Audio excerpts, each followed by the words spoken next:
Hey guys, welcome to the channel. As you see in the thumbnail, what if Naruto become like Madara 11K special movie. Before I start, please do support for more awesome content and subscribe my channel and like this video, and also go support the TheEnderofAllThings for writing that awesome fanfic. Let's start this video. For the greater good, stop toying with the prey Naruto, they bore me, let us seal the Jubi and complete the infinite Tsukiyomi. Said Madara. Whatever you say, grandfather, honestly they are starting to bore me as well. Who would have thought that the 5 kage of the most powerful hidden villages would fall so easily along with their entire shinobi forces combined? Responded Naruto. I agree, Hashirama would be disappointed to see how we extinguished their will of fire so easily. His descendant, that Senju with the big breasts, pales in comparison to what we could do back then. Even his weakling brother made me have to pay attention to what was going on. And that brat Inoki still has not learned how to dance well enough with me. Madara sighed. Overlooking a massive battlefield stood 2 figures atop a colossal beast with one large eye and tentacles for arms. Both in crimson armor, similar to a samurai's, worn over a black suit and pants with shinobi sandals. The armor constructed from metal plates formed to protect their bodies around the chest, waist, shoulder, thighs, and back. They wore fingerless black gloves. Both had gun base on their backs and an Adachi-type sword strapped to their hips with red and black hilts. The most intriguing thing about them were their eyes. Their eyes contained a ripple-like pattern centered around a dot. Around that dot were 3 tomos symbolizing their power over both the abilities of the Sharingan and the Rinnegan. Beneath them were a slew of bodies, with cuts and holes and burns and broken body parts, most dead. Within that graveyard staggered the 5 cages that stood against Naruto Uchiha, Madara Uchiha, the Akatsuki, and the many that they had revived to fight for them using the Edo Tensei. The Reikage Mighty A, young Kazukage Gaara, Hokage Princess Tsunade, the Mizukage Mei, and the Tsuchikage Inoki. All banded together to fight against Madara's plan to take over the world by releasing the 10 tails and using their infinite Jinjutsu. We won't let you do this, Madara. We will save this world from your darkness, your curse of hatred. We are the cage of our villages, it is our duty to defend our people, we will not allow you to do this. Screamed a heavily wounded Tsunade, the diamond-shaped mark on her forehead gone, her ability to stay standing quickly fading, along with her hopes of protecting what her ancestors had fought so hard to build, and her loved ones Nawaki and Dan wanted so much to protect. Only the hope that reinforcements from the other divisions would arrive soon to help them kept the 5 battered cages standing upright. It is over, Tsunade, you were always going to lose, you are too weak, now be gone the lot of you. Says Naruto, and without moving blasts away the last hope that the world had to survive with a Shinra Tensei. Finally we can begin, Naruto, this role belongs to you, you must be its Jinchuriki, since you have both the blood of the Uchiha and the Senju running in your veins. Madara was interrupted by him, sensing something coming from a mile away. He quickly realized it was about a couple hundred more shinobi racing toward their location. I sensed them too. Come grandfather, I want to test the power of the 10 tails before we project on the moon, who knows when we will be able to slaughter this many shinobi, if ever again. Said Naruto. Dancing is entertaining, Naruto, but not if your opponent cannot dance on a level similar to yours. Besides, I thought you were in this for peace and for what happened to your parents, not for the killing. Madara questioned. I suppose you have rubbed off on me, old man. Let us complete this and be done, this has been years in the making, I just want it to be over with. Replied Naruto. Very well. As Naruto released the weight seals on his armor and began to take it off, Madara proceeded to make the preparations for their plan, drawing intricate seals on Naruto's entire upper body. Be prepared, Naruto, this may be painful, you are not a young baby, therefore your chakra coils have already hardened themselves, it may take a lot more for you to adapt to the massive power this beast contains. Explained Madara. Understood. Madara began to perform hand seals, and the Shinigami appeared behind Madara. I recognize those seals, Madara, are we really using that sealing jutsu, won't it take your soul? Please Naruto, I bow to no one, not even the god of death himself.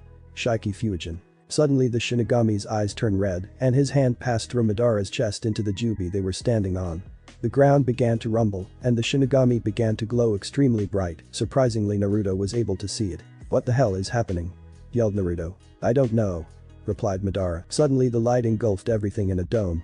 And why am I not? Because he was too far gone, he would not change his path, his brutality exceeds anything I have ever witnessed. You however still know the meaning of mercy, the meaning of forgiveness, and unlike him your purpose was to stop the pain in this world. Even if you are a descendant of Madara, the most evil being ever known, do not forget you are also a descendant of Hashirama, fight that darkness within you. Even if what you said is the truth, if I am still savable, it is too late, I have done too many wrongs, no matter how many rites I perform, I will never be able to redeem myself. Nor will I ever have another chance to save the world from its pain, it is not possible. Nothing is impossible. Naruto, say you had the chance to go back in time, say that what you have done had never come to pass, say that you could fix everything and could still bring peace to this world. I would move heaven and earth to achieve that goal. Can you do that? Can you send me back to before? I can and I will, but you must swear to me that you will stop your grandfather and the Akatsuki, no matter what. I swear to you. But when will you send me back? To when everything changed, to when you and your sister first fought and she almost killed you, when you vowed that you would be second to none and set out to have everyone acknowledge you. I'm going to be 6 years old. Indeed you will, but you will also have the knowledge and the power of your present self. You will have everything you need to stop what is coming. Thank you for what you are going to do. Good luck, Naruto, but understand your grandfather was much stronger than you when you both released the Jubi. You must try to surpass him, or else it will all be for naught. I will surpass him. Good. Suddenly the Shinigami put his hand over Naruto's forehead and was once again engulfed in a white light. Naruto, Naruto, Naruto. Minato Namikaze, the Yellow Flash and 4th Hokage of Konohagakure, was shouting at his son. Yes, father, replied a 6-year-old Naruto, but within him was one of the strongest shinobi to ever live, descendant from the 2 strongest shinobi ever, Hashirama Senju on his father's side and Madara Uchiha on his mother's.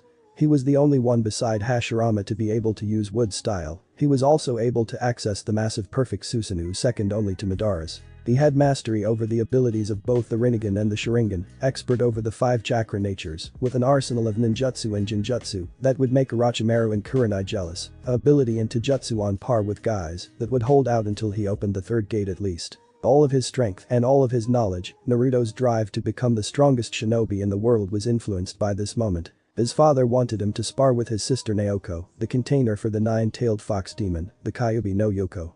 6 years prior, a masked man attacked the cave that Kushina was giving birth to Naoko and Naruto. The masked man was able to kidnap Kushina and release the fox. Luckily Jiraiya of the Sannin was there, Minato, and he, both being powerful ninja, were able to overwhelm the masked man long enough to seal the Kyuubi within Minato's newborn daughter. From that point forward, Naoko was viewed as a hero, the one who would keep the village safe from that monster fox by keeping it locked up in her belly. The village loved her and so did her parents. Naruto from the beginning of his life onward was overshadowed by his sister. His parents loved her more and so did the village.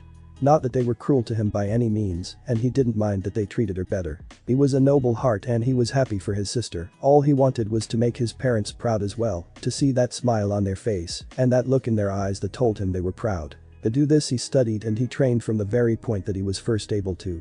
Even at 6 he knew what chakra and ninjutsu and jinjutsu and taijutsu was. He couldn't wait to join the academy and start his journey to become a great shinobi like his father and to one day become Hokage, to gain the right to protect his precious people too.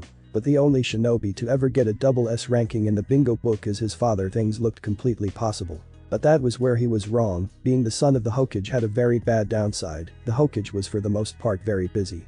So whenever he could spend time with his family, it was with his beautiful wife and his daughter. He did this because he had a feeling, the Hokage had a feeling, that the masked man who had attacked his wife and released the fox would return. He also had a feeling that his daughter was the child of the prophecy that his sensei Jiraiya had told him about, the one who would either bring peace to the world or destroy it. So Minato took it upon himself to train his daughter to be the greatest shinobi to have ever been. His daughter would defeat the masked man and bring peace to the world. And that goal would leave little time for Naruto. This was where Naruto began his journey to darkness. All that neglect that had been building up inside him was his fuel. With it he would go on to unlock his abilities and try to bring the world the peace that his father wanted. At 16 Naruto would go on to meet Madara as he tried to complete his plan to release the Jubi by kidnapping his sister. Both he and his sister were jounin by this time. But seeing Naruto's darkness and Naruto's revelation that he wanted to bring peace to the world and defeat Madara, Madara was interested in the boy. Knowing that he was his grandson, he elected to take the boy under his wing, to train him even further and have him join the Akatsuki. Listen to me, Naruto, I know who you are, I know the power you hold, and I have the same dream that you do, to bring peace to this world. You are Madara Uchiha, you don't know the meaning of peace. I am your grandfather Naruto, Kushina is my daughter, and I am doing this for her, for you, for all those that have experienced the pain of losing people close to them. Join me, Naruto, and I will teach you so many things. I will make you stronger, and together we will bring peace to this world. No shinobi, no war, just peace. How can I trust you? You can't, a shinobi's greatest weapon is deception, but I am telling you the truth here, and now, you can believe me. If you couldn't, you would have been dead by now. You are my family, and I want us to achieve our goals. With much consideration, Naruto thought of everything in that moment about his life. He wanted peace, he wanted to make his parents proud, he had killed too many and seen too many die to want anything else other than to see the dream that his peace be realized. I will go with you. Good. From that point on, Madara would take Naruto under his wing and train him to perfection. Naruto would become a missing ninja of Konohagakure, beginning with an A rank, quickly becoming an S rank when he killed Orochimaru, and began to help Madara take the Byajas from their respective villages. Soon the Akatsuki whom Naruto joined and became one of the most powerful members of had all but the ninth beast whom Naruto's sister was still the Jinchuriki of. "Brother, stop doing this please," shouted Naoko. "Son, please stop this," screamed Kushina. "Naruto, please," pleaded Minato. "This is what you wanted, father, for peace to be brought to this world. I will bring that peace that we both want, and soon all this struggle, all this death will bear fruit. We will no longer have to kill. The world will no longer know the meaning of pain." Behind Naruto, dressed in his Akatsuki robe, stood the other members of the organization: Deidara, Haiden, Kisame, Kakuzu, Zetsu, Tobi, Itachi, Sasori, Nagato, and Konan. Next to Naruto stood his grandfather Madara Uchiha. In front of Naruto stood his family, his father the 4th Hokage Minato Namikaze, his mother the Red Death Kushina Uzumaki, and his sister Naoko Uzumaki Namikaze.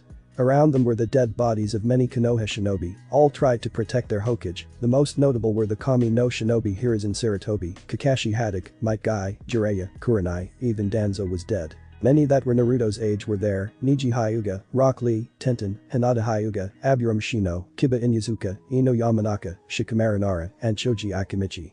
Sasuke Uchiha, Sakura Haruno, Sai, all dead. "Don't do this, Naruto, it isn't you. It is now." Naruto couldn't speak anymore because there was a kunai protruding from his chest.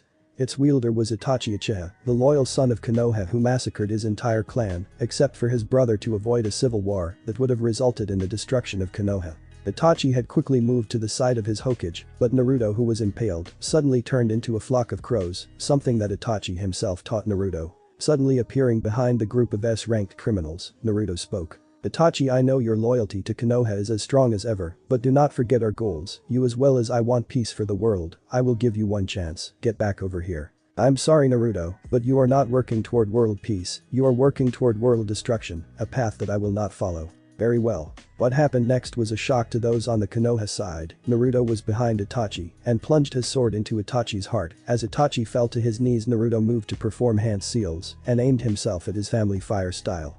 Great fire annihilation.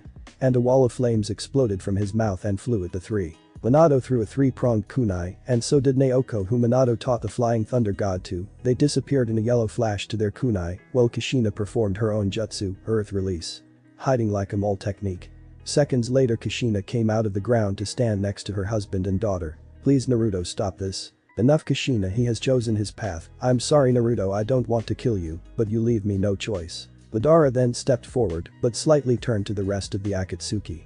"Stay out of this matter is between family." "Father, please don't do this, you don't have to do this," screamed Kushina. "I'm sorry, daughter, but Konoha needs to pay for what it has done, and this world will know peace. I will let you live, just leave, all we want is Naoko," reasoned Madara. "You know I won't leave my family." Naruto moved to stand next to his grandfather. "Shall we begin?" said Naruto. Naruto thrust his hands forward, shuriken flying at the trio in front. "Shuriken shadow clone technique," muttered Naruto, and his shuriken turned into a couple dozen fire-style fireball jutsu. Shouted Madara, and flames erupted from his mouth. The flames quickly caught up with the shuriken in the air, setting them on fire and increasing their speed. 3 seconds later, the shuriken hit their target in a large explosion, but as the smoke cleared there was nobody there. Naruto and Madara both stood in their spots as they felt something appear above them. Both Minato and Naoko smashed their Rasengans into the ground, creating large craters, completely passing through Naruto and Madara. Naruto and Madara noticed was covered in a bright yellow chakra cloak. Naruto launched a Shinra Tensei, knocking both of them away, but quickly chased after them, creating something that Naruto copied from Kakashi with his eyes. Chidori. Naruto lunged his hand forward toward his father, but caught nothing with his attack. Feeling something coming, Naruto again turned intangible, and as soon as he did, chakra chains passed through his body, originating from underground where he suspected his mother was. Naruto punched the ground with chakra laced into it, blowing it apart to reveal Kushina. Kushina then jumped up to avoid another of Naruto's Chidori's, her chakra chains still trying to find their target. On Madara's side, he was engaging in a taijutsu match with both Minato and Naoko. Naoko's speed and strength greatly enhanced from the chakra given to her by the Nine Tails, and Minato, the fastest man in the world, seemed to be even with the shinobi legend Madara. Madara quickly ducked as a kunai passed his head and turned around to see a Minato appear in a yellow flash, Rasengan in hand. Minato thrust his jutsu forward, but was met with a barrier coming for Madara that absorbed his jutsu, with his weight pushing him forward. He could not quickly maneuver away from Madara's hand that grabbed onto his neck. Something happened to him as he was grabbed by the neck. He no longer had control over his chakra, as if it was being sucked from his body and siphoned into Madara's. But before he could find a way out of the grip, Madara decided to finish him and removed his soul from his body. One down. The fourth Hokage had died. Father. Naoko lunged forward to attack Madara, but he dodged. Instead she received a kick to the face, sending her flying away.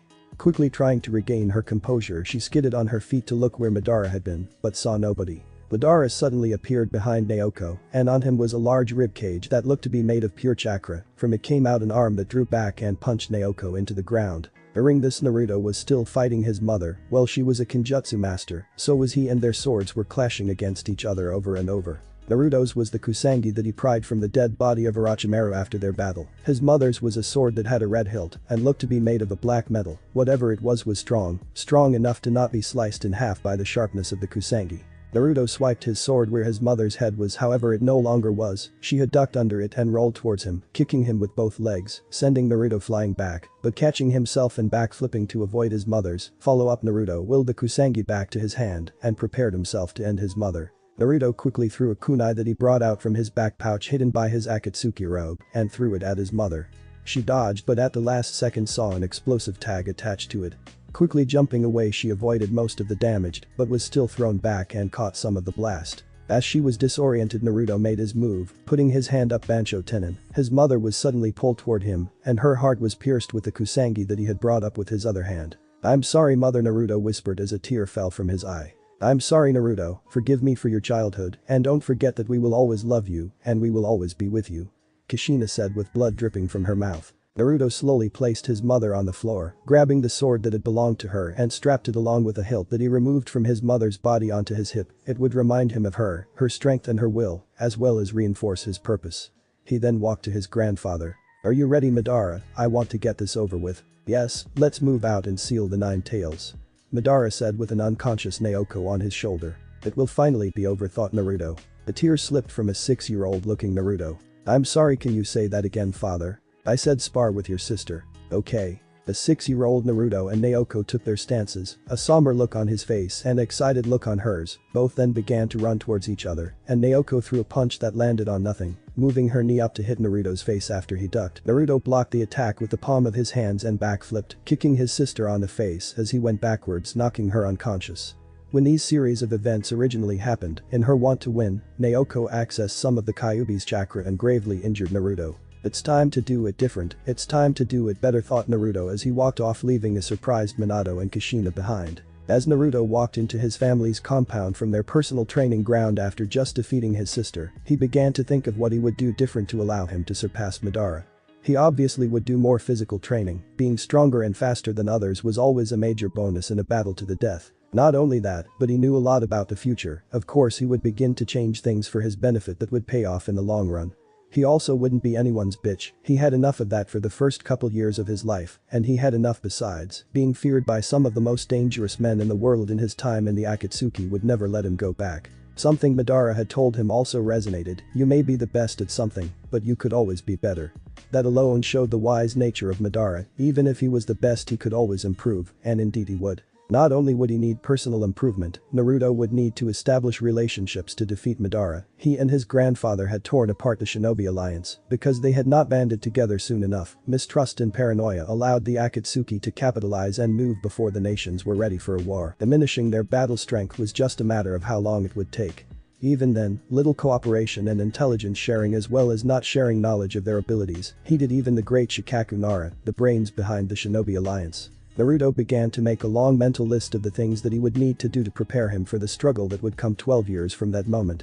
To be honest, he was a bit excited to see what he could change and what would result. Walking into his room, Naruto began to think about his previous life. It was time to have some fun with a second chance. Besides, the Shinigami didn't give him any restrictions. He just said to save the world from Madara and the Akatsuki, which he would. For sure, Naruto wanted to begin amassing his power, but at 6 years of age it was probably too soon. For now, knowledge would have to be enough for him. But another thing came to his mind when he looked at a picture that was on his small desk, littered with scrolls on theories of chakra and taijutsu and ninjutsu. It was a picture of his family, the ones he had killed. How could he face them? How could he live with them and eat with them and be near them when he had betrayed them?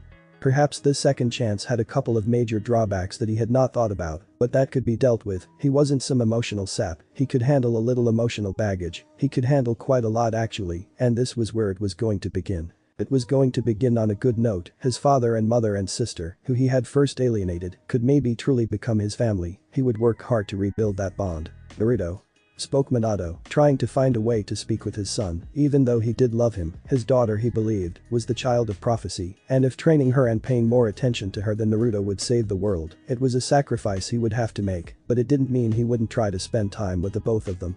Maybe he could even teach them a lot of what he knew as a ninja, make them both great shinobi, great enough maybe to appoint one of them as his successor, the God Aim, or if it didn't happen before then the Rakyudame.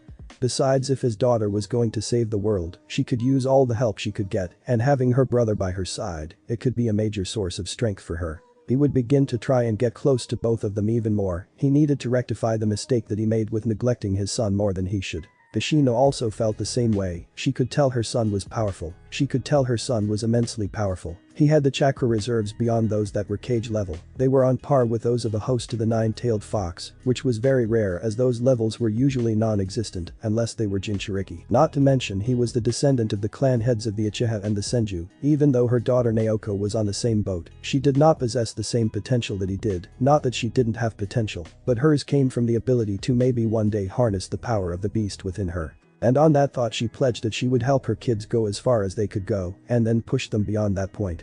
While Kushina was contemplating how she could help her kids, Minato was having a conversation with his son about what he wanted to do about both his and Kushina's new resolve to help them both and care for them more than they had been previously doing. He wanted Naruto to accept him and allow Minato to train him.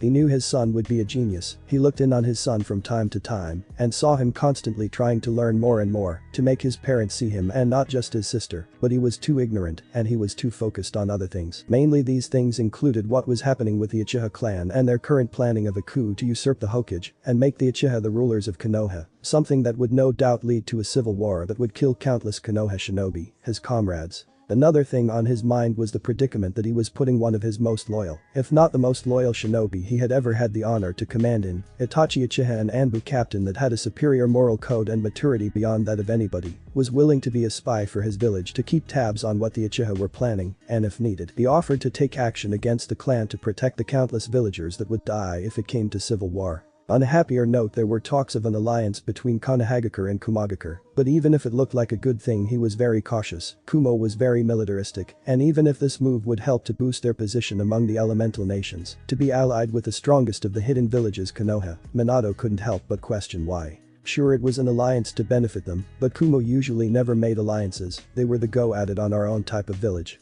What Minato believed was the true motive were the bloodlines. Kumo had the least amount of bloodlines out of all the hidden villages, while Konoha had the most amount of bloodlines, and they were some of the strongest like the Byakugan and the Sharingan. Not only that, but they also had the most secret clan techniques and other secret or forbidden jutsu that would completely decimate other villages if it was used.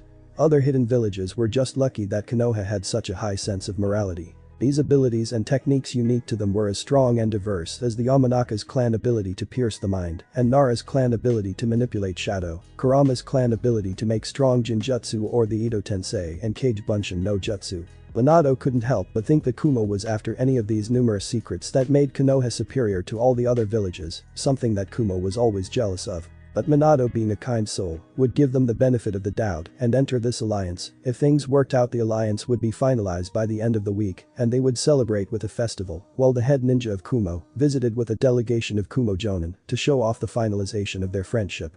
1 week later, the festival was almost over and the atmosphere was quite exciting. In a world where there was constant danger, it was nice to know that they had at least one less enemy to worry about and even gained a friend in the process. All the villagers and the shinobi of Konoha were celebrating this major victory. The ninja delegation of Kumogakure were sticking to the shadows doing reconnaissance. They were ordered by the Raikage to scout out the security of the village and to, if possible, take any scrolls or techniques that they could get their hands on. Also, if they could manage it, they were to try and take an Uchiha or Hyuga child.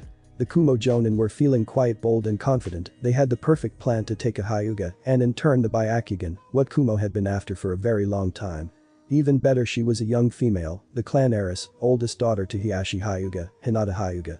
At 6 years old she was kind of weak, already being trained in the arts of the gentle fist by her clan, but she was slow to learn it. An hour later the head ninja of Kumo was waving goodbye as he passed through the village gates, amused that they didn't even know they stole one of their village's most powerful bloodlines. The plan was to take the Hyuga and the disorder and the distraction of the festival, replace one of their men with a shadow clone to not arouse suspicion, while the real ninja waited outside with the kidnapped Hyuga. They would then rendezvous in the forest and return to their village and be praised as heroes. Unfortunately they did not account for somebody to be following them, to be there when they met up with each other, but on the other hand, it was just a kid. But this kid had distracted the father of the Hyuga child so that he could have a chance. You there, stop where you are and hand me the girl. Surprised, the Kumo ninja immediately took battle stances, suspecting that they were surrounded by a couple of teams of Konoha Anbu. Instead they were met with the sight of a child. This child had long blonde hair that ended with red and black at the tips. He was garbed in black ninja attire, short-sleeved high-collared shirt, black Anbu pants and sandals.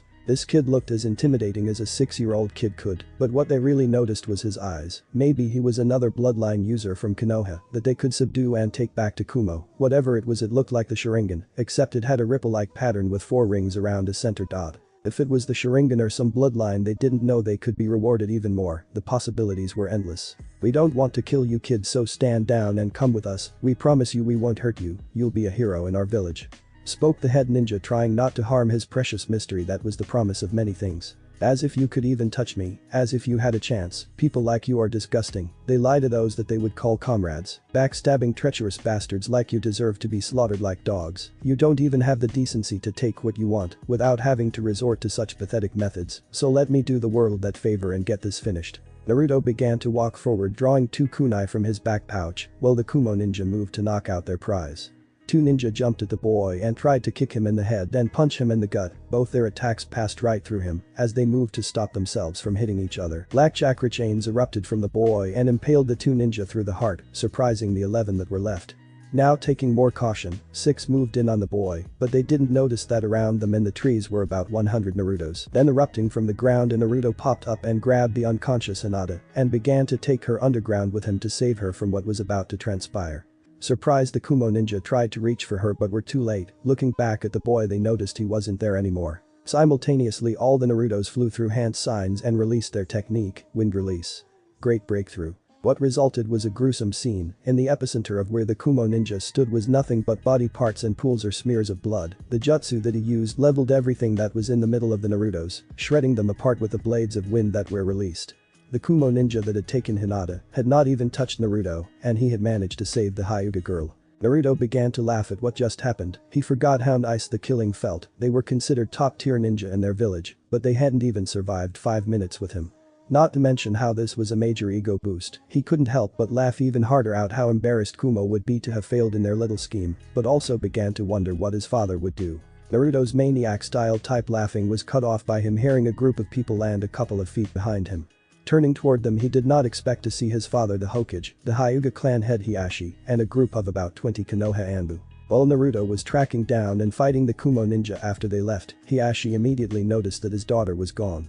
He quickly went to inform the Hokage that his daughter was missing, and at that moment Minato knew that it was the Kumo ninja. They had infiltrated the village to steal a bloodline, the Byakugan. Wasting no time, he called to the hidden Anbu in the room and ordered one to grab a couple of squads and to meet them at the village gates.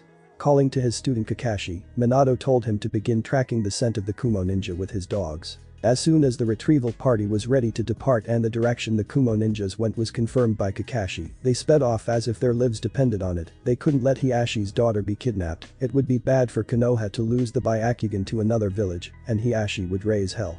A few minutes in, out of nowhere came a loud explosion that created a large dust cloud over its center. They moved towards it and were shocked when they saw a small boy standing there laughing at a pool of blood and body parts with an unconscious girl laying next to him. They were more shocked to see it was the Hokage's son and the clan head's daughter. "Naruto, are you okay? What the hell happened here?" Spoke Minato out of concern for his son, shocked that his little boy had slaughtered a group of such high-class shinobi and was laughing at the work that he had done. He was quite disturbed. "Oh hey father, I saw that the Kumo ninja were trying to kidnap Hinata here, so I decided to go after them and test myself. And I must admit I am kind of awesome, right?"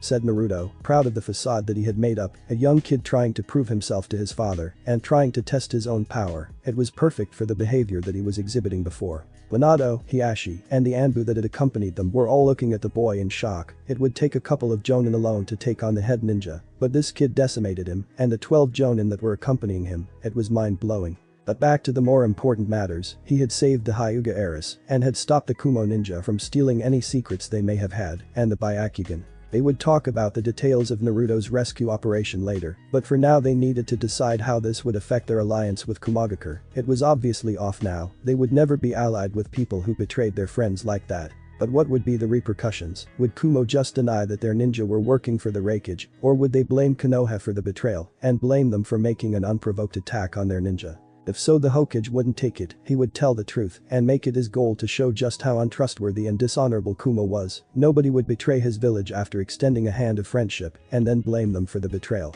Minato made this very clear in his message to the Raikage that he sent via messenger bird. Along with the bird was a storage scroll that held the bodies of the 13 dead Kumo shinobi. On to what happened with Naruto, Minato demanded an explanation, and he was surprised to hear what he was told. His son told him that he just planned it well. But not only was he strategically smart, he was also strong and versed in various aspects of shinobi arts.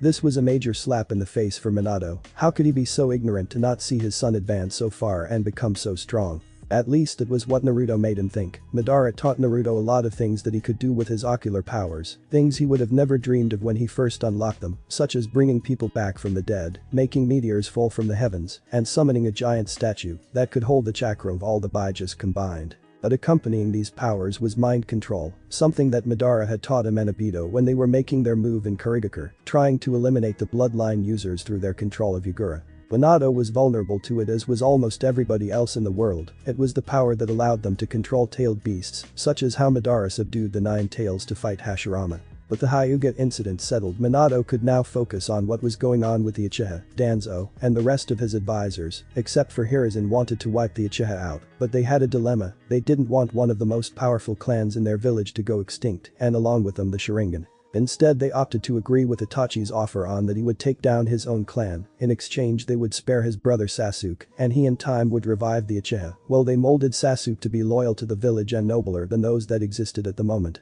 But those characteristics instilled in him, all the Uchiha that came after him would hopefully inherit those ideals and not turn out to be assholes that considered themselves superior to everyone else. Itachi would also join an organization that Jiraiya had told them about, a new up-and-coming group of S-class criminals called the Akatsuki. The attack was supposed to take place in 3 days, and preparations for the defenses of the village in case other villages tried to attack in the chaos were being set up. It pained Minato to have to do this, but he had to place his village above all else. Just like when he put the 9 tails in his daughter for the village's sake, he would need to authorize this horrendous deed and pass it on to one of his most outstanding shinobi. Minato needed to spend time with his family. It always cheered him up just to be in proximity to them, and he could quite possibly begin to train them, even at the age of 6. Both were really smart and could probably get a couple things down easy and work towards advanced techniques by the time they became genin. It would be cool to spend time with Naruto and Naoko, with their mother helping him as well. Maybe they could be prepared for the Chunin exams by the time they graduated the academy. He was already wondering who he would assign to be their sensei. Flashing to his family compound, he heard something loud coming from their training ground in the back. Going to see what it was, he saw his small son fighting about 50 solid clones of himself. Surprised, he wondered how his son knew a Jonin ranked forbidden jutsu that took large amounts of chakra just to make a few, but he was currently fighting 50. Even more surprising to him was that he had black chakra chains coming from his body, a technique he thought only his wife could use. Also, his eyes were spinning, and they looked like the Rinnegan and Sharingan combined. Sensing his father, Naruto stopped. He turned to look at him and dispelled his clones, in the process seeing Minato with his mouth slightly agape. "Hi father." "Naruto, your eyes, they're the Rinnegan and Sharingan," Minato said, still trying to accept his son had the eyes that the sage of the 6 paths had, and within them were the eyes of the Uchiha clan. "I know." "What do you mean you know? Do you know how you have them?" "Because I'm a descendant of Hashirama Senju and Madara Uchiha, and in turn the creator of all jutsu, the sage of the 6 paths." "How do you know so much, Naruto?" "You underestimate me, father, you have for a long time. But you're only 6 for goodness sakes." "I know. How are you so calm about this, and how long have you had them?" "I'm calm because I've had them for 2 years, I've coped." "My goodness, well, what can you do with them?" A lot actually, but don't worry father, you will probably see everything in due time. But here let me show you a taste. Naruto made Minato kneel down to his height and placed his hand over Minato's head. Sifting through his mind he saw what Minato had come home for and wanted to help his father. It made him uneasy to know that his father had once ordered the Uchiha clan massacre. But now it made sense, he was doing it for his village. I would love to train with you father, but I'm probably stronger than you so don't go easy on me. Said Naruto with a smile and jumped back getting into his battle stance. I'm the fourth Hokage Naruto, the yellow flash, I'm pretty sure I can take you easily. Well bring it on. Both ran at each other with speeds that would be slightly faster than the Raikage in his lightning release armor. Reaching each other in less than a second they went to punch each other, but their fists connected in midair. They tried to knee each other after, but both connected in midair again. Jumping backward simultaneously, Minato threw a three-pronged kunai at Naruto, which in turn Naruto blew away with a Shinra Tensei. Not wanting to show how strong he was to his father, Naruto knew he had to lose this, so he rushed forward to punch his father and engaged in a taijutsu match that left various openings in his stance. Minato saw these openings and could tell that his son was skilled. With a bit of practice he knew his son would become a great shinobi, even maybe the Hokage. At 6 he had killed 13 Jonin and could almost match the yellow flash in speed. He was already beyond Genin level. Minato thought he had evaluated Naruto enough and so finished by kicking Naruto in an opening that he had left. Wow Naruto, you're pretty good, how about we begin your training and you'll be amazing by the time you make Genin? Said Minato with a smile. Sure father. Replied Naruto with a similar smile.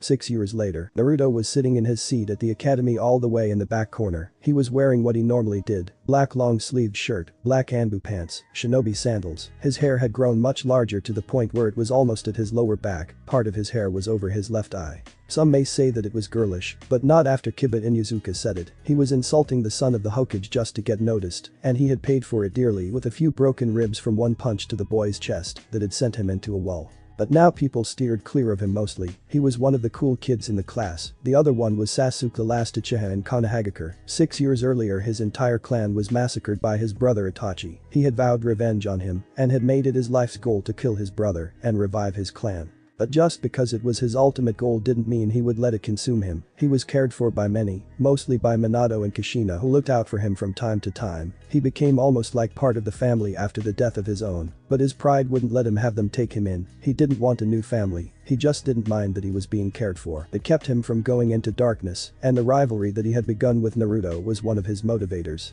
Back in the classroom, today was their final exam to become Genin, which would consist of a written exam and then practical exams that would evaluate whether they were ready to become the next generation of defenders for Konoha. Minato Namikaze, the fourth Hokage, began to make his speech that he hoped would inspire them to give it their all.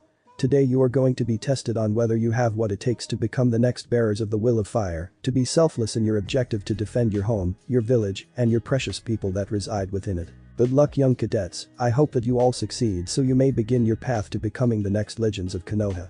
Thank you for your time and do well. You may take it from here Haruka, Mizuki. With a smile Minato flashed away leaving most of the students except 2 shocked and even more determined to pass this exam. They wanted to be cool and strong like the Hokage of their village. Alright cadets, you will now be given your tests, try your best, and good luck. Spoke Haruka with confidence. He was confident with this year's batch of probable shinobi, he had many promising candidates. In his class sat the future clan heads of the Nara clan, Akamichi clan, Inuzuka clan, Hyuga clan, Aburam clan, the last surviving Uchiha, the son and daughter of the fourth Hokage, and many other brilliant kids that had the potential to become great shinobi. Passing out the tests he saw the fangirls of the class wish Naruto and Sasuke good luck and blow them kisses and mutter how much they loved them. Silence please. The room got silent and they began to focus on their tests. The tests weren't some foolish questions about history and theory, although some of that was included. A few years ago when Minato gave Naruto the test to see what he knew, Naruto completely bashed how easy the test was, and Minato couldn't help but agree, so he tuned it to make it more appropriate putting in situational questions and advanced questions that would be more fitted for future shinobi than any random person with a decent knowledge of history and idea of the shinobi arts. Minato also changed the curriculum to focus more on the physical and upgrade the intellectual, but still tried to give the students the pride, loyalty, nobility, honor and caring ideals of the village. After about half an hour the tests were finished and it was time to move on to the practical, so Mizuki and Haruka began to let everybody outside for the shuriken kunai toss, the spar with the instructors, and the jutsu demonstrations. Naruto and Sasuke performed everything perfectly, but Mizuki went a little way harder on Naruto than the others when it came to the spar, enough to where they were both fighting beyond the abilities of any genin. This surprised Naruto, Mizuki, Iruka, Sasuke, Naoko, and the rest of the kids that came from shinobi families. However, when Iruka saw it was going to get out of hand, he stopped it and looked at Mizuki with a scolding face. "Are you okay, Naruto? Why did he go so hard on you?" questioned Naoko, worried for her brother. "I don't know, but I'm fine, Naoko. We both know I can take him out without breaking a sweat. Okay, big brother." And it was true that he could take on Mizuki. He could take on several cage-level shinobi until he would have some difficulty. Mizuki was nothing compared to him, but he was wondering why he had gone harder on him, and he knew Mizuki was actually trying to hurt him, but he didn't know why. After everybody was done sparring, they performed their jutsu test, which most students passed. It was the basic Bunshin, Henge, and Kawarmi. Finally, after the day had ended, most of the class had shinobi headbands to show off to their parents. Looking for their parents, Naruto and Naoko began to walk further out of the academy gates and finally caught sight of them. "Mom, Dad, we're over here."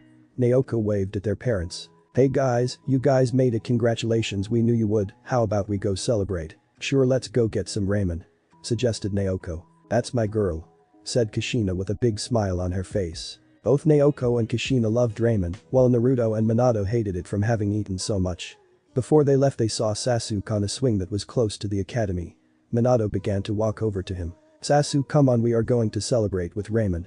"I don't want to impose, Lord Hawk." "I'm not taking no for an answer, Sasuke. You're practically part of the family now, let's get going," Minato said, not letting the young Uchiha reject the offer. "Thank you, sir." Soon Minato and Sasuke joined Naruto, Kushina and Naoko. They were all beginning to walk down to the Ichiraku ramen stand when Kushina suddenly remembered that she had her camera on her. "Wait guys, I want to take a picture." "Put your headbands on." Putting their headbands on, the three of them got into position with Naoko in the middle and Sasuke and Naruto on her sides. All smiled gently for the camera. Those three had great potential. They were going to be legends when they grew up. They radiated destiny. After the photo, Minato treated everybody to ramen, which put a major dent in his wallet when both Naoko and Kushina were eating. "So how did you guys do on the tests? Did those 6 years of training make it look like something you could do in your sleep?" said Minato. For the 6 years since Minato's spar with Naruto, he began to train both Naruto and Naoko alongside with Kushina, and a while after Sasuke's family was killed, he joined them when Minato invited. Together they learned things that were way beyond the level of things they should be learning at that age. Minato taught his kids techniques and put them through immense physical training, while helping Sasuke with his clan jutsu, also helping Naruto with some of the Uchiha clan jutsu, since he had power over the Sharingan that greatly surprised Sasuke. Then, with permission from Tsunade, the last Senju technically on paper, he got permission to teach Naruto some of the Senju clan techniques, and they were very high-powered. Kushina also taught Naruto how to use his chakra chains more effectively and taught Naoko how to access the Nine Tails chakra and control her Biju. "So Dad, are we all gonna be on the same team, because that would be so cool?" "I mean, we've trained with each other for 6 years, we would have amazing teamwork," said Naoko enthusiastically. "Yay, I pulled a few strings, and you guys will be paired together with your sensei being Kakashi, my former student and former Anbu captain. How about that, huh?" replied Minato with a smile. "They would make a great team." "Oh really, that's awesome." Naoko had to smile. She was on a team with her brother and a good friend, and their teacher was going to be one of her dad's students, so he must be awesome and powerful. It was beginning to get dark, and Naruto was just walking around the village evaluating his progress and things that he would need to do. He was finally in his shinobi years, and this was when things were going to get more important. For the first 6 years he was stuck in the confines of the village and had trained to the bone and got as much knowledge as he could while he was here. But something that Naruto was not able to get his hands on was the forbidden scroll in the Hokage library that was constantly guarded by Anbu. His opportunity would come soon enough when Mizuki would present himself to him and give him an assignment to steal the forbidden scroll to achieve the rank of Chunin, an exam only given to the rookie of the year of every class, as Mizuki had put it last time. Like clockwork, Mizuki showed himself and made the offer, saying that he went hard on him just to test that he was worthy, and Naruto agreed to it just so that he could inform his father and catch Mizuki red-handed and extract information from him. Not wanting to put Naruto in danger, Minato gave him the real scroll, which Naruto began to read over in the forest, his eyes recording everything that he saw, surprised at the jutsu that was kept in this scroll. That scroll was extremely dangerous and jackpot to anybody who wanted to become powerful. Appearing on a tree branch, Mizuki shouted out to the 12-year-old boy, "Good job, Naruto, now give me the scroll." From behind him came the response, "I don't think so, Mizuki." And with that, Naruto placed his hand on Mizuki's head and extracted all the information that he could, then he pulled his soul out of his body. Before Mizuki fell off, Naruto grabbed him and then picked up the scroll that was on the floor where he teleported from and teleported to his father's office. In the office was Minato and a couple of jonin like Kurenai, Kakashi, Asuma, Guy, and a couple of others, all shocked that the Hokage's son just teleported in with a dead body on his shoulder and the forbidden scroll on his back. Minato was unfazed by this. "Hey Naruto, what did you find out?" He wanted the scroll for the Sannin Orochimaru. Orochimaru promised him power in return for the forbidden scroll, but Mizuki didn't know where he was going to be. Orochimaru just said to grab it and escape, that he would find him. Damn it, that snake had a spy in the village, and we don't even know where he is going to be. Fine Naruto, thank you, you did a good job. This will count towards your record as a B-rank mission. Thank you father, I'll take my leave, have a big day tomorrow, don't we Kakashi-sensei? Iruka was in his classroom with a new genin that had graduated, ready to call out the teams that the Hokage had assigned. Yesterday the Jonin were trying to make requests on who they got, because this year's class had a lot of high potential shinobi. Many tried to get their hands on the last Uchiha, the container of the 9 tails, and the genius Naruto who had killed 13 Jonin at 6 years old. Unfortunately for them, those choices were already reserved for the last surviving student of the 4th Hokage, Hada Kakashi, the copycat ninja. Many of the other Jonin were happy with what teams they had received. Kurenai got Hinata, Shino, and Kiba. Asuma got the next generation of the Ino Shikacho trio, and the rest of the teams came out pretty well balanced. Minato believed that these teams would have good teamwork, and now it was time for their Jonin sensei to introduce themselves and learn a little bit about their students. Then they would determine whether they would pass or fail them with their own test. Currently the newly formed Team 7 was waiting for Kakashi, who was 3 hours late, but suddenly the sliding doors opened to reveal the silver-haired Jonin, until he was smashed into the wall by the giant fist of Naruto Susanoo. "You're late Kakashi," said all 3 of his new students simultaneously. At first he was honored to be able to teach the children of his own teacher, and the last Uchiha to honor his dead best friend Obito, but now he was kind of scared. This 12-year-old kid had just punched him into a wall with a hand made of pure chakra. It looked like Kushina's temper had rubbed off on them, and if so he would be in a world of hurt. He still remembered the beating that she gave him when she caught him and Minato reading their porn in the Hokage office. He had never been so close to death in his entire ninja career. "Oh," he said as the fist dispersed. "We will not tolerate your tardiness Kakashi. If you are late to meet us one more time, we will destroy you," said Naruto. He remembered how aggravating Kakashi being late was. He would never go through it again. Ignoring them he said, "Meet me on the roof." And sunshine to the roof. The rest quickly followed, which surprised Kakashi, but he kept his cool. "Well, introduce yourselves." "But we already know you Kakashi, you're basically an uncle to us. I mean, come on, you come to our house almost every week and sometimes help train us," spoke Naoko, not wanting to waste time. She wanted to begin her super awesome training and missions. "Fine, then meet me at our usual training ground tomorrow."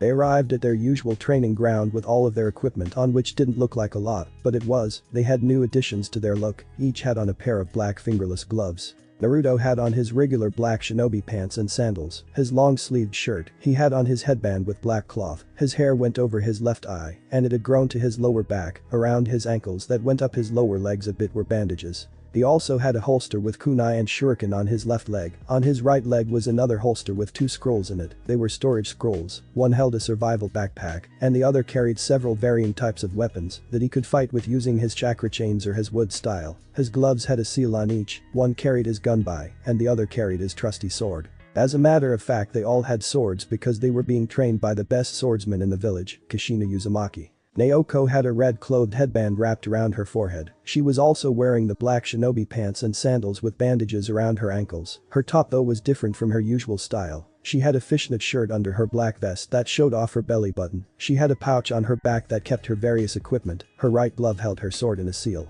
Sasuke looked the same as Naruto, except his hair, which was shorter. He had only one holster that was strapped to his left leg. They all looked like professional shinobi, not fresh genin that barely got out of the academy, and Kakashi noticed this.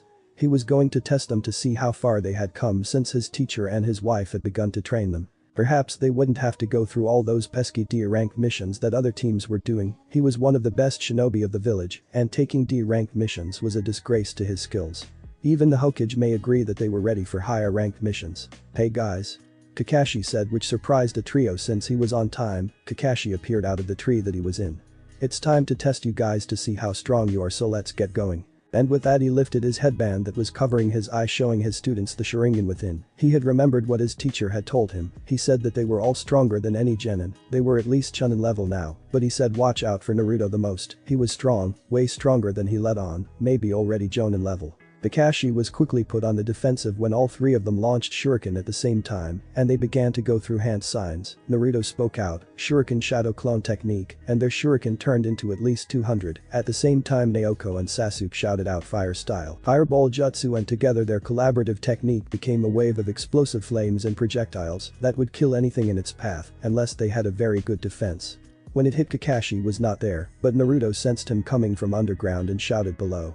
They all jumped up to see Kakashi's hands erupt from the ground and then the rest of his body. Naruto began to channel chakra to his fingers and slashed them through the air, creating blades of wind in a crossed motion aimed at Kakashi, which connected only to reveal it was an earth-style clone. Shuriken then flew towards Sasuke and Sasuke was quick to react, drawing a kunai. He deflected them all and then threw his kunai in the direction that the shuriken came, putting his hands in the tiger hand seal. The kunai that he threw exploded much larger than a normal one would do. This was one of their own personal explosive seal formulas, much higher powered than what you could get at a store. Naoko then began to feel something poking at her from the back of her mind. She dispelled the genjutsu and drew her sword. Turning around, she was about to slice at Kakashi, but she sensed that he was emitting a different sense than he normally did, so she activated her first tail Biju form, which emitted a red chakra cloak around her and used its power to quickly propel herself away before the Kakashi clone exploded. Naruto activated his chakra scalpels that he learned from a Senju scroll that was authored by Tsunade and Hashirama Senju. Along with it, he learned a lot on chakra control and other medical ninjutsu that Tsunade or Hashirama had invented or mastered. Seeing Kakashi charging at him with a Chidori in hand, Naruto turned intangible. Kakashi thrust his hand forward and it passed through Naruto, then he turned around and swiped at Kakashi's legs, which Kakashi jumped over, his Chidori still active, trying to hit Naruto when he was tangible and trying to swipe Kakashi, but he wasn't getting anywhere with it. Deciding to go harder, Kakashi dispersed his Chidori and drew two kunai, then infused them with lightning chakra. As Kakashi's new determination was apparent, the three friends saw it, and two of them began to turn up their alertness, feeling cautious. Naruto wasn't, however. He remembered killing Kakashi by snapping his neck in the previous timeline. He knew this wasn't Kakashi's full skill or effort, but he put up a defensive stance nonetheless. Kakashi went forward with his slightly higher effort and speed. Going for the two weakest of the group, he kicked Naoko and Sasuke away, then began to slash at Naruto with his two kunai. However, Naruto just stood there, letting the weapon slip through his body. Naruto blew a quick Shinra Tensei, launching Kakashi backward and then touched the ground he was standing on. Kakashi, who had regained his ground, was wondering what Naruto was doing when a small flower sprouted at his feet, then giant wooden tentacles followed and chased after the fleeing Kakashi. After that, Naruto unsealed his scroll with weapons in them and threw it into a clearing. In a puff of smoke, about 12 weapons were released. Smaller wooden tentacles grabbed onto the handles of the various swords, axes, shuriken, and other unique slash-type weapons like a large kusurigama. The large tentacles retreated, leaving Kakashi alone, but the smaller ones with weapons in them took their place. Naruto stood still with his arms crossed as Naoko and Sasuke rejoined his side, all three watching Kakashi jumping around, trying to evade the dozen weapons and not trying to get entangled in the wood. Being pushed back enough, Kakashi performed a jutsu he hoped would destroy the wood. It was one of his stronger techniques, and it required a lot of water. The more water, the stronger, so it might work just from the kinetic force it would have, and the lake that he had ended up at would provide a lot of water. Water style. Water Dragon Jutsu. The water he was close to became quite large, and it took the shape of a dragon, then it flew at the wooden tentacles, and Kakashi was right, the small wooden tentacles couldn't handle being pushed back so hard, and they were thrown back at the three genin, with a wall of water speeding at them. Not moving, Naruto put up the upper body of his Susanoo that engulfed he, Naoko, and Sasuke. The water smashed against it, and the Susanoo stood strong, defending them.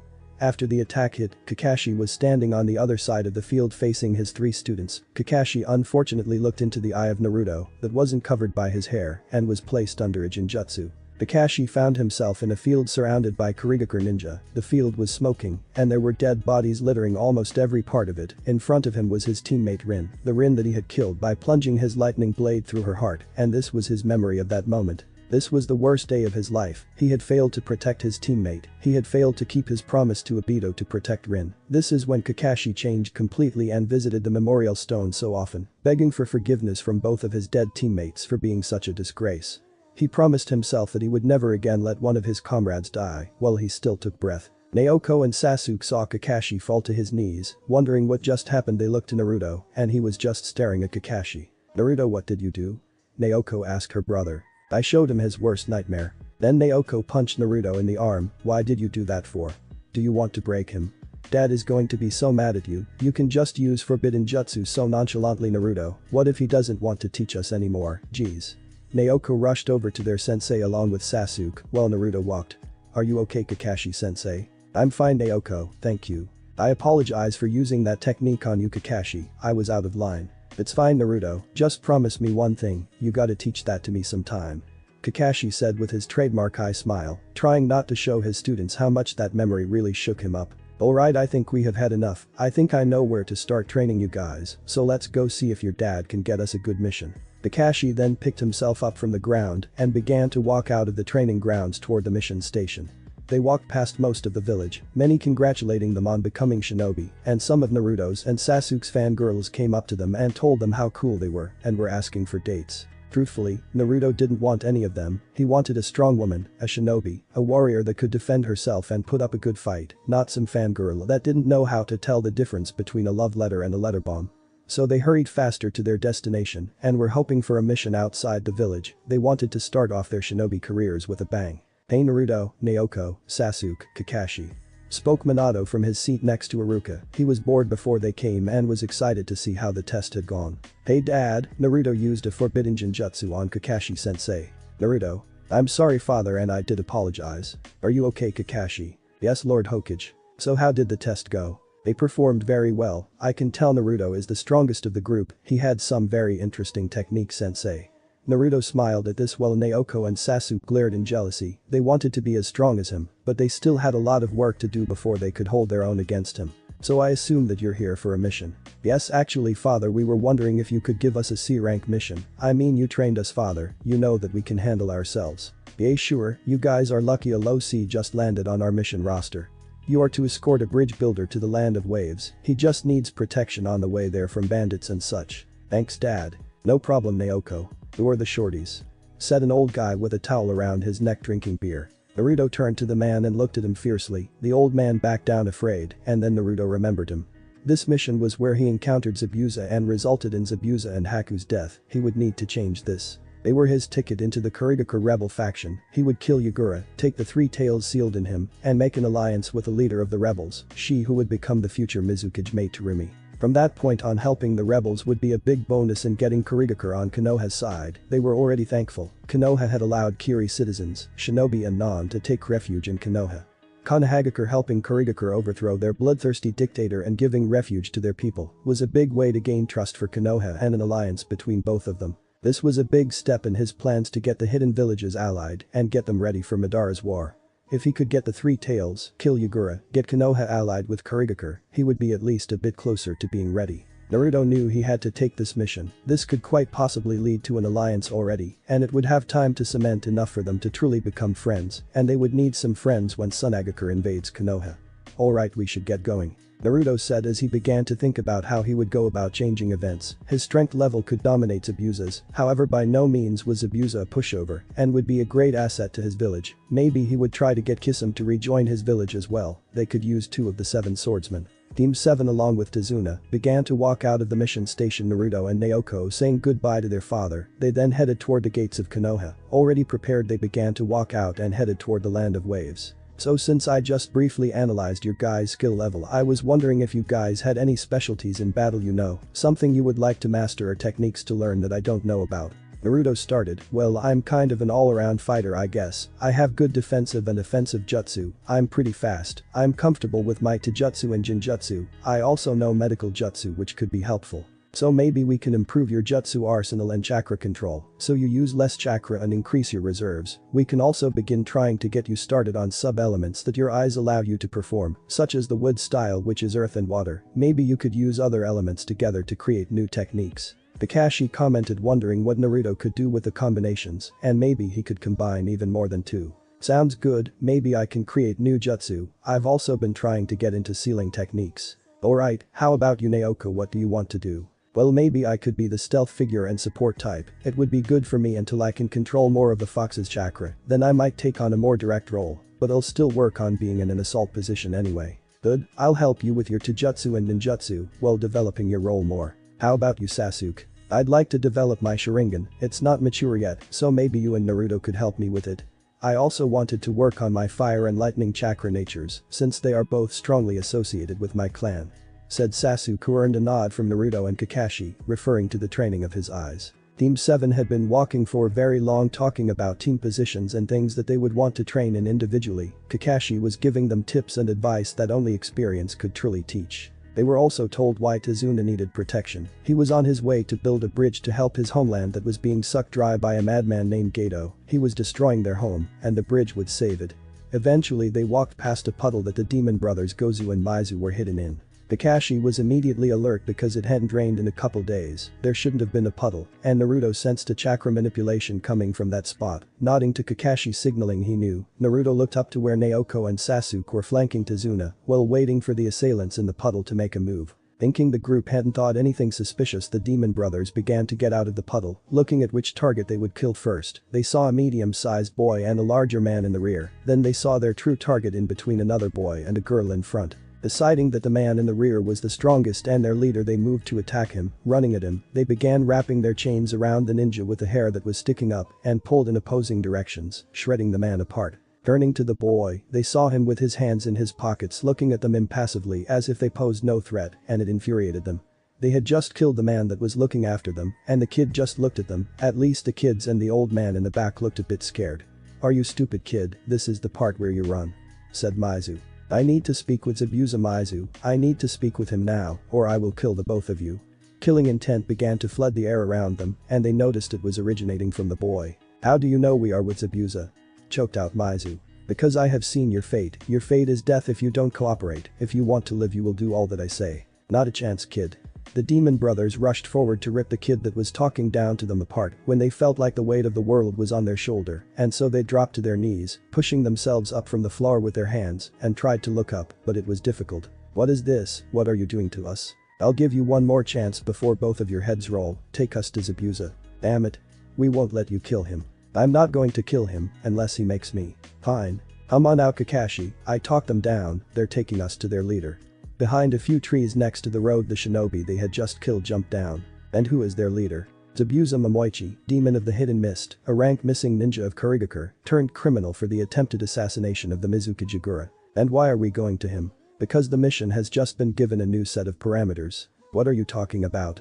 I didn't hear anything about this." "I know, but I need to do something that requires Zabuza. Trust me, he will listen to me. We won't have a fight on our hands, I think." "What are the new parameters that you're talking about?" "I'm going to kill Gato and his army of thugs. Then I'm going to have Zabuza take me to the rebels behind the uprisings in Kurigakure, help them overthrow the anti-bloodline regime, kill the Mizuki Jigura, and gain an alliance with Kurigakure for Konohagakure." "Naruto, that is probably a long SS rank mission, the assassination of a Kage. Let alone one of a country in a civil war to overthrow a regime. Not to mention that Jigura is a Jinchuriki of a tailed beast." "Naruto, your father didn't authorize anything remotely close to those objectives. Our mission is to escort and protect the bridge builder. Something like that is for a large group of Anbu, not fresh genin, no matter how advanced you are." "We are not doing that," said Kakashi, wondering why Naruto would even want to achieve those goals, let alone got the idea to do any of those things. No matter how strong he was, Kakashi knew Naruto was not even close to ready to handle something like that. "I know we aren't Kakashi, I am. You guys will stay with the bridge builder while I travel with Zabuza to Kiri, and there I, along with the rebels, will begin to remove Yagura from the equation. I'm your sensei, Naruto. I'm not going to let you do something like that. You'll get yourself killed." Spoke Kakashi uncharacteristically, very far from calm. What his student was proposing was madness. "I can, and I am Kakashi, and I'm going to need you to inform my father about it." "Naruto, I'm not letting you do this." "Well, first let's meet Zabuza and deal with Gato, then we can talk about this." "Fine, but I'm not letting you do it." Sasuke and Naoko were listening to the conversation between Naruto and Kakashi intently. Why had Naruto wanted to go to Kiri? Why did he think he could pull all of that off? "Big brother, why do you want to go off to Kiri, the freaking village of the bloody mist? And why do you want to kill the Mizukage?" screamed Naoko, worried about her brother's sanity and well-being. "That's exactly why, Naoko. It wasn't always the village of the bloody mist. Their Mizukage is a madman who has fixated his insanity into the eradication of all of their bloodline users and plunged their village into a civil war. I need to stop that, and Zabuza is my way into the rebel group that is fighting Yagura's reign." "Wow, that sounds kind of noble actually. I'm in." "Me too," spoke Sasuke. He saw the determination in Naruto and Naoko. They were going and nothing could stop them. He might as well be there just in case they needed help. After all, they were the closest thing that he had to family, and he truly cared about them. Sasuke would never forgive himself if they died and he had not gone along. For now, however, they were going to have to get to Zabuza and see how things with him went, and so they grabbed onto the demon brothers and told them to lead the way. The demon brothers were trudging along, taking the 4 Konoha shinobi and the old man to their leader, the demon of the mist. Maizu was wondering who they thought they were, thinking that they would be able to take down the Mizukage, a Jinchuriki for the 3 tails. After all, they were just 3 kids and a man. But from what they were hearing, they knew these people were beyond normal. One was the last student of the Yellow Flash, one boy and the girl were the children of the Yellow Flash, and the other boy was the last Uchiha. So why do you want to help Kurigakure, kid? I mean, an alliance with them would probably hinder your village more than help it. We have been at civil war for quite a long time. You would have to put up aid to get Kiri back on its feet. It could be a while before we become beneficial in an alliance. I have a dream to bring this world peace. Helping your village will save innocent lives and be a step close to bringing that peace that I desire. World peace, you are a naive one, aren't you? You seem powerful, but you still don't understand the real world. After all, how old are you? You're kind of tall for your age, but your face still looks like it's 12. I am 12, but that doesn't mean that I don't understand the world. I understand it better than you. I have seen more death than you ever will. Sure, kid, whatever you say. Naruto then heard a sound like something was flying through the air at very high speeds. Sensing that they were all about to be cut in half unless they ducked, he screamed out, "Everybody down." And just in time, everybody dropped to the floor to see a giant executioner sword fly above their heads. On its way had sliced a few strips off Kakashi's gravity-defying hair to embed itself in a tree. They were in the forest, so much of the vegetation was covering their view of where the attacker that threw the sword was. Trying to improve his ability on a technique that he had read in a Senju scroll, he placed his forefinger on the ground and let out a burst of chakra that gave him any information on things that were touching the surface of the earth or anything connected to it. Getting feedback, he realized that there were 2 figures in the trees, one was in front of them and one was behind them. "I'm out, Zabuza, I don't want to kill you and your apprentice," spoke Naruto, not wanting to prolong this exchange more than he had to. Not that he didn't like Zabuza, he believed the man was strong and noble, but he was itching for a fight. His bloodthirst that was boiling beneath the surface and that he was holding at bay would certainly be quenched by his fight against Yagura, so he wanted it to come sooner rather than later. "Who are you, kid, to talk to me so boldly?" came a response from out of a tree. "Somebody who wants to help you with what you had failed to do so long ago." "And what would that be?" "The assassination of the Mizukage Yagura." Zabuza began to laugh at the kid. He was wondering how the kid knew that there was another person in the forest with him. He saw Kakashi of the Sharingan Eye standing next to the kid and their target. He was wondering why Kakashi wasn't taking the lead in this conversation instead. "And what makes you think that you can kill somebody like Yagura when I had failed? Because I'm much stronger than you." "Oh really?"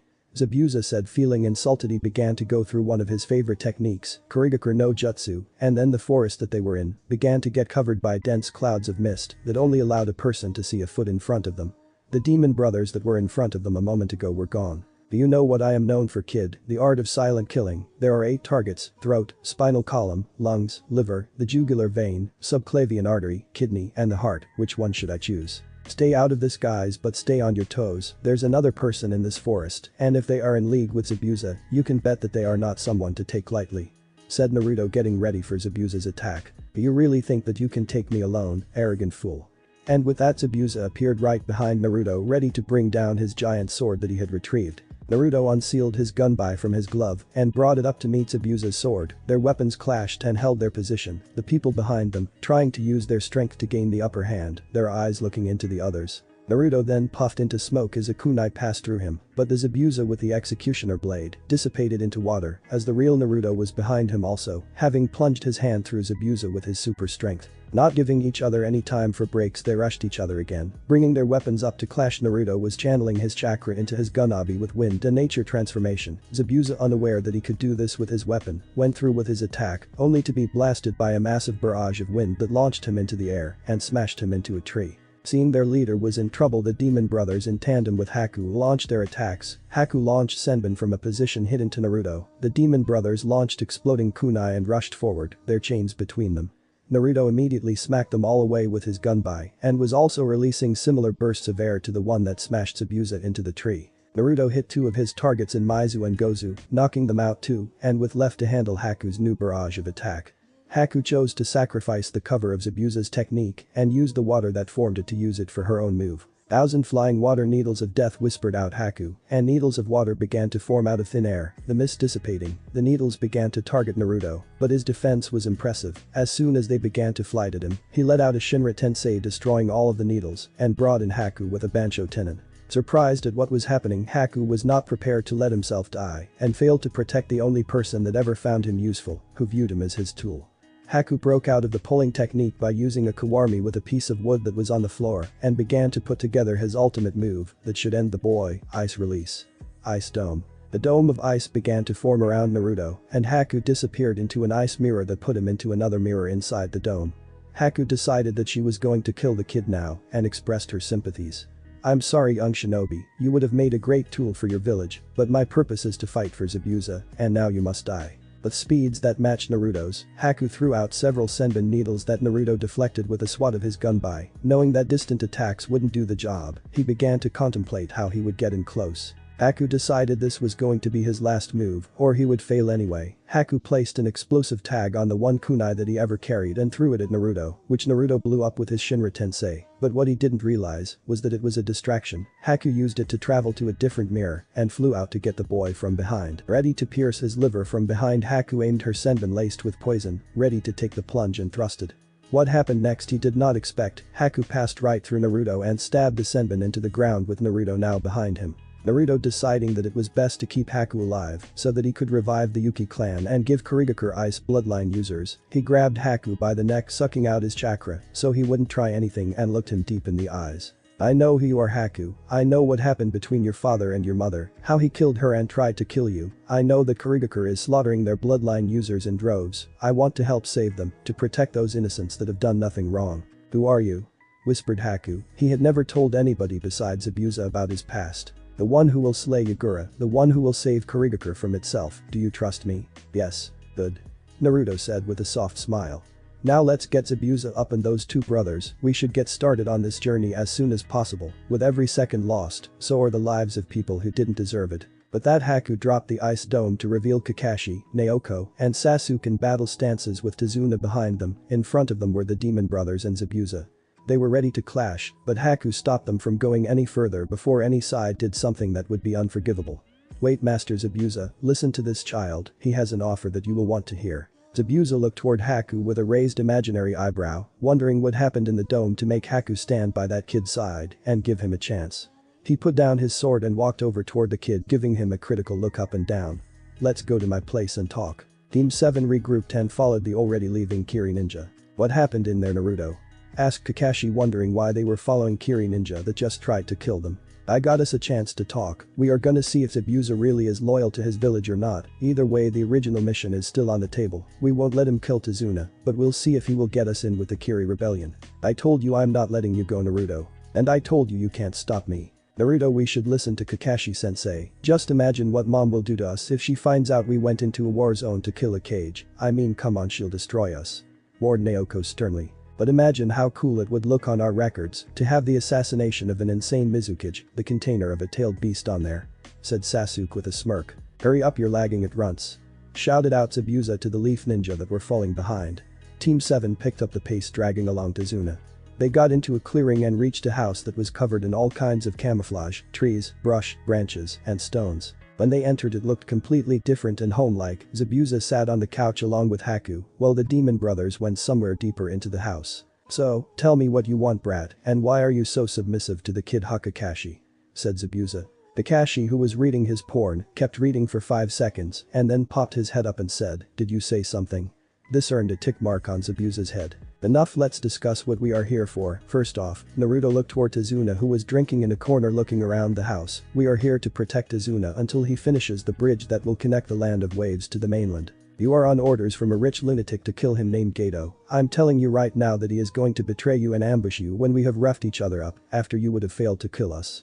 So our team is going to make the first move and kill him and his thugs and return the wealth that he sucked from this place to the people. Next, Konohagakure wants an alliance with Kurigakure, a stable Kurigakure, so we are headed on an unsanctioned mission. For now, to get to Kiri, meet up with the rebels, and kill Yagura. From there, Konoha will aid in the recuperation to get it back to its full strength." "And why would Konoha want an alliance with Kiri? What is their agenda?" "As I said, global peace. So why do you need us? We are rogue ninja." "Well, what is an alliance if we've never done anything for each other? We want you, Zabuza, and your demon brothers, and Haku to return to Kiri and aid in the recuperation. Basically, you're our way into getting in Kiri's good graces before we get into bed with each other. Less chance for betrayal that way if we know each other beforehand, and how will they not be grateful to us if we return a member of the Seven Swordsmen and the last member of the Yuki clan that can supply them in the future with the ice bloodline." Fine, we'll take you and make the introductions. We are patriots no matter what anybody thinks. We love our village, and if Konoha will give it back to us, we will take all the help we can get. Really? I didn't expect you to accept so easily. Said Naruto, wondering suspiciously. I'm a smart shinobi, that's how I've survived so long as a missing ninja, and I can tell this is the smart move. After all, if we are not with you, we are against you, am I right? Indeed you are. Well, let's finish off Geto and his men before we get going. Very well. Wait, Naruto, if you are as strong as your father believes, I might not be able to stop you, and with Naoko and Sasuke at your side the chances are probably less, and since I'm your sensei and you guys are practically my family, I'm coming with you. Said Kakashi sincerely. Thank you, Kakashi. Replied Naruto, glad to have a man that he has become fond of over 6 years as a friend by his side. Now let's get to Geto's base. If you are as strong as I think you are, the security shouldn't be a problem. Zabuza walked out of the house with his group in tow, followed by Team 7 and Tazuna. They began to head towards Geto's compound, discussing how they would commence their assault. It was decided that Team 7 would go in the front, while the Kiri group went in silently from behind, and that they would confront Geto together. Geto's base resided on a plateau below a large cliff. It looked like a 2-story mansion, with tents of bandits and rogue ninjas in the space in front of it. This would be easier than they thought, so both teams got into their positions and prepared for the assault. Naruto, however, just stared on at the group below and told his team to stay put. He went to the edge of the cliff that overlooked their base and flew up, surprising his team.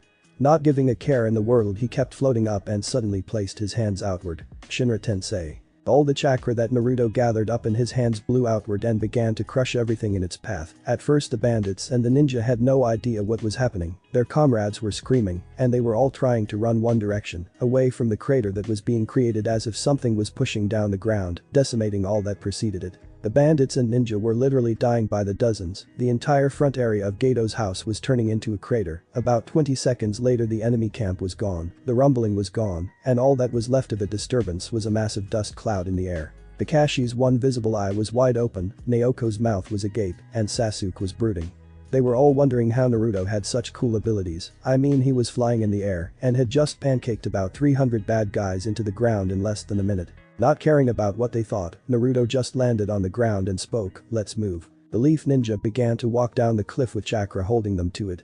When they had reached the crater that Naruto's technique made and began walking to the house, they opened the door to Geto's mansion and saw pools of blood beneath figures that had body parts missing and were all dead. They looked as if they were trying to run away from whatever killed them, impaled in the back by a large sword or ripped apart messily by chains. Some had precision holes in them, no doubt targeting vital organs of their body. Naruto, Naoko, Kakashi, and Sasuke all followed the trail of bodies toward a hall with double doors, with a man impaled onto it by his hands, a kunai sticking through them and his throat slit. They opened the door to reveal a group of Kiri ninja and a scared short man in a suit that was pissing himself in a corner. The Kiri ninja, except for Haku, were toying with him, throwing kunai at him, but not trying to strike him. Some cut his clothes or embedded themselves a few inches from the man's appendages. So this is Geto, huh? He doesn't look like such a threat, but looks are quite deceiving. I should know this better than most, I suppose.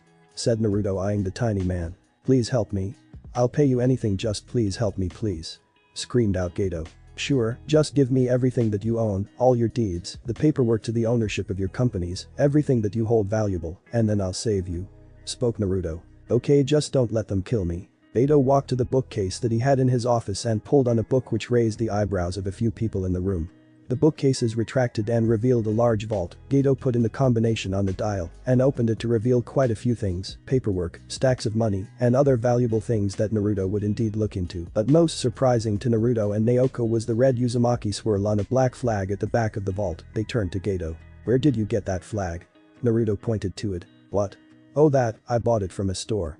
Geto tried to deflect, knowing that with the look in their eyes, that the flag meant something to them. "You would never buy anything like that. Now tell me, where did you get that flag?" "Please don't kill me, please. I got it from a wasteland about 50 miles west of here. It was once a village called Yuzushiogakure. Said to be an extremely powerful place, and that's why it was destroyed." "How much have you taken?" "Nothing, not yet. Searching and excavations are supposed to begin in a few months." "Good," said Naruto with a smile. Naruto then looked around and saw what he was looking for: the paperwork to Geto's fortune. Sealing everything else, the various items, and the stacks of cash, into a sealing scroll, he grabbed onto the paperwork that would return the Land of Waves fortune to its people. "Thank you, Geto, you can kill him now, Zabuza." Naruto said, turning to Zabuza. Naruto was thoroughly pissed off that somebody was going to violate his ancestors' village. Even if they were only partly his ancestors, it still meant a lot to him, especially if the place contained power. Placing the sealing scroll that held most of the vault's contents in his holster and turned to leave. With pleasure. Zabuza said as Naruto walked out of the room and picking up his sword. Zabuza pointed it at the cowering Geto in the corner. He slashed, and Geto's head went flying in the air and hit the ground 2 seconds later. With Naruto, the 2 children of the Hokage were having a discussion on what to do about their mother's home village. We are going to see what is left of it and what we can find after this business in Kurigakure. Cool, we're gonna see mom's village. Said Naoko, enthusiastically pumping her fist in the air. Zabuza walked out of the office and turned toward Naruto. Let's begin our journey to Kiri. The group had been walking for a week. Kakashi had sent one of his dog summons named Pakin to inform the Hokage of what they were going to do, kill Yagura, gain an alliance with Kiri, and then see what secrets the old destroyed village of Yuzu held. Currently they were walking along a river, not going directly to Kiri, since that was Mizukage-controlled territory. Instead Zabuza was leading them to the rebel base that was located behind a waterfall which was embedded in a mountain. Zabuza took a pathway that led behind the waterfall, and the rest of the group followed him. Don't talk, just follow my lead and don't do anything to make them think they can't trust you. Zabuza received a nod from the Leaf Ninja, and then they continued walking until they reached a large cave. At the other end of the cave was an opening, but was guarded by 4 shinobi with Kiri headbands. Halt. Said one Kiri shinobi, and so they did halt. Who are you? The same man shouted out again. I am Zabuza Momoichi, with me are the Demon Brothers, my disciple a member of the Yuki clan, an aide from Konoha to our cause. They wish to see me to discuss strategy to finally get rid of Yagura. Not expecting what he had just heard, he was kind of surprised. They had not seen or heard from Zabuza for quite a long time. They thought he was out doing jobs and collecting funds for the cause, but here he is with aid from a foreign village. Wait there and do not move. With that, the head guard ninja told one of his men to go get Mei and tell her that help was here.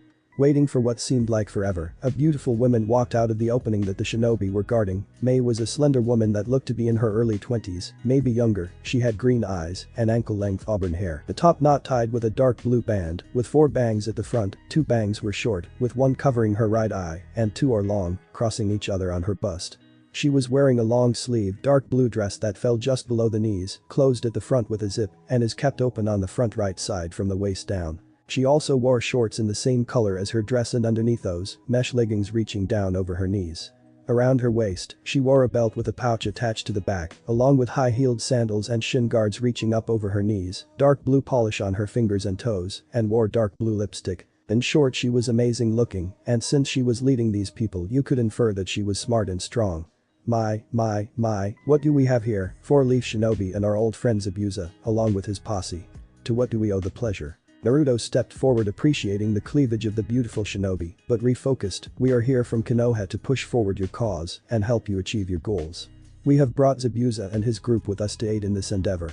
We are here to finally get rid of Yagura. And why would Konoha want to help Kiri rebels? Why not just help the Mizukage in stamping us out? If it is an alliance you seek, which is the only thing that you would pull out of this by helping us side, which would be the smarter move. Let's just say that we know Yagura is a madman, and we would rather be allied with you instead of that lunatic that is killing his people in a pointless conflict. Very well, what are your terms? We want a military and trade alliance with Kurigakure after we have disposed of Yagura with you as the new Mizukage. We are willing to provide humanitarian aid after you get your village back.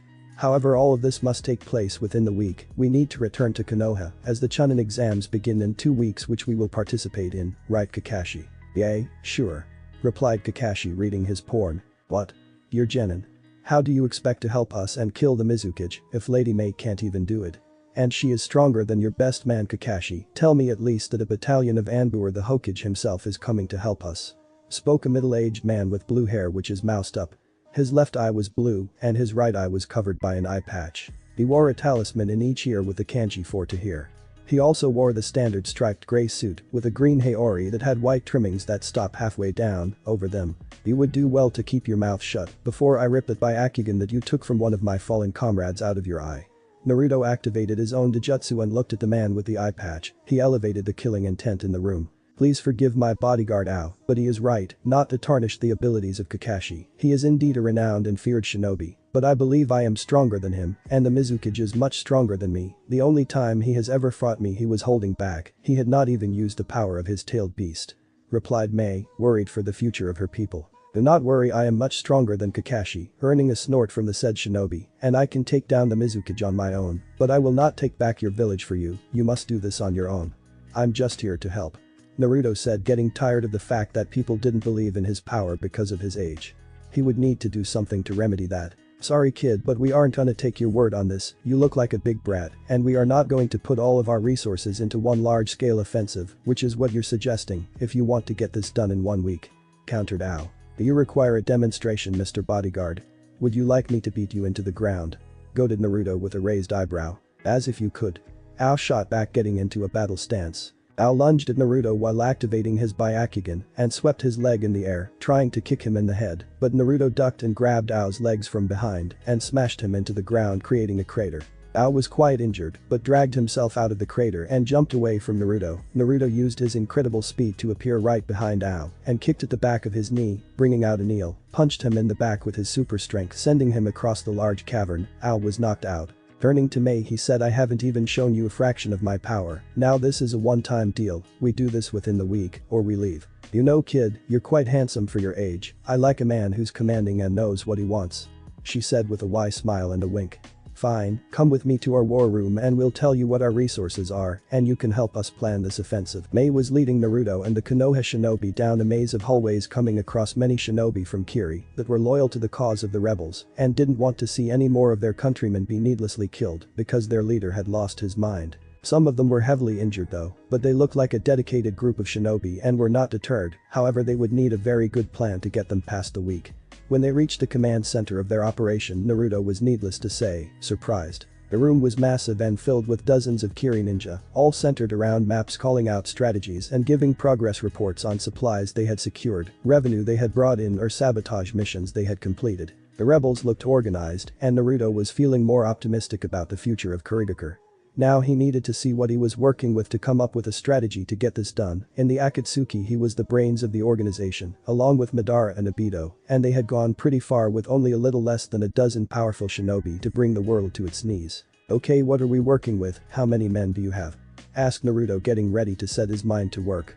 Hoping that the situation was better than he expected. Currently we have 400 shinobi strong, but injured and recuperating at least 200, but they can't fight yet, and we don't have very capable medic ninja to fully heal them. We also now have 2 of the 7 swordsmen of the mist, along with extremely proficient water release users. We have most of the hunter ninja division loyal to us, and we have me, I can use lava release and boil release, good for taking out large groups, but I can also handle myself in single combat. Alright, luckily I'm a somewhat advanced medic, I also have advanced jutsu, so I'll try and get to heal as many of your ninja as I can. If I can get them all, we'll have roughly 600 shinobi on our side. Yes.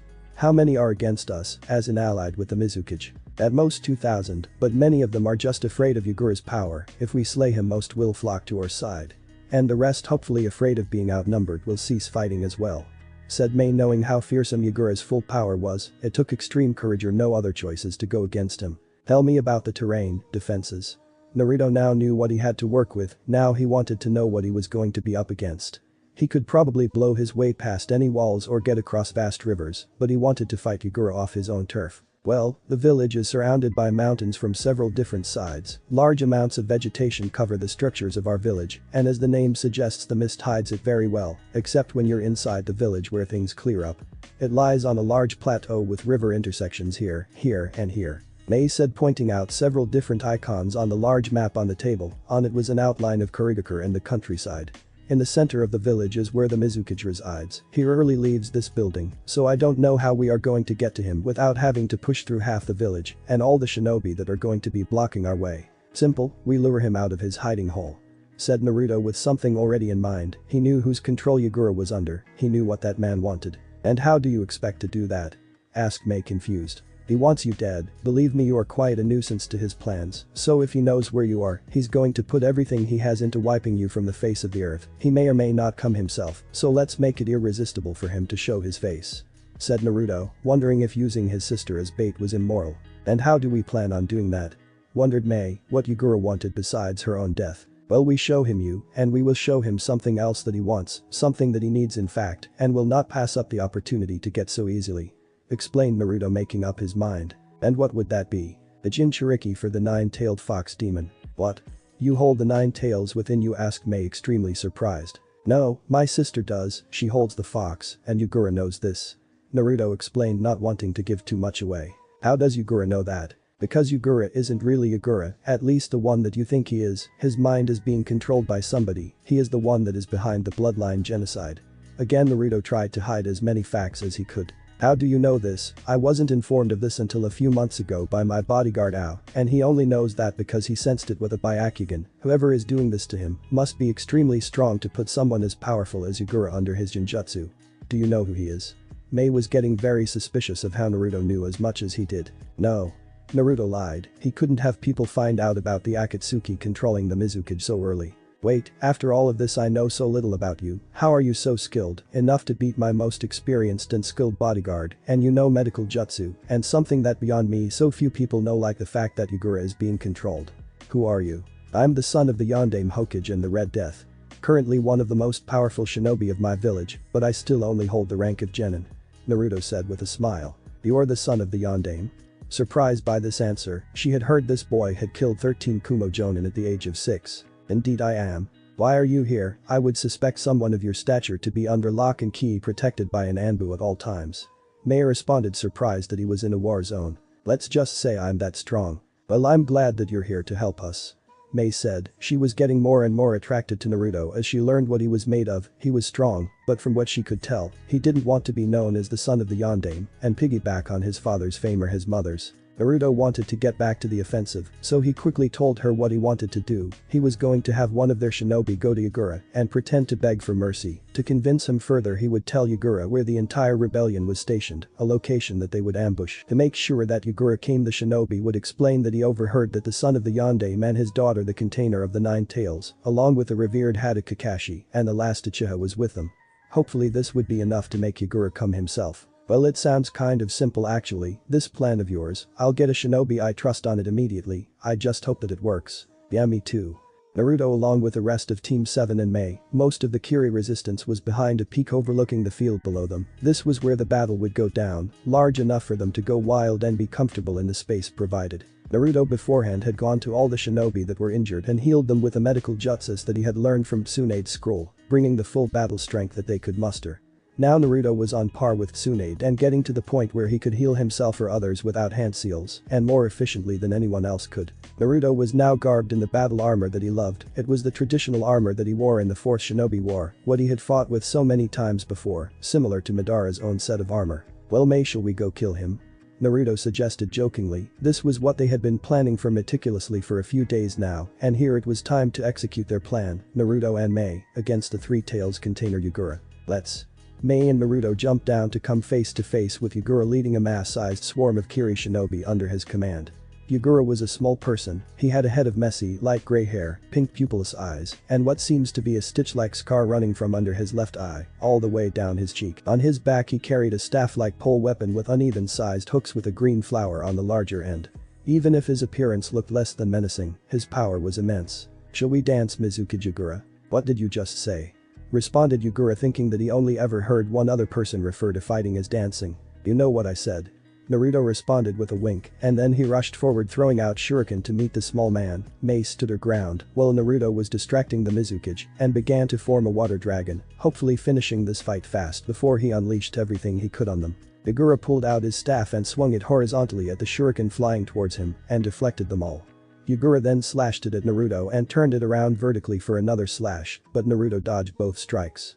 Naruto unsealed his gunbai and tried to smack Yugura with it, but he jumped back and grabbed the edge of it with his hand and pulled it towards him. Naruto, realizing this was a perfect opportunity to impale him with his fist, began to charge his fist with chakra and punched forward, sending Yugura flying backwards, landing at the foot of the Kiri swarm. Yugura jumped upwards, and seeing the water dragon of Mei's, he began to create his own water dragon, shooting it at Mei's, which was on its way toward him. The explosion sent a massive shockwave in all directions, and Naruto turned intangible to not be affected. Mei and Yugura, however, were vaulted backwards. Naruto took this chance to rush Yugura and came down on him with his gunbai. He extended the hidden blade in the gunbai and thrust it downwards, stabbing into nothing but a water clone. Surprised, Naruto didn't expect to be blindsided by a kick to the face that launched him so hard that where he landed became a crater. Mei went to aid him, making hand signs, and launched a massive flow of lava at Yugura, which he countered with powerful wave of water, blasting together to make steam. But not all of it was countered. Some of the lava still landed on Yugura, making him scream out in agony. Now that he was hurting, the Mizukage began to go into his tailed state. A red chakra cloaking started emanating from his body. He let out a massive roar, and the thousands of shinobi that were looking at their battle began to take a few steps back. Naruto knew the games were over and rushed to Mei's side and summoned his Susanoo, which saved them from the first rush attack of Yugura's, but still pushed them back from the amount of force behind the attack. Naruto had his Susanoo pull out his sword and slash at Yugura, but it hit the ground, creating a shockwave and crater, but Yugura was nowhere in sight. Hearing a roar from above, they looked up to see a red blur falling from the sky and a black dot in its mouth. Naruto knew this was the tailed beast bomb and grabbed Mei, turning both of them intangible, making his Susanoo drop. Yugura was waiting for the explosion to diminish and see a bloody mess, but instead he saw two figures still standing there, Mei and Naruto. Dashing before Naruto could put up his Susanoo again, Yugura rushed. To avoid it, Naruto and Mei separated. Going for the weakest link, Yugura jumped after Mei, who attacked with a corrosive mist that engulfed Yugura, but was not having an effect on the pure chakra skin that Yugura was engulfed in. Mei had no defense and jumped back with Yugura following out of the acidic mist. Trying to draw Yugura's attention from Mei, Naruto ran and smashed down Yugura with a fist just in time to let Mei keep retreating. Naruto kept throwing a barrage of fists at Yugura, each one pounding him further into the ground until Yugura snapped out of the beating that he was being given and surged his chakra to blow Naruto off of him. His anger increasing, he jumped at Naruto, grabbing him by his shoulders and smashed him down, a tailed beast ball forming in his mouth. Naruto used a Shinra Tensei to blow Yugura away from him and turned intangible to stop the beast ball that he disrupted from exploding in his face. It hit Yugura, however, but in his state was only moderately affected. Mei took this chance to spray lava at him from behind, but he spun around, evaded, and rushed after her, not looking to fail this time, and shot out a long arm at the beautiful woman, which hit her, sending Mei tumbling backwards. Naruto, who was trying to think of a way to finish off Yugura, finally decided what he was going to do, but it would require a lot of luck and hopefully a good day for an old acquaintance of his. To use this plan, Naruto would need to weaken Yugura a bit, however. Deciding to put a massive attack into action, Naruto flew through hand seals, and a small black orb was created in the middle of his hands that were forming a triangular shape. Naruto threw that small ball up, and a large gravitational pull was dragging Yugura and the earth surrounding them towards the small ball, now growing in size. For a few seconds, the growing ball was gaining a larger gravitational pull that Yugura was struggling against, and he finally succumbed to being dragged through the sky towards the ball and smashed into it. Mei, regaining her bearings, rejoined Naruto, who was concentrating on keeping the forming mass together. Yugura was not about to go down and went full beast mode. A turtle-like creature with a spiky shell erupted from the mass above the earth and launched itself at the pair. Mei was about to jump, but didn't when Naruto blew it away with another Shinra Tensei and dashed after it, putting one-handed seals into play and blew a wall of fire at the beast, pushing it further back. Naruto kept pushing forward with his fire attack when the beast flipped over onto its feet and launched chakra-infused balls of water that collided with the fire, creating a steam that Naruto couldn't see through, and quicker than he could have thought possible for such a big creature, it dashed past him, one of its horns on its way to impaling Mei, who didn't have enough time to react. Naruto had to save her. Without her, things could change too much, to the point this whole plan was more harmful than helpful. Naruto moved to her as fast as he could, but couldn't make it without taking her place, so he collided with her and pushed her out of the way. The horn meant for Mei impaled him instead. It had gone through his armor and smashed him into the floor. As a last resort, Naruto used on of his ocular jutsu and summoned his Susanoo, pushing the tailed beast off of him. Naruto now had a beaten appearance, a hole in his chest, his armor shattered and shirt ripped, revealing some muscle, blood dripping from his mouth. Naruto hoped this would not kill the beast, but put him down for a while. His Susanoo grew 2 more arms, bringing the total to 4, and put them into 2 hand signs. Closing his eyes, Naruto concentrated while the others who were watching this giant battle saw a meteorite penetrate the sky and fall towards Yugura. To not get himself killed in the process, Mei, he grabbed onto her and teleported both of them to his personal dimension, where he kept a lot of things. His dimension wasn't just a void with random rectangular shapes.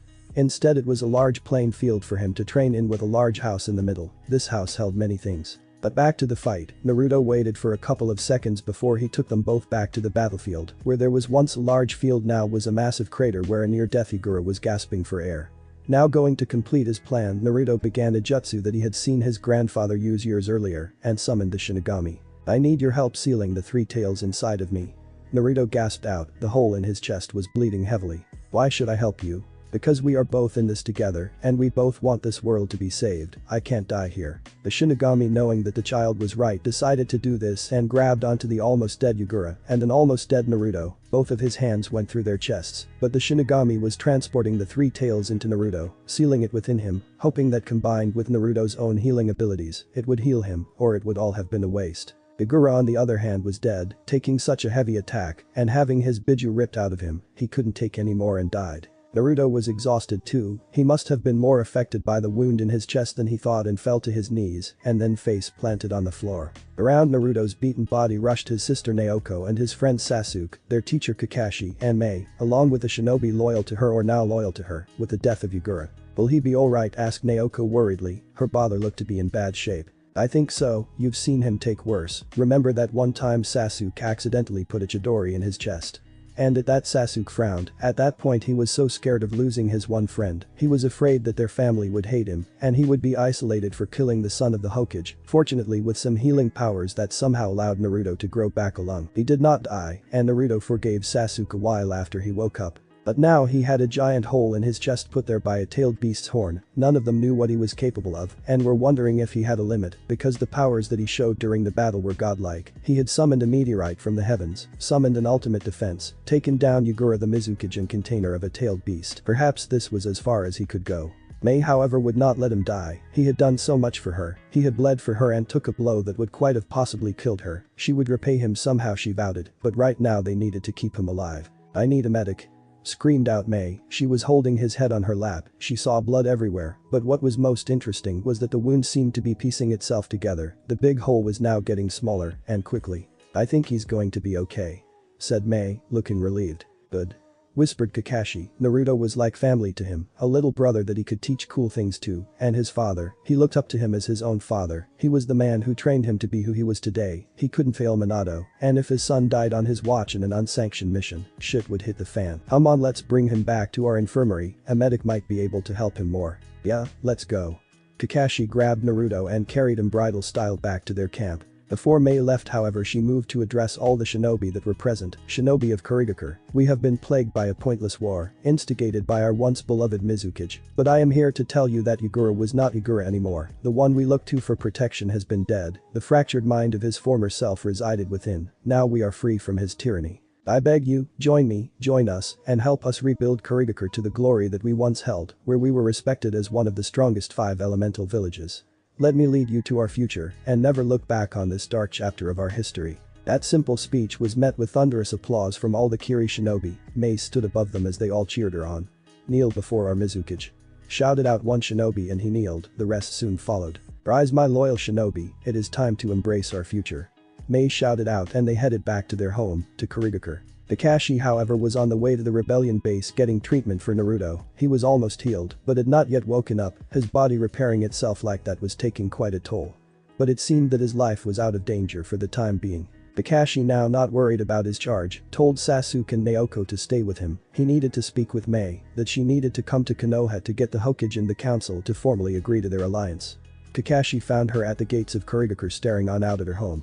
Lady Mei, we need to get going back to Konoha, Naruto seems to be healing, but he still hasn't woken up, so we are taking him back just as a precaution. I would also like you to come back as well, as the newly appointed Mizukage negotiations over this alliance should begin with you, since Naruto is a shinobi of Konoha and the son of the Hokage, our council will have no choice but to meet with you to discuss whether our village will come to an alliance with yours. Kakashi explained. Very well, let's get going.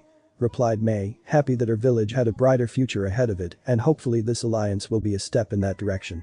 The civilian council and the shinobi council were gathered together on 2 sides of the large council chambers. At the head of the chamber was the 4th Hokage Minato Namikaze, sitting in the center of the chamber was the new Mizukage of Kurigakure, Mei Terumi. In the report from my student Kakashi, my son offered a trade and military alliance with Kurigakure, he defeated the former Mizukage Yagura, a container for a biju, with you fighting alongside him. Now I am inclined to accept this offer with you, one can never have too many alliances, but I ask of you, what do you want from us? Making sure Mei had good intentions. Just what you expect from us in return, if a village were ever to attack us, you would come to our aid and in turn if a village ever attacked you, we would fight by your side.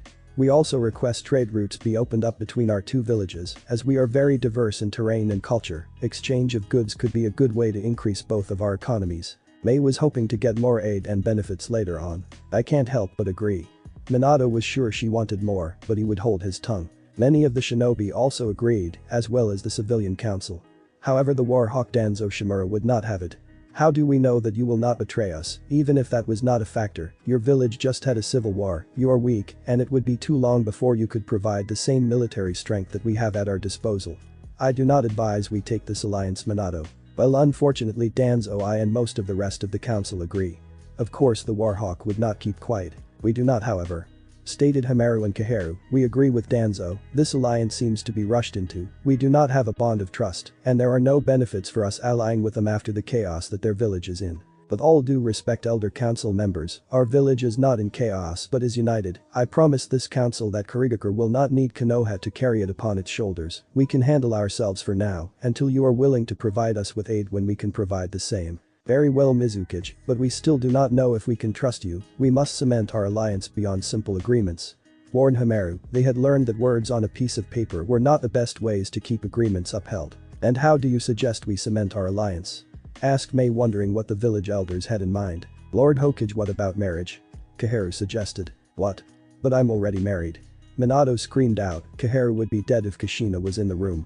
Not you, Lord Hokage, but your son. If what Kakashi said is true, your son is extremely strong. He was able to take down the Mizukage and displayed an immense amount of skill and abilities. He is able to use the Susanoo and devastating techniques that we do not even know. I mean, how was he able to summon a meteor from the sky to smash the tailed form of Yagura? Not to mention that he is from the lineage of two of the most powerful shinobi in all of history. He has the lineage and the strength. We must admit that when he gets older, and if he can maintain or get stronger, he is certainly a candidate for the title of Hokage after your tenure, Minato. While this was Bane said, Danzo was wondering if he could get his hands on Naruto. The village would indeed be supreme with a figure like Naruto by his side. He had seen the ruthlessness in the boy's heart, if only he could unleash it fully. So you're saying you want me to marry Naruto, a possible Hokage candidate for your village in the future, to make this alliance happen? May tried to clarify, not minding the idea. Indeed, he has already gained the favor of many of our village's clans. He has saved the heir to the Hyuga. He is friends with the last Uchiha. He is powerful, and he has the support of many influential people in Konoha. It certainly is a possibility. Very well. May confirmed, wondering how Naruto would take it. Wait a second, how old are you even? Minato was wondering the age difference between his son and his future wife. I'm 21. May said, getting angry. She hated when people brought up her age. You're 9 years older than him. Minato was now thinking this was a bad idea. I know.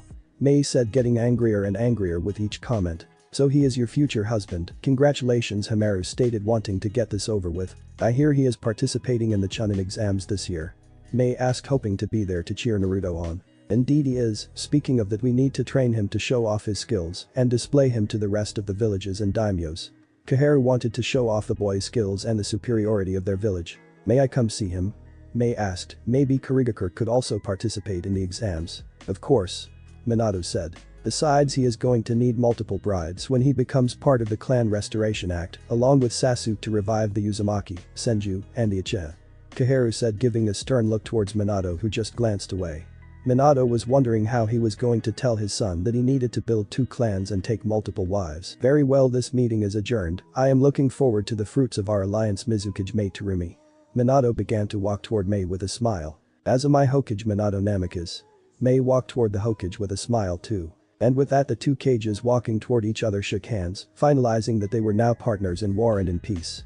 Naruto was walking out of the hospital. He had awoken a few hours ago after having a long talk with the 3 Tails. That giant turtle had berated him and insulted him, but Naruto told him who was boss, and that he would reunite him with his brethren with his help, that he would save the world, and he was the one that the sage of the 6 paths foretold of. After that statement, the Sanbi had a calculating look to his face and decided to help the kid. If what his father said was true, and his father always told the truth, this child would save the world. Naruto was walking down the street when he saw a guy with a black suit on holding up the grandson of the Sandaime, somebody that he was somewhat close to, Konohamaru.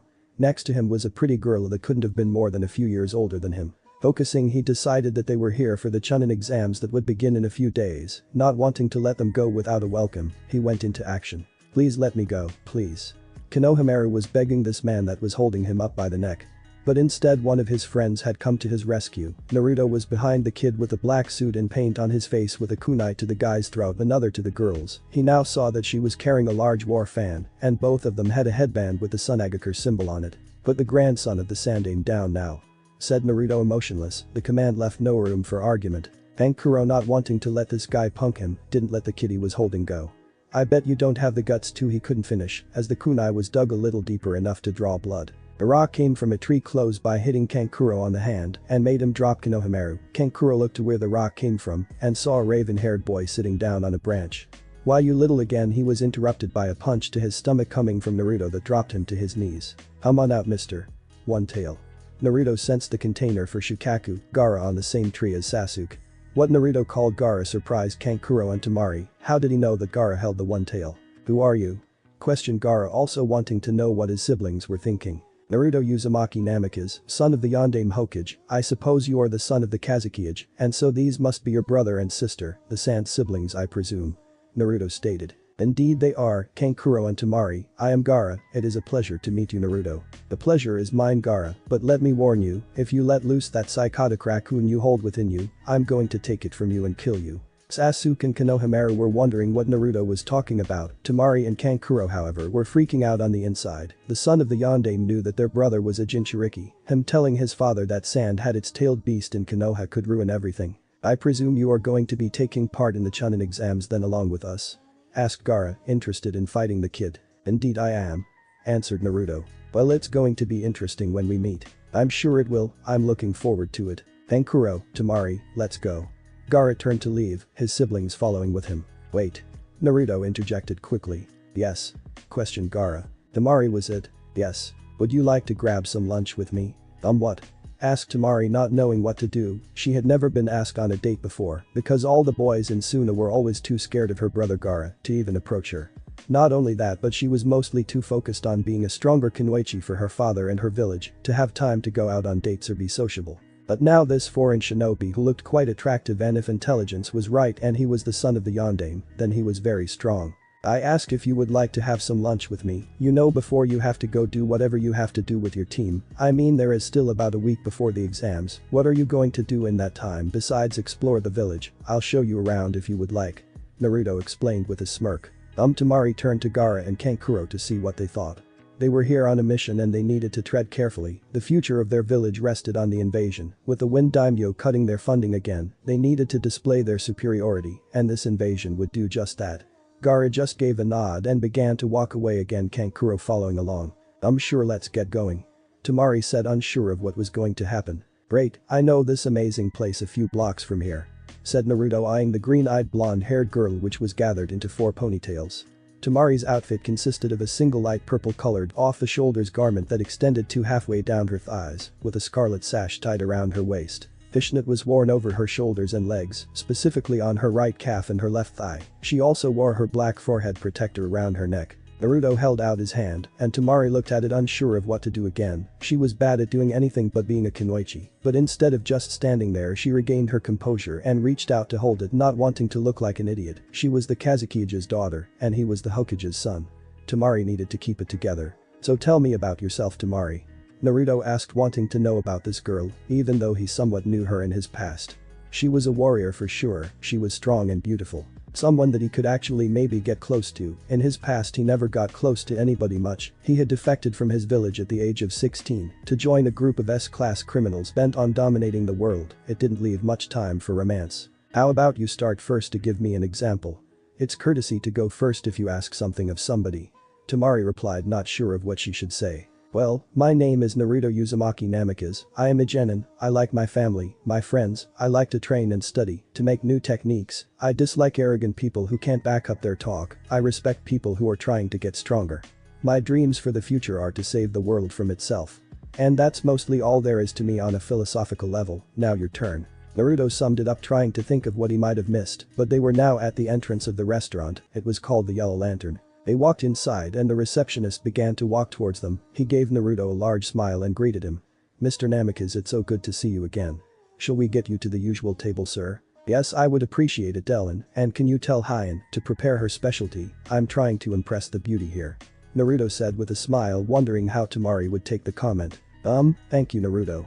Temari said blushing. Ellen led Naruto and Temari up the spiraling staircase that was in the middle of the restaurant toward the top and put them in a secluded corner with the table off by itself. The tablecloth was elegant and there was a single lantern in the middle burning brightly, the small source of light there. Okay, it's your turn. Naruto said, getting situated into his seat. Sure, but first tell me why he called you Mr. Namikaze and treats you like you own the place. Temari questioned, finding that weird. Well, I don't own the place, my father does. He owns a couple of things in Konoha actually. The Namikaze family was one of the families that came to the village very close to the time after it was founded, and they did well for themselves here. Naruto moved on to explain how they owned a prestigious weapon shop, a clothing store, some restaurants, and the one that they were at included. Beyond that, they had numerous investments in other parts of Konoha. Wow, so you're basically rich? Questioned Temari, wondering why he wasn't stuck up. I mean, my family is, but we are not that focused on the wealth. We are a shinobi family at heart, so that is the aspect of life that we are most involved with. Naruto explained. My family is something like that, I guess. My father, being the Kazekage, didn't really have time to remotely be a father to us with everything going on in Suna, but he made sure that we were trained to be the deadliest ninja that we could become. I hate to say this, but that doesn't sound much like a childhood. How old are you anyway? Years of training to become a killer must be quite taxing on your psyche. Naruto said, not knowing that she was subjugated to being made a killer for years. I'm 16, and yes, it was quite taxing, but we are not as dehumanized as one might think, but my brother Gaara is another matter. I don't tell this to anybody, but he kind of scares me. He never sleeps, and if he does, his Biju goes on a rampage. It has caused his mind to become unstable. I really am worried about him, but I don't think I have that right. I want to show him I care for him, but I can't ever bring myself to do it. Temari confessed, not knowing why she just said that to a foreign shinobi. Wow, I think you've been waiting to get that off your chest for a long time, huh? But I guess I could understand. In my early childhood I was not so close with my sister. She radiated this sense that I couldn't shake. A while after I told my parents that, they told me why. She was a Jinchuriki for the nine-tailed fox. But now I can't make fun of her so much for having a fox inside of her. Recently I have acquired a Biju myself. I now hold the Sanbi, the three-tailed turtle. Temari was absorbing all of this information very quickly, and then something hit her. Wait, you are a Jinchuriki? Wait, you hold the Sanbi? I thought the three tails was held by the Mizukage Agura, and Konoha shinobi helped the new Mizukage kill him, so how do you hold that tailed beast? Temari screamed out. The only way he could have gotten that Biju was if he was there and was able to seal it in himself. Her father got intel that a powerful Konoha shinobi helped to liberate Kurigakure, and it was part of their mission to find candidates who could have been the ones able to do that. Naruto, knowing what she was thinking, confirmed it for her. Yes, it was me. I was the one who helped Mei take down Yagura. He gave a smirk at the face she was making. Her mouth was making a small circle as it was kept open by her shock. But how? You're barely a genin. You're a 12-year-old fresh out of the academy. Temari let slip what she knew about Naruto. It was Naruto's turn to give her a suspicious glance. How do you know that about me? We look basically around the same age. I'm even taller than you, even if by only a little. Naruto confronted her. Well, you know, I was briefed a lot on what we could face in Konoha, knowing the family of the Hokage were basics. Temari made a quick excuse. The only reason she knew about the Hokage's family was because the Hokage was the Yellow Flash, his wife the Red Death, his daughter the Container for the Nine Tails, and his son killed 13 Kumo Jonin at the age of 6 all by himself, something that she could probably never do. And they were all major players in Konoha, perhaps enough to put a dent in the invasion plans. Oh, well, that makes sense, I guess. Naruto let the subject drop because their food had arrived.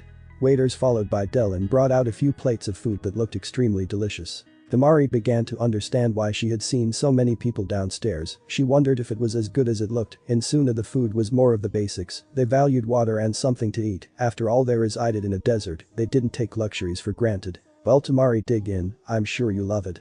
Naruto invited with a smile, pointing at something that looked like a piece of chicken, surrounded by vegetables, and on the side was rice. Temari wondered what to go for first, and she didn't waste any time. She began to dig in immediately. A few minutes and she had eaten everything on all the plates, and Naruto was just looking at her with an expression resembling shock and admiration. What he had just witnessed was like a person inhaling very rapidly, but instead of air it was food. She had not even paused to take a drink. Wow, Temari, were you that hungry? Naruto commented. Oh, I'm sorry, it's just that it was all delicious. We don't have food like this in Suna. Temari apologized when she saw that Naruto hadn't even gotten to eat any of the food. It's alright, it's nice to see someone appreciate good food. I don't tell anybody this, but I enjoy cooking. I might be too optimistic, but I think that it's on par with the food that Hien makes.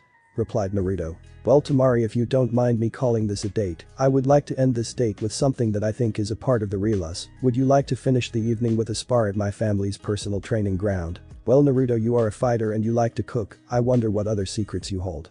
Tamari was starting to be impressed by this kid, but something was bothering her very much. This kid took down the Mizukage. How did he gain such power at such a young age? She was going to see if he was telling the truth. She would spar with him and test his power. But yes, let's go spar. It's going to be interesting to see what the child of another cage can do. Good, let me take you to my family's house. The training ground is in the back. Naruto grabbed onto her hand again, and they left the restaurant thanking Dylan on the way out.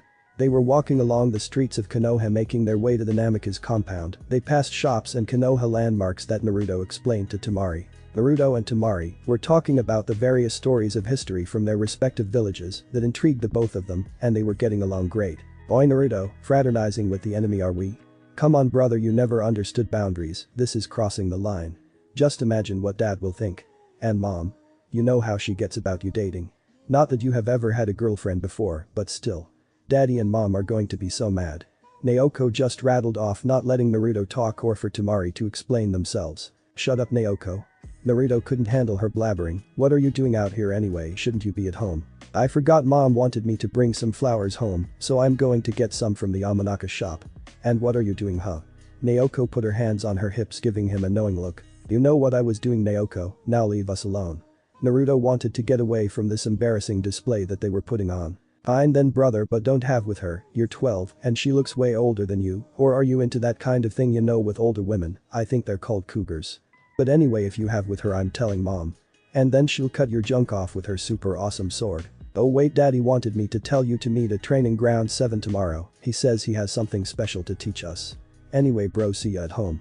Naoko finished and skipped off to the flower shop, leaving an extremely embarrassed Naruto and Tamari behind. I am so sorry about what just happened, Naruto let out after what seemed like an hour of silence. His red face met hers, and they just looked away again. Come on, let's get to sparring and let off some steam. Yeah, you're right, let's go. Besides, she wasn't so bad beside what she said, she is kind of adorable. Tamari tried to lighten the mood, thinking about her own family situation and how they were complete opposites from Naruto. They continued walking until they reached the large Namikaze compound, which impressed Tamari, but she lived in a compound about the same size, so she didn't really show it. Naruto began to walk around toward the back and Tamari saw the place where they would be fighting. Well, this is it, shall we get started? Naruto asked, wondering how she would fare against him. For sure.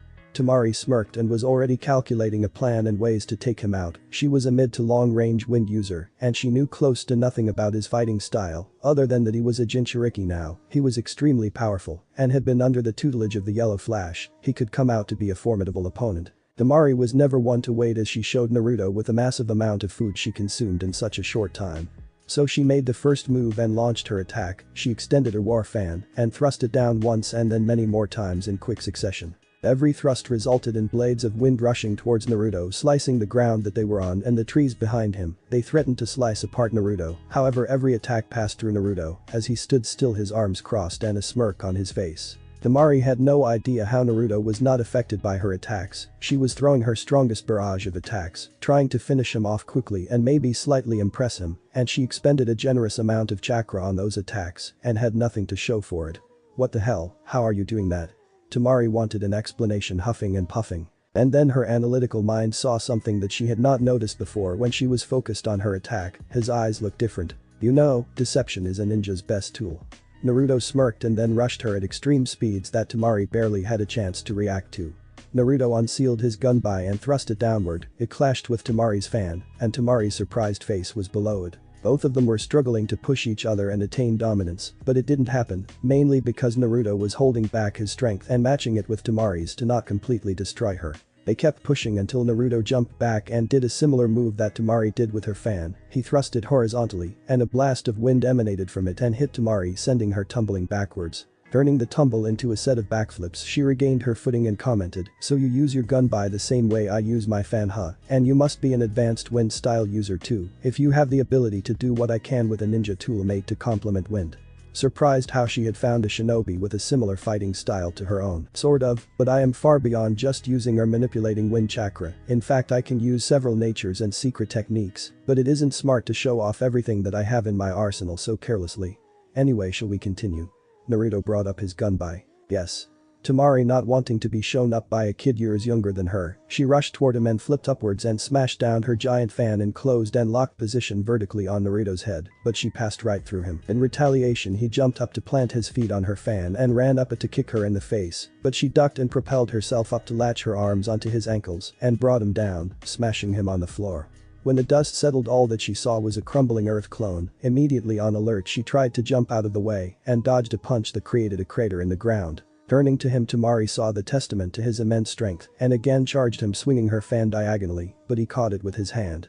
In a quick maneuver that would have taken out Naruto if he had not taken earlier precautions, Temari uncharacteristically dropped her fan and pulled out a kunai from her back pouch and slashed it at Naruto's throat, everything happening at Jonin speeds. Temari's kunai slashed through Naruto's clone, but unfortunately it was a lightning-style clone, and as it dissipated shocked her, causing her to scream out in agony and pass out from the pain. Temari dropped to her knees and then was about to fall to the floor, but Naruto, appearing from the ground, caught her in his arms. "Oh crap, I think I went a bit overboard." Naruto was holding Temari up, her face in his chest, wondering what to do with her. He didn't know where her team was staying, and it was pretty late out. Maybe he could just let her sleep in his room while he took the couch. After all, he was a bit tired from the long day and would rather rest than put the effort into trying to find where they were staying at. Naruto picked up Temari bridal style and began to walk into the house. He tried to avoid his mom, who was reading something in the living room, so he could avoid the questions and the beating, and spun through the kitchen. Naruto began to walk upstairs to put Temari in his room. He walked down the hallway and pushed the door open with his foot. Naruto entered his bedroom to reveal a large area with a king-sized bed covered by silk sheets, several pillows. Next to it was a nightstand littered with books on advanced kenjutsu techniques, advanced sealing arts, theories for how space and time work. In front of the bed was a spacious rug that separated it from the mahogany desk pressed against the wall. On it were sacred texts and scrolls on secret techniques and chakra manipulation. For a while, he had been trying to learn how to use the more powerful black lightning that only 2 people in Kumo had mastered. Naruto was also trying to learn how to combine natures to use releases that only bloodline users could use, but he could also access with the powers of his eyes. Under that all was a map of the elemental nations that he had taken various notes on about the people or items that were spread out along various locations. Naruto moved to his bed and set Temari down, tugging off her shinobi sandals that were covering her feet, and covered her with his comforter. He placed her giant fan leaning against the wall and looked down on her. She looked beautiful sleeping. Naruto began to walk out of the room and heard his family walking up the stairs. They reached the top and he greeted them. "Hey guys, going to sleep?" "Yeah, and you should too. We have a big day tomorrow. I need to teach you and Naoko a few things in preparation for the Chunin exams. They'll take place in 4 days, so you need to sign the release forms for me." Minato informed his son. "Yeah, okay, sure. Good night, guys." Naruto replied. "Good night, Naruto." His parents said back. "Good night, bro. Oh wait, how was your date with Asuna Cougar? Did she, how do you say it, tickle your pickle?" Naoko giggled at her brother, who was turning red. "Shut up, Naoko, jeez." Naruto shouted out. "What's she talking about, Naruto?" Kushina's interest was piqued. "Yeah, Naruto, what's Suna Cougar?" Minato was also interested. "I saw him walking with some girl with a giant fan on her back and a Suna headband on." Naoko informed them, and they were holding hands. "What?" Kushina exploded. "Mom, please, we just ate dinner at the Lantern." Naruto explained, lifting his hands in surrender. "Wait, a giant fan? Temari no Sabaku?" The Kazukiya's daughter, Minato shouted. He hadn't expected Naruto to have a girlfriend, especially a foreign one. He had been waiting for a good time to tell Naruto about his arranged marriage to the Mizukage. Yeah." Naruto said, still embarrassed. "Well, I want to meet this little tramp. I thought the Kazukiya's daughter was 16 and you're 12. Kushina was mad now and would make sure that this girl paid when she met her. Minato had to get his wife off of the subject. It would be an international disaster if the Hokage's wife killed the Kazukiya's daughter. Kushina. "They're children, leave them alone now, come on, let's go to sleep, we have a big day tomorrow." Kushina understood. Minato was going to teach their children how to perform the Rasengan and get them started on learning the Flying Thunder God, so she let it go and began walking to their room, muttering a fine on her way. Minato followed, giving his son a wink, and Naoko walked to her room, giving him a wink too. Naruto began to walk downstairs and grabbed a blanket from the closet. He then went to the couch to settle himself for the night. Temari awoke, her face snuggled into a pillow, the comforter wrapped tightly around her, embracing her like a cocoon. Her eyes were fluttering open in a blurry haze. She unwrapped herself to reveal her in her outfit. Her mind was on autopilot and she smelled something delicious coming from somewhere outside. She droned her way towards that smell and almost fell down a set of stairs that she didn't remember the hotel her and her brothers were staying in had. When she got downstairs, Temari walked closer to the smell and said, "What are you cooking, Kankuro?" I didn't know you could cook. Temari was in the kitchen and came face to face with Naruto Uzumaki Namikaze, in only shorts showing off his muscled body, more mature than a 12-year-old should be. He was sipping orange juice and had a spatula in his hand, like if he had been cooking. Around him was his family, the Yondaime Hokage, the Red Death, and the one that had embarrassed them earlier, his little sister Naoko. And they were all looking at her. "Oh hi Temari," Naruto said, looking in between his family who was just looking at her surprised. Kushina was the first one to be knocked out of her stupor and realized the situation. Then she showed why she was once called the Red Hot Habanero as an academy student but became the Red Death when she could actually kill people when she lost her temper. "Hold her down Minato, and if Naruto tries to run, stop him, let me go grab my sword." But that she dashed out of the room at Jonin speed going to get her sword, leaving a still shocked Minato and Naoko, but they knew what the sword meant. "Run Naruto, don't stop," Minato said as Kushina sped back and almost decapitated Temari, except that Minato rushed to her first and defended her with a Hirishin kunai that he always kept around. Naruto grabbed Temari by the hand and rushed out of the house, dragging her along. "Minato, what are you doing? She's getting away," Kushina said angrily, bloodthirst in her eyes for the girl that took her baby's innocence and her stupid son who was a horny little bastard. "I'm sorry about that Temari, my mom is a bit overprotective of us." Naruto apologized that his mom almost decapitated her. "It's no problem, I think I can understand. Anyway, what happened last night? Why did I wake up in your bed?" Temari was still freaked out, but she didn't want to show it. She was a bad Asuna Kunoichi after all. "During our spar I shocked you with a lightning-style clone after you tried to slice my throat," Naruto screamed out. "Oh, I'm sorry about that, it's just that I go all out when I fight. It's not like you didn't showing off all of those moves. What was that jutsu that you used to turn intangible? And showing off with your multiple elemental style clones, and what was that jutsu?" Temari rattled off. Remember what I said about a ninja most valuable tool? Well, I haven't shown you many of my skills.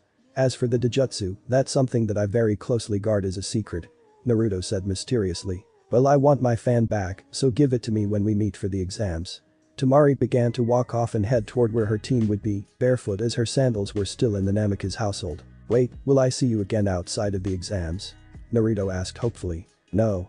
Temari shot over her shoulder and looked forward again. She didn't want to admit that she had fun yesterday on her date with him and enjoyed the look of his body in the morning. However, when the invasion would come, she didn't want to feel the extreme guilt for her betrayal after they became more attached to each other. For all they knew, they would die fighting each other, or at least a shinobi from their respective villages.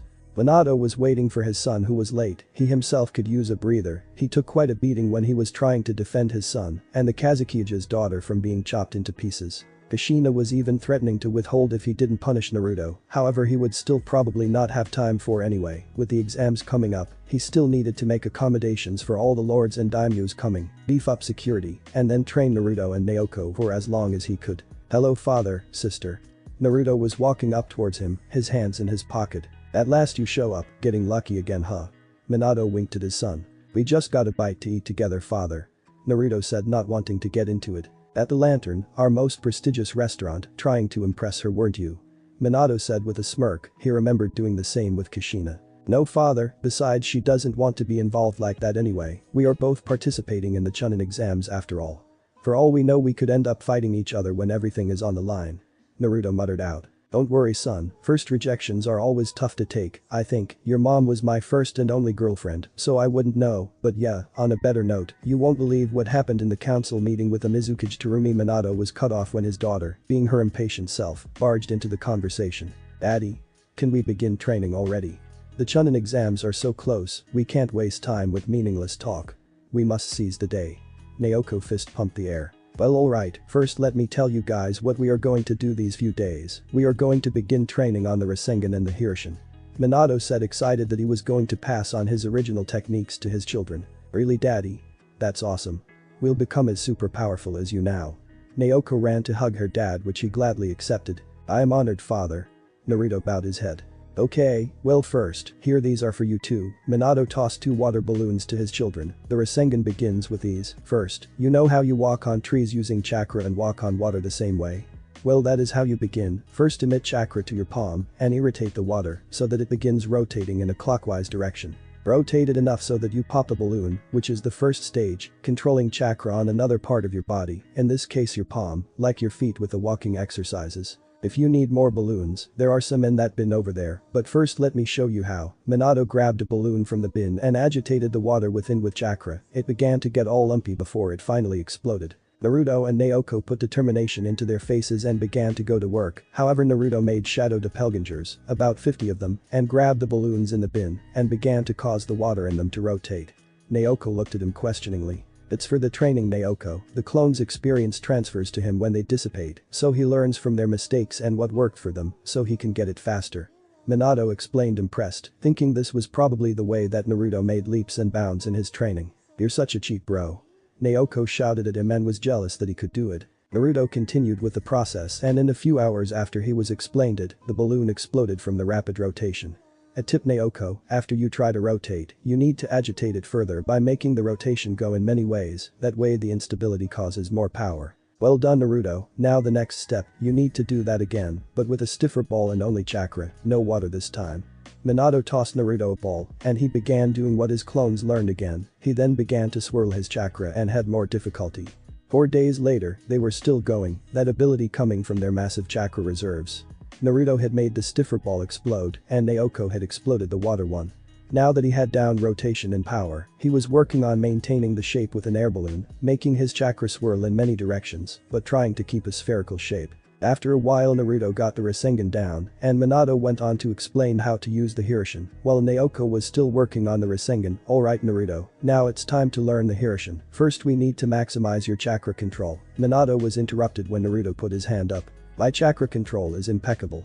Naruto put his right index finger and middle finger together and raised it above his left shoulder. He then sliced the space in front of him diagonally, and the tree in front of them was cut in half, along with the 4 behind it. You can emit blades of wind with just your fingertips, Minato questioned, and was surprised that he had that level of control. He knew that Naruto could perform the technique with a sword, but doing it from a body part is an entirely different level. Indeed, now please continue with instructions for the Hirishin. Naruto motioned for his father to continue. Alright, well, if you have control down, all that is left is the explanation. The Hirishin is basically like a summoning jutsu, but instead of teleporting something you teleport yourself, and instead of having to perform the hand seals and the blood offering you will yourself to whatever holds the seal formula, but getting it down takes quite a lot of effort. Now, to make the formula yours and having it allow you to be able to use it, you must imbue it with a small portion of your chakra, that way it is connected to you, and for that reason you cannot use my own. Minato took out a black 3-pronged kunai from his back pouch. He then went to hand it to Naruto. This is yours. I didn't want us to get our kunai confused with each other's, so I will have the yellow, you the black, and Naoko the red.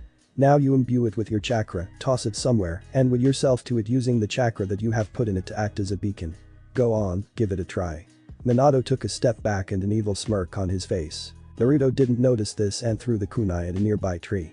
He felt the chakra there and willed himself to it. What the hell, oh shit. Naruto shouted out. At first he had found himself in the space surrounded by nothing. He tried to begin to walk, but his feet touched nothing, and that's when he realized he was about 100 feet in the sky, his dad and sister tiny dots below.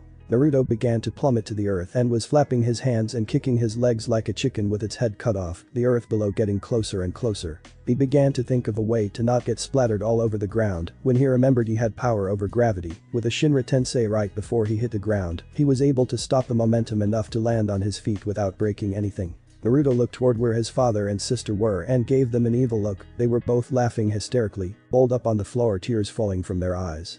That wasn't funny. Naruto said, dead cold, but his family didn't notice. Of course it was. Minato said between breaths. Yeah bro, that was hilarious. Naoko also tried to spit out. It's not an S-rank technique for nothing, Naruto. Mastering it to the point where you are pinpoint where you appear is a very difficult thing. It can be dangerous like you just experienced. But when you have it mastered, it can work miracles. But that's as far as I can teach you, Naruto. You will need to practice with it yourself to get any better. Take that kunai to work with the formula and the technique whenever you have free time. Minato encouraged. Yes father, and thank you for teaching me these techniques. Naruto bowed his head. Naoko, come here please. Minato called over his daughter who was still trying to pop a stiffer ball. Now the Chunin exams are tomorrow, and I want you guys to be careful out there, alright? You guys being my kids, and Sasuke being on your team, you guys have a big target on your back. Other villages may have orders to try and eliminate you or target you. Killing in the exams is not forbidden, but frowned upon, so there will be no penalties if you kill somebody. So listen, I want you guys to be more careful than ever before, okay? Minato now had his hands on the shoulders of his children. I know you guys are strong, but that doesn't mean you can ever be too careful, so watch each other's backs, okay? Yes, father.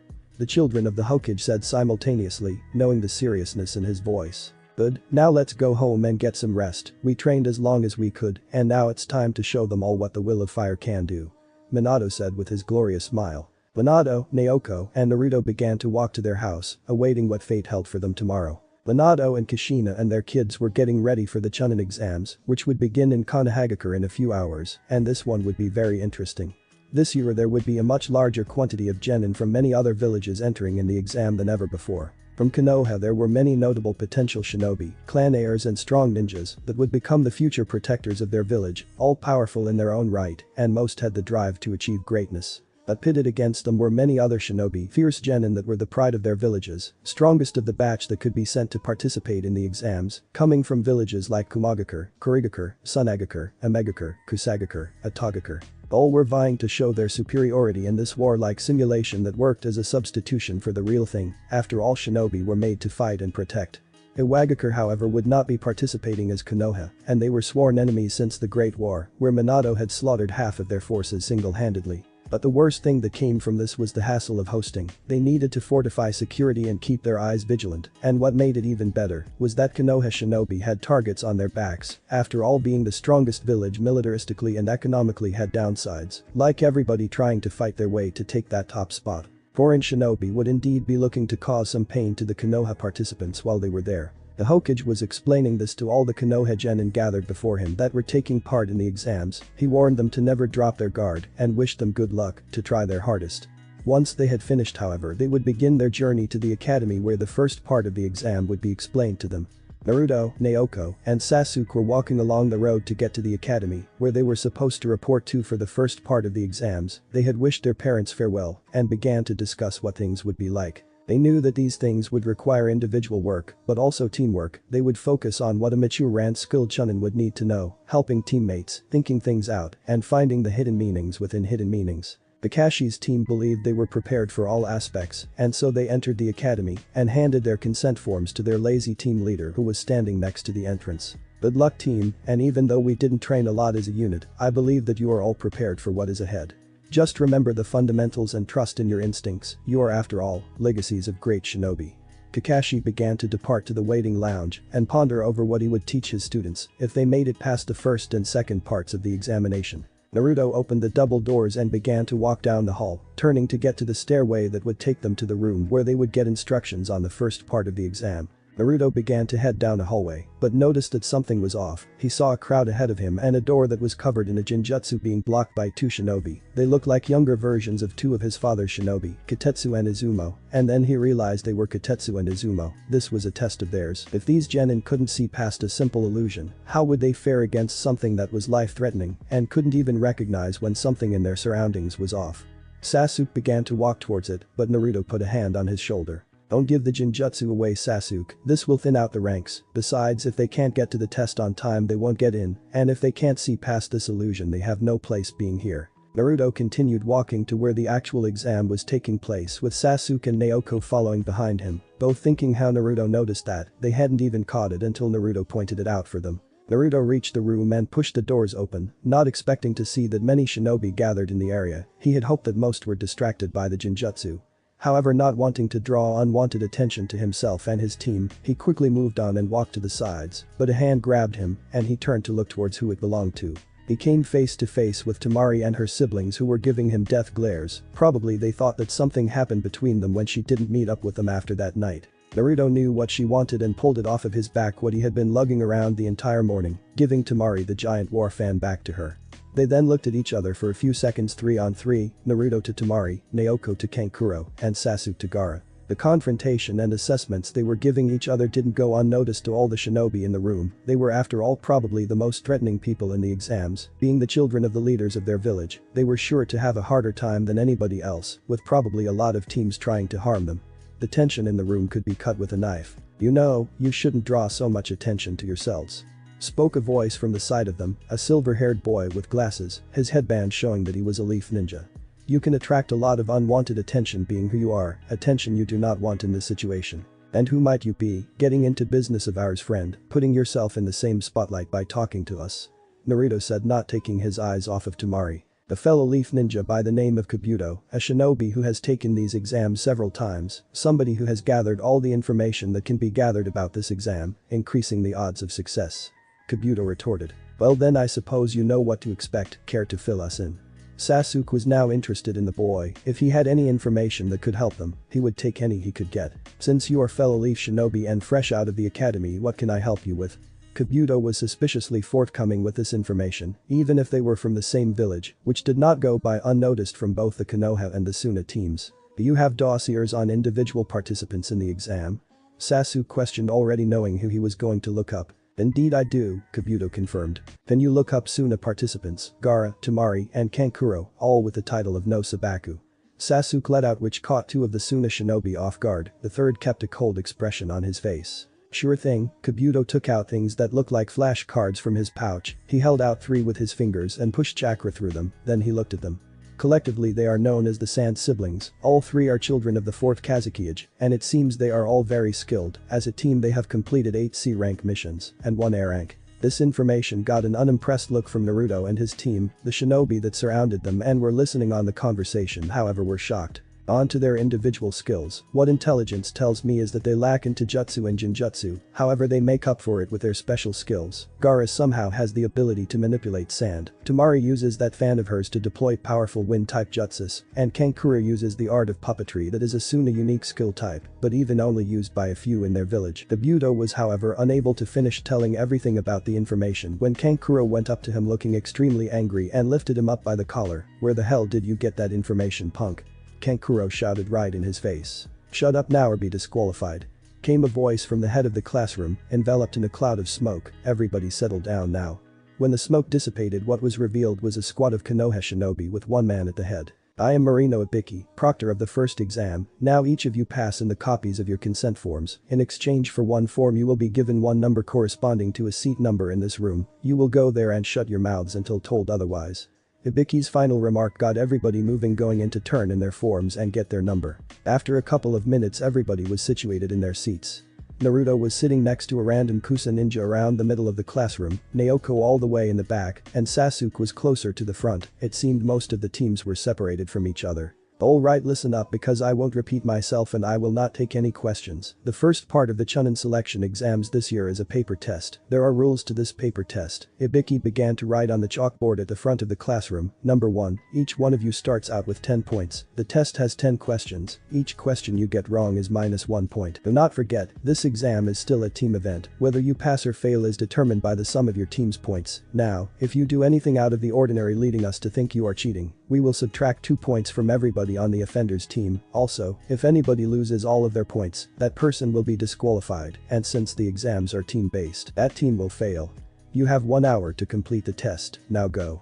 Ibiki finished, leaving the whole room clouded in a tense mood, his gaze seeming to fall on everybody in the class, the gaze of the proctors also falling upon the genin, like vultures circling weak prey. Naruto looked over the test and began to read some of the questions. However, everything he was looking at was probably beyond anything a normal genin could answer. However, he and his sister, with a mother like Kushina, got a heavy load of academics all their lives and could handle the problems. But that didn't mean everybody else could, which was the point of the test. You had to cheat to find answers and not get caught doing it.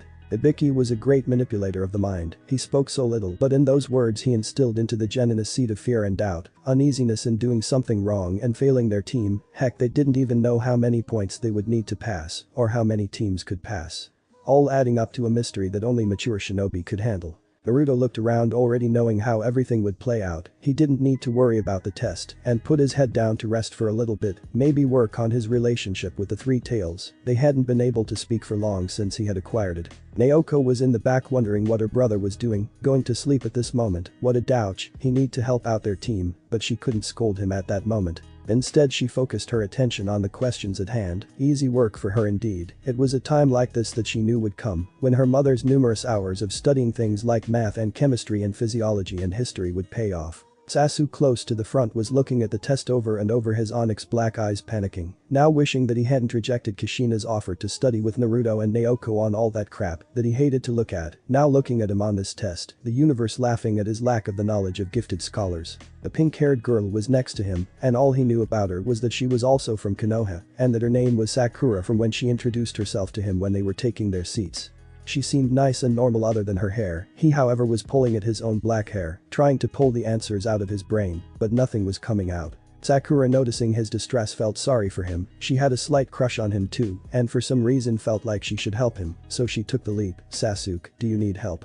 She shifted over her paper slightly, showing him the 4 questions she had answered already. Sasuke, seeing this gesture, was surprised. They had barely met, but she was willing to help him. Even though he really wanted to do it, he couldn't. What if she failed because of him? What if he failed his team by doing this and getting caught?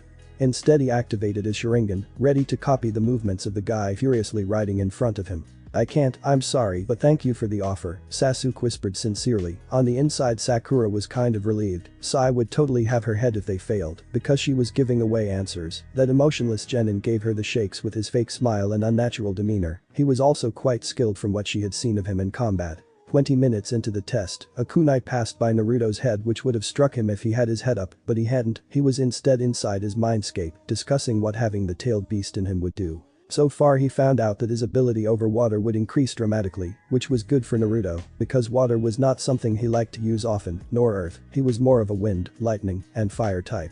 However, having good ability with another element was a bonus. Naruto would now have access and manipulation over techniques he could not previously access. "Hey you asshole, what's the deal?" shouted an AIM ninja towards the proctor, who threw a kunai at his test. He was from AIM, and those guys had short tempers. "That's 4 strikes, get your team and get out," the proctor with bandages over his eyes said. "That's bullshit, you can't even see," retorted the AIM genin. He didn't get another comment out as the proctor threw a pen at him, hitting him in the head, making the genin caress where it hit. "Get your team and get out," repeated the proctor. But no sooner did other proctors start throwing kunais at the tests of other genin, those that were hoping the commotion of the AIM genin would distract the proctors so they could get some quick answers. Teams were getting caught quickly, all cursing their luck and the proctors.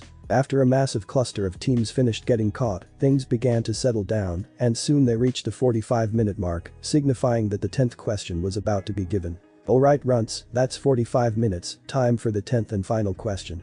Ibiki looked around and found quite a lot more teams than he expected there to be still. This year had many participants, and it looked like he had only cut their numbers down by at least a half. "But before I give it to you, you need to choose whether you will accept or reject the question. Also, if you choose to reject it, you will lose all of your points, and your team will fail immediately. But if you do accept it and get it wrong, you will never be allowed to take the Chunin selection exams again." "What?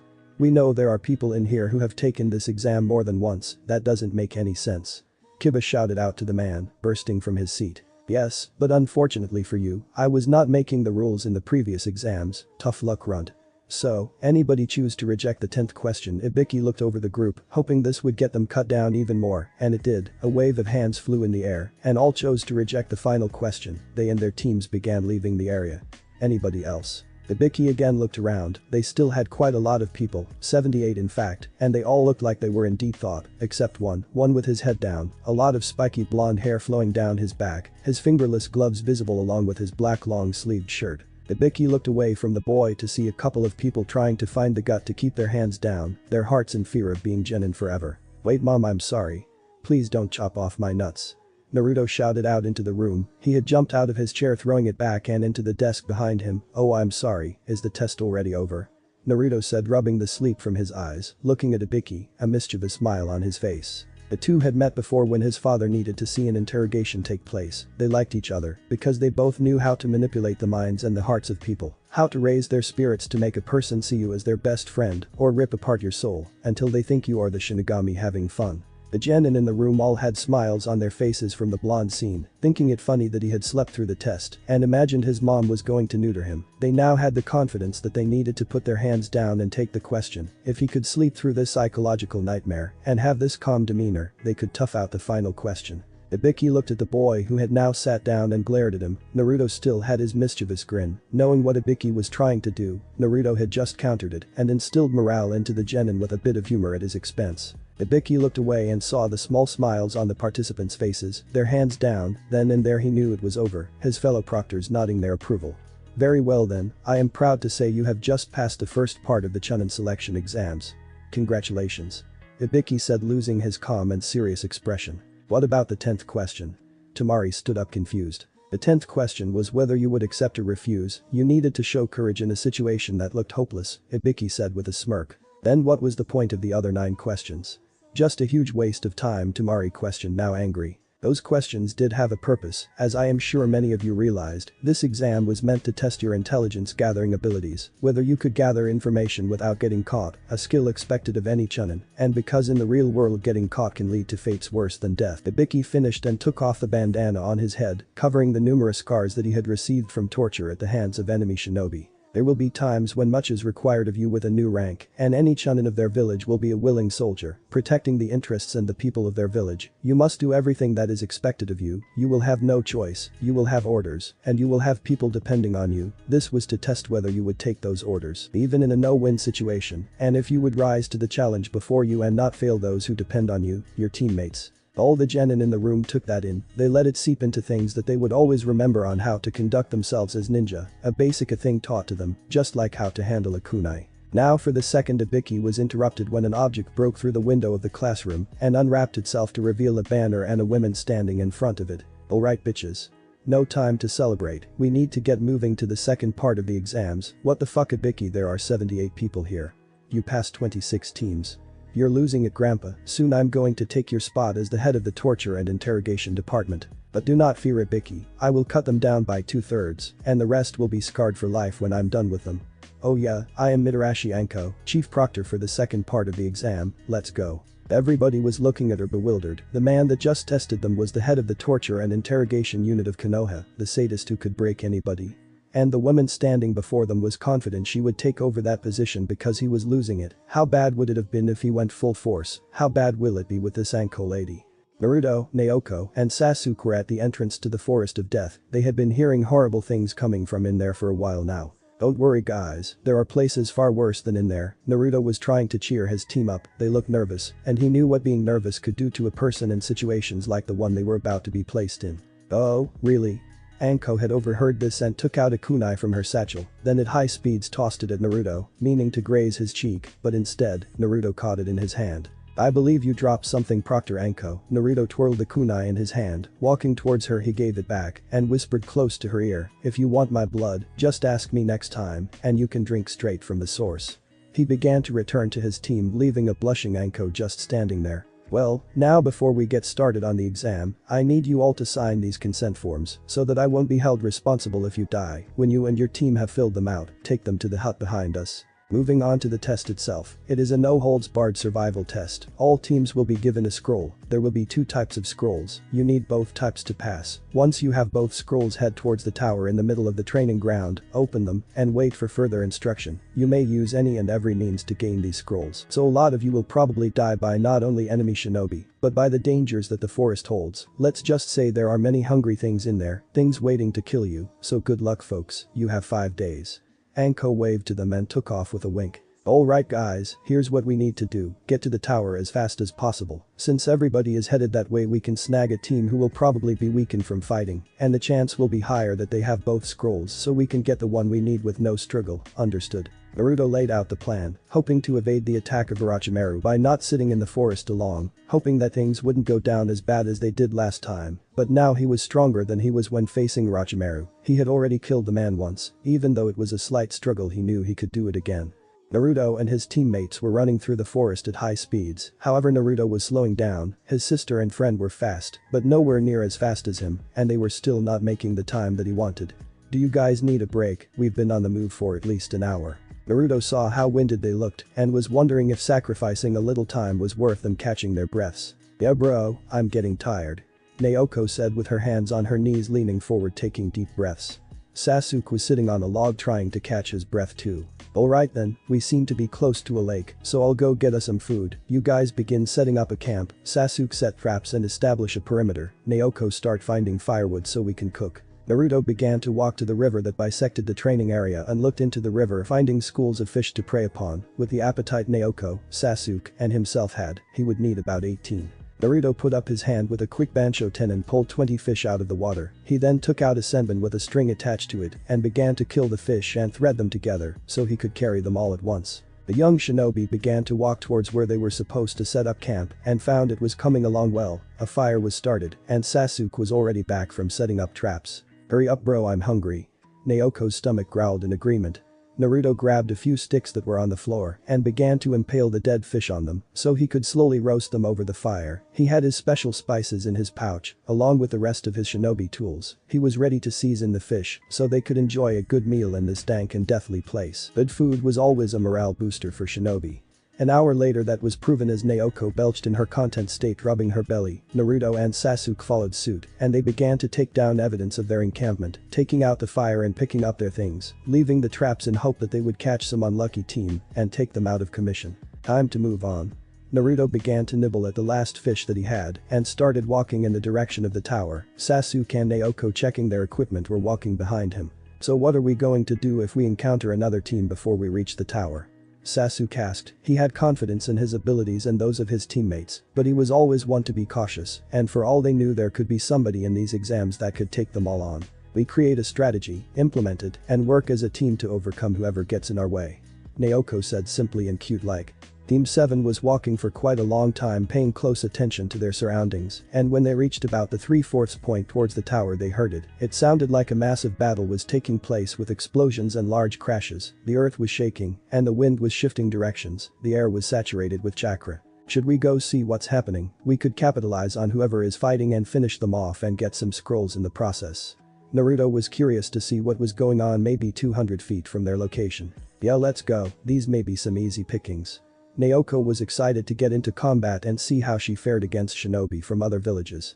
She began running in that direction, and when they finally reached the area they saw the aftermath of a battle. There were craters on the floor, trees looked like they were sliced in half, and at the center of it all was a couple of shinobi teams. From their headbands they looked to be sound ninja, with one grass ninja at the head. Opposite them were a couple Konoha ninja, one with a bowl cut and what seemed to be a spandex-type jumpsuit. Another was a pink-haired girl, a boy with short black hair and a backpack holding a brush in his hand, a scroll in the other. To the side were the Sand siblings. Tamari had her giant fan at the ready. Ara had his arms crossed. Kankuro was behind his puppet. On the side to all of them was an unconscious black-haired boy. "What should we do, big bro?" asked Naoko, not liking the situation. She sensed that most of the players here were all powerful, especially the grass ninja whose chakra was off the charts, an amount that around a cage level ninja would have. "We need to help the Konoha team, they look like they are the most vulnerable. I don't know why the Sand team is here, we'll just have to see what's what when we get down there. Be sure to watch out for the Sound and grass ninja though, I have a feeling they are the most problematic in this situation. Be on alert for anything and everything." Naruto laid out what they were going to do and prepared himself. He was the only one here who could take on Orochimaru, but being careless was not something you did when the snake was around, no matter how strong you were. Naruto and his team jumped into action, landing in the middle of all the team's defensive positions in front of their Konoha comrades. This earned surprised looks from every shinobi in the battleground. "What's going on here, Sakura?" asked Sasuke, who was the only one who knew a member of the people that they were defending, but that didn't matter, they were from the same village, and for that reason they would defend each other. "The Sound shinobi and that grass shinobi began attacking us, saying they were looking for anybody who stood out, worthy to become his next vessel, whoever he is. Then Lee came to help us when he saw Sai and I were in trouble. Yuda, my other teammate, was knocked unconscious. These Sand shinobi got caught in the crossfire and started getting attacked by the Sound team. The Sound group is really strong, especially that grass guy. He's been toying with all of us the entire time, but I don't know why he is siding with them," Sakura explained, looking exhausted and injured. "So did the rest of them. So Tamari, are you with us or against us?" Naruto shouted out towards the Suna team. "Neither, we are leaving. They seem to have a quarrel with your village shinobi. We just thought it prudent to assess the abilities of these candidates, but now that you're here we are leaving." Gaara finished up answering for Tamari. They began to withdraw into the forest, leaving Sound facing Leaf Ninja. Not before disappearing, Tamari looked back and gave an apologetic glance towards Naruto. If she disobeyed, Gaara would surely kill her after she was no longer needed. "So Orochimaru, have you branded anybody yet?" questioned Naruto, stepping forward a bit. This drew confused looks from everybody around him. "And who might you be? Knowing who I am and confronting me in such a way, and how do you know about the curse marks?" Orochimaru stepped forward, also making himself more prominent, ripping the skin off of his face to reveal his true form with the Atagakure symbol on his headband, a devilish smirk on his face. Wait 1 second, blonde hair that falls to his lower back, Konoha Genin, confident, on the team of the last loyal Uchiha of Konoha, you must be the son of the Yondaime. That bastard who took the title of Hokage from me, well I wonder how he will feel when I slaughter his children, and your loquacious mother, oh how the fury of that woman will rain down on those who slaughtered her babies. Let's not keep the action stalled, this will be the last fight of your lives, give it all you have, and maybe if you impress me, I will take one of you as my vessel. Oh what an honor it will be for you. Orochimaru pulled out a kunai and licked it with his extremely long tongue. We won't lose to trash like you, Orochimaru.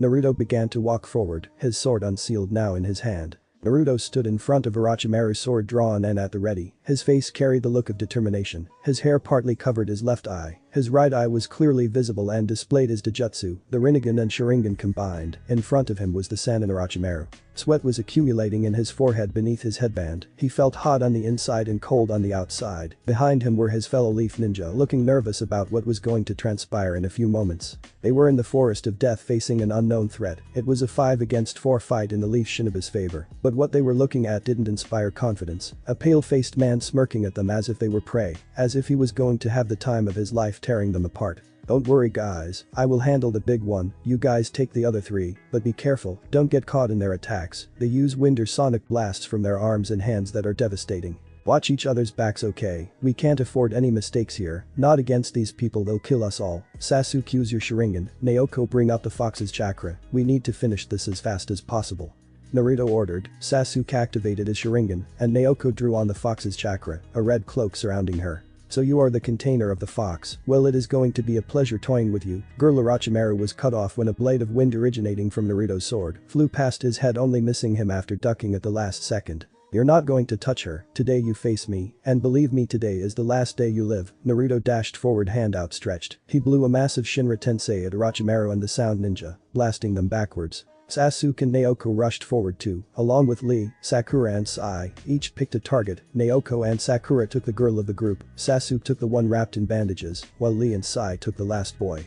Naruto began to bring his sword down when Orochimaru landed and tried to stab the snake, but Orochimaru brought his kunai up and deflected the attack, making the blade burrow itself into the ground above Orochimaru's head. Interesting power, brat, I can already tell that your body is strong, imagine the secrets that my experiments of you will reveal, you can say I collect special people, and you are just proving to me how much of a prized collection you will be. Orochimaru's neck extended, and he tried to bite Naruto in his neck, but Naruto jumped backwards leaving his sword, and retaliated by throwing a kunai at the head that was following him.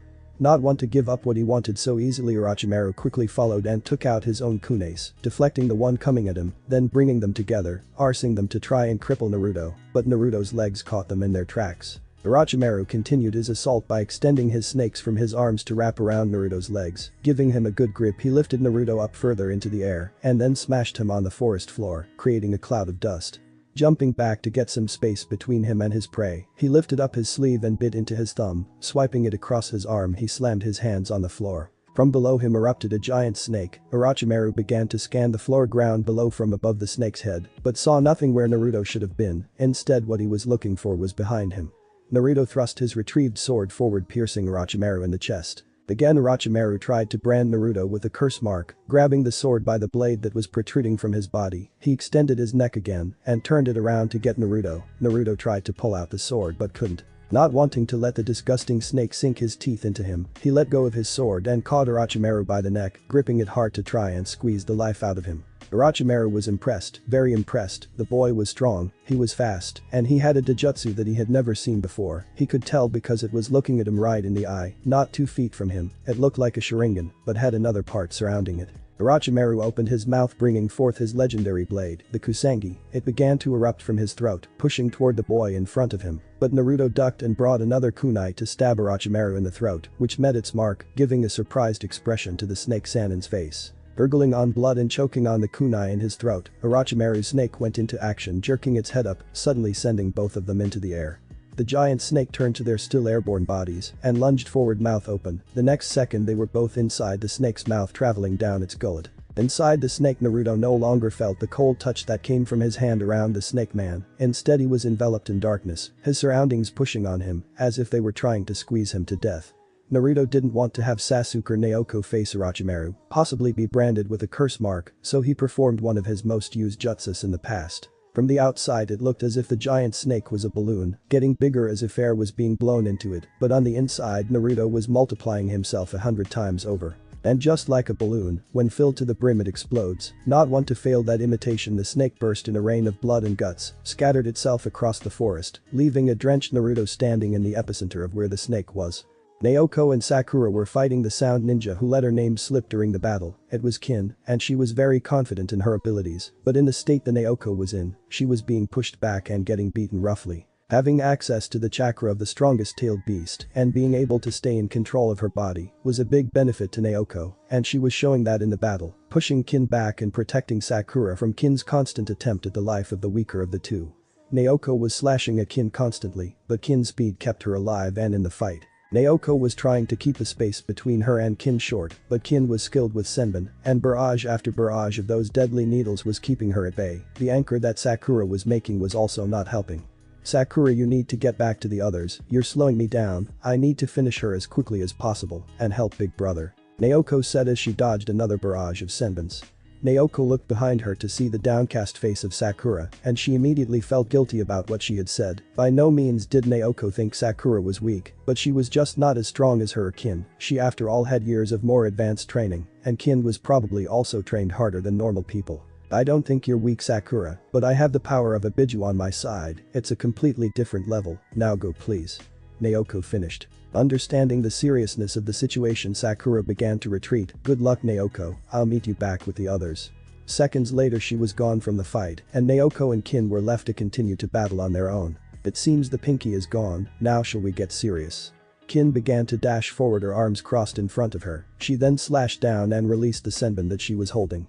Naoko dodged them and rushed forward, her fist aiming for the face of the girl trying to kill her, and it connected, sending Kin flying backwards into a tree. She rushed forward as Kin detached herself from the tree and like a mad animal began to punch Kin in the stomach. However, it wasn't ripping her guts out because Naoko had dropped the chakra cloak for the damage that keeping it up would cause. Feeling that she had enough, Naoko let go of Kin's hair, letting her fall to the ground unconscious. Sasuke was having a hard time. This guy was blasting him with sound waves by the amplifier on his arm. His ears were bleeding and he was feeling disoriented. This was the worst opponent he could face. His Sharingan couldn't see past what the sound ninja was doing because it was pure sound that was beating down on him. Sasuke needed to finish off this guy quickly. He couldn't fail his team against such a weak being. He was an Uchiha after all, an elite clan of Konoha, and he was the last of them. He would not fail here. "Do you know who I am? I am going to destroy you for making a mockery out of me." Sasuke rushed forward, his Sharingan blazing, and drew a shuriken. He jumped into the air and threw his shuriken at the sound ninja, but his opponent just blew them off of their course with the sound's vibrations.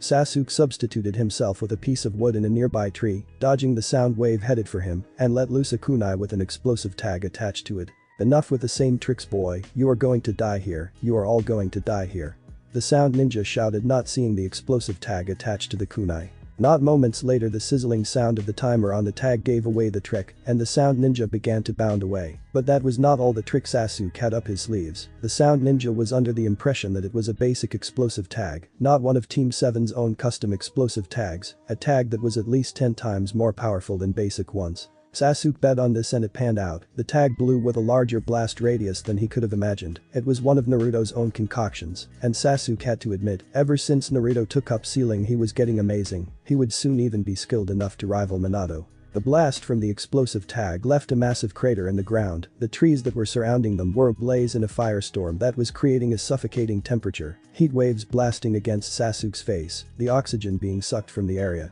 The sound ninja was face down on the ground, his body smoking from exposure. "Damn Naruto, those tags are dangerous," Sasuke whispered out, looking at the aftermath of what the single tag just did. All of a sudden he was a bit nervous about carrying 4 more in his back pouch. Self-detonations were rare, but not unheard of, and he had enough faith in the sealing abilities of Naruto not to take the kunace out of his pouch immediately. Lee and Sai were fighting the boy named Zaku. They were giving him a beating. Lee's speed and strength was easily overwhelming the sound shinobi, but Lee was not one to toy with his enemies. He was already finishing up with a couple of punches and kicks to the boy's face, head, abdomen, chest and back. He was sure that he dealing broken bones and internal bleeding to Zaku. "This need not drag on, we are both honorable shinobi in the pinnacle of the flames of our youth. Yield and we can stop this, we still have most of the exams ahead of us." Yosh, on the side of Lee was Sai, who was providing support to the green genin, trying not to stab the boy for being so awkward to be around. I won't give up. I won't lose to creepy trash like you, with your creepy jumpsuit and that creepy worm on your face you call eyebrows, and I won't fail him. Zaku put up his arms, extreme decapitating airwaves. And out of his palms a massive gust of cutting wind erupted, leveling the surrounding area, wiping out everything in its path. Luckily Lee nor Sai were in the path of the attack. Lee's speed allowed him to get behind Zaku and give a quick and hard chop to the base of his neck, knocking him out. I am Konoha's beautiful green beast, not some creepy stooge. Yosh. Lee spoke looking down on the unconscious body of Zaku. Naruto, Naoko, Sasuke, Sakura, Sai, and Lee came back to where the fight originated. They all looked tired and beaten. Well, there is an upside to this fight. I got us the scroll that we needed, and an extra from the guy I beat. Do you guys have the Earth Scroll? Sasuke asked to Sakura. We have an extra Heaven Scroll, since we already got one at the beginning of the exam. No, we need the Heaven Scroll as well, Sakura said as she was looking over the unconscious body of her teammate Yudao, who was knocked out the entire fight. Sasuke handed her the scroll that her team needed. Well, I should be going. I think my team is worrying about me, maybe not Niji but Tenten for sure. Goodbye Sakura, Lee said to the pink-haired girl kissing her hand on his way to exit. Goodbye Lee and thank you for helping us, Sakura looked on as he began to leave. Is it just me or do his eyebrows look like they're constantly moving, said Naoko with thoughtful look on her face. It's almost as if she didn't get a chance to finish as Naruto interrupted her train of thought. I didn't finish off Orochimaru, we need to still be on alert, he finds us interesting, and don't forget what he said about killing us, he wants to make father suffer, and we're still alive so his job's not over. Naruto stood up from his kneeling position and took a deep breath. He looked at his team and couldn't help but feel like he had let them down. He was the only one who didn't take out his man, and he should have. They would have been able to keep the smiles they had on their faces when Sasuke announced that he had found the scrolls that they needed. We need to move out as quickly as possible, wake that guy up. Naoko said to Sakura indicating to Yudao. They all began to pick up their things, and Naruto inspected everybody healing their wounds or drinking some water. I can't, that guy bit him, he said that he was interesting. He has this mark on his neck, Sakura explained, and Naruto turned back, wondering what the kid had that Orochimaru wanted.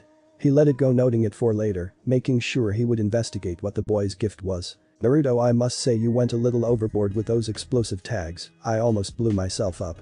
Not to mention the guy I threw it at. Sasuke said as he took a swig of water from his bottle. Oh, that was what made all the noise. I told you that they pack a bigger bang, Naruto said with a sheepish smile. He began to walk away, but a sadistic voice stopped him in his tracks, sending chills down his spine, as well as the spines of all the other Konoha genin. Very interesting, you are all quite talented to be able to defeat my subordinates. It will be a pleasure in taking you three, imagine, the children of the Yondaime Hokage, and the last Uchiha doing my bidding. Orochimaru looked at them thoughtfully. He then regurgitated his sword and grabbed it, bringing it to his side. We both know that will never happen, Naruto gave him a sadistic smirk. And why is that, Naruto? I'm going to destroy your spirit and your sisters. I will give Sasuke the power that he needs to avenge his clan. In the end you will all kneel before me. Orochimaru said, beginning to walk forward. That's not what I meant. What I meant is that we are going to kill you, because you cannot defeat the eyes that we hold. Naruto pointed to himself and Sasuke is above taking help from the likes of you. Don't pretend that you care what happens to him. The business of his family is his to handle as he pleases. Besides, the irony behind what you just offered him does not escape me. You could not defeat Itachi yourself. What makes you think you can help Sasuke do it? Leeches like you just want the power we hold. You seem pedophile as well, wanting us for our bodies, you sick snake. Naruto jumped forward with a battle roar and unsealed his gun by getting ready to bring it down on the snake and release the wind chakra he was focusing into it. He brought it down and let loose the attack he was preparing, shredding Orochimaru on its way. Not want to go down so easily, Orochimaru had let his earth clone take the attack, allowing the real him to appear behind the Konoha genin. The day is not your day, is it? Orochimaru brought up his sword ready to behead Sakura, who was frozen in shock. Naruto wouldn't let his comrades die. He intervened in the attack by catching it with his own sword that he had switched out for his gun by, but he should have known better. The Kusanagi could scratch diamond, the most sturdy mineral that there ever was. That was the main reason that he took the sword when he had killed Orochimaru the first time, its deadly sharpness and the power that the weapon alone held. It cut through his sword like a knife through butter. After it passed through his sword it was headed for his body, threatening to cut him in half. Quickly getting over his surprise, not less than a millionth of a second later, he used a Shinra Tensei to blast Orochimaru away.